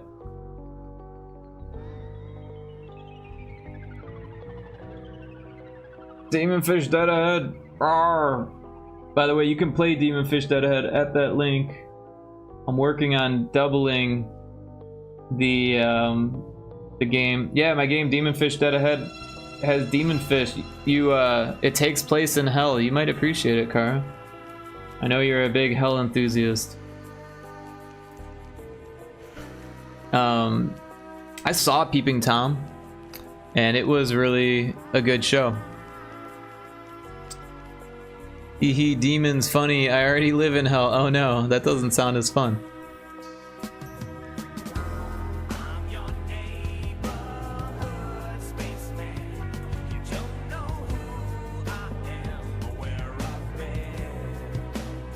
It does sound fun.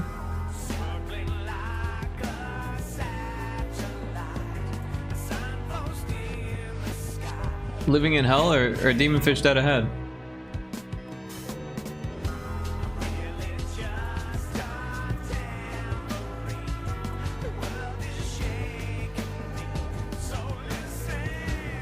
Yeah, hell is just misunderstood.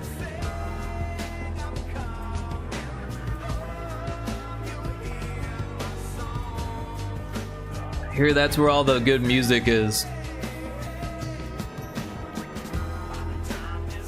I mean, it's on fire, but nice. He's on fire! Like Pyro Toad.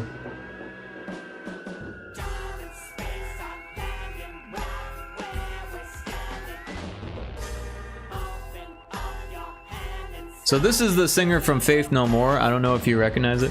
He's also a voice actor in The Darkness, which is a video game for PS3. Oh, Taco Crave said Demon No More, make him a Pyro Toad.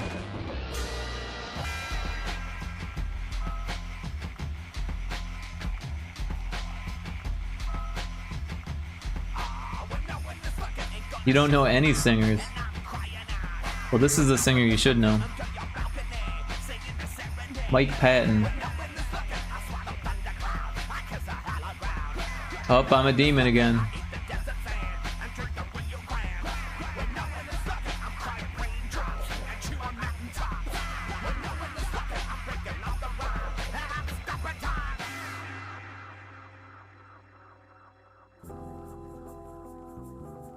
Dance.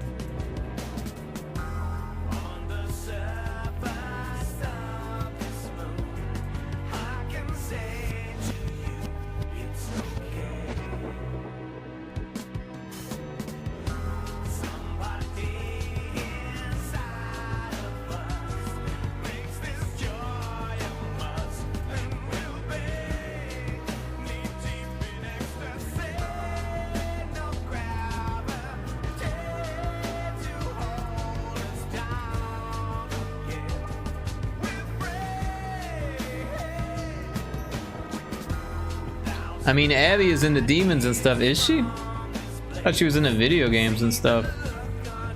And rocks. I always give her rocks. I think she absorbs all of my rocks. Or was it Penny? I can't keep track of all the women that I romance. Too much to ask.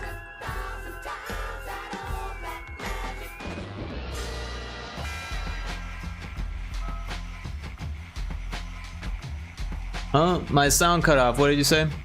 I said Abby likes video games and rocks, I thought. I didn't know she likes demons. And then I said, or maybe it was Penny, because I can't keep track of all the women I romance.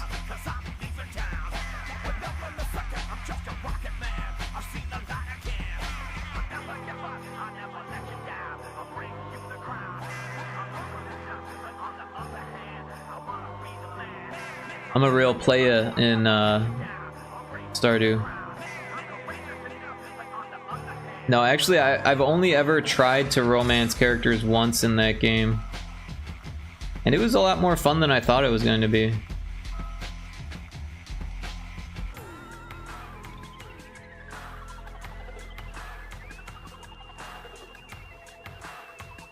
I don't like how that looks. Better like that. 8 heart event Abby Ouija board demon summoning. I never got that far. Never got that far. Spoiler alert. Jeez. I'm just kidding.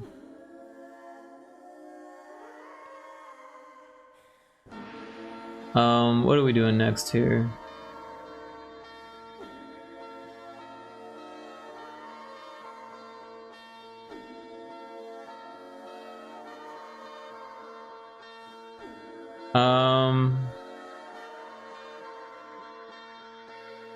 I think this is the one that he kissed me during.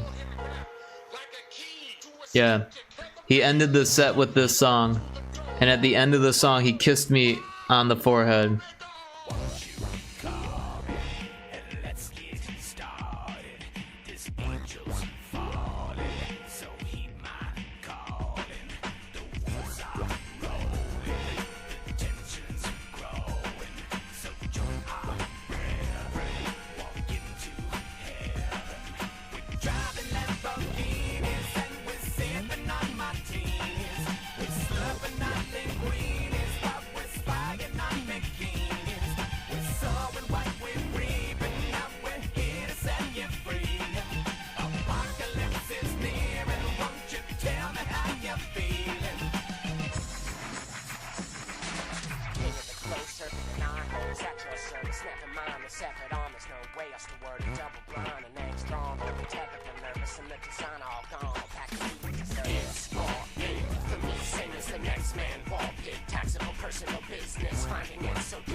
But the true route is... Oh, there's an ad. I'll wait until the ad's over to read.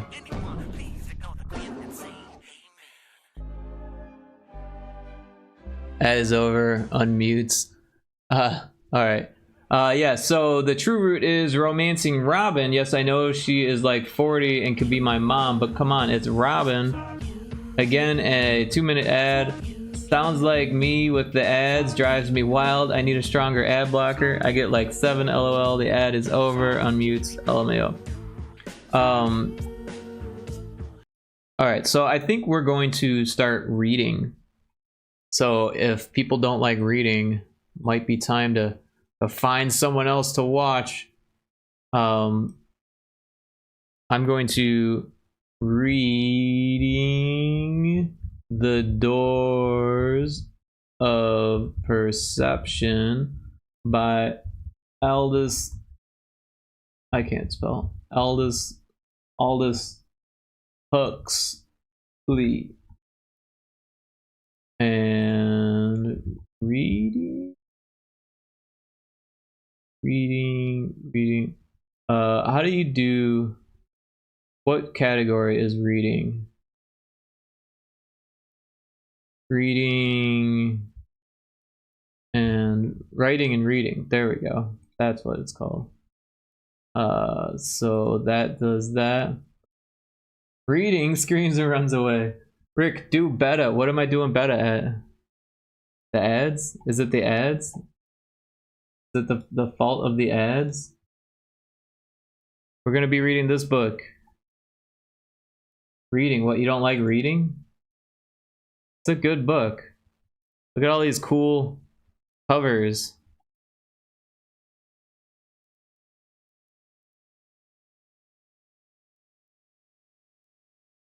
Not what I meant. LOL. Do better at reading the chat? Did I miss something you wrote in chat? Oh, whoa. Taco Crepe knows good book art when he sees it. This one's too big.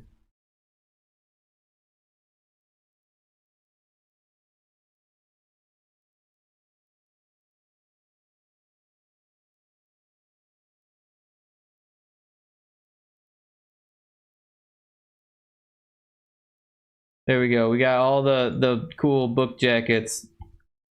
This is actually the version that I own.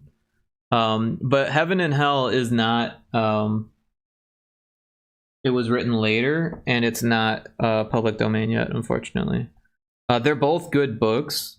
Heaven and Hell I think is a little bit longer, and The Doors of Perception is a little bit shorter. But yeah, I'll read the back of the jacket before anyone runs away. Never mind, go on, Rick, get it. I'm playing while you read. I still don't know what you meant, to be honest. But yeah, so the back of the jacket says, half an hour after swallowing the drug, I became aware of a slow dance of golden lights. There's an ellipses. And then it says, among the most profound explorations of the effects of mind-expanding drugs ever written, here are the two complete classic books, The Doors of Perception and Heaven and Hell, in which Aldous Huxley, author of the best-selling Brave New World, reveals the mind's remote frontiers and the unmapped areas of human consciousness.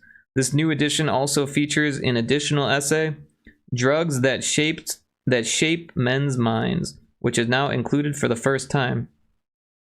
Wonderfully entertaining, The New Yorker. Thoughtful, Huxley ascribed mystical significance to drugs, New York Times. That book that launched 1,000 trips, Daily Telegraph. Aldous Huxley, 1894 to 1963, is the author of the classic novels Brave New World, Island, Eyeless in Gaza, and The Genius and the Goddess, as well as such critically acclaimed nonfiction works as The Devils of Loudon and The Perennial Philosophy. Born in Surrey, England, and educated at Oxford, he died in Los Angeles, California. So yeah, on the front of the jacket it reads, A Genuine Spiritual Quest, Extraordinary, New York Times. So yeah, give me a second. I'm going to put on my sweatshirt because it's a little chilly in here all of a sudden. And then I'm going to read.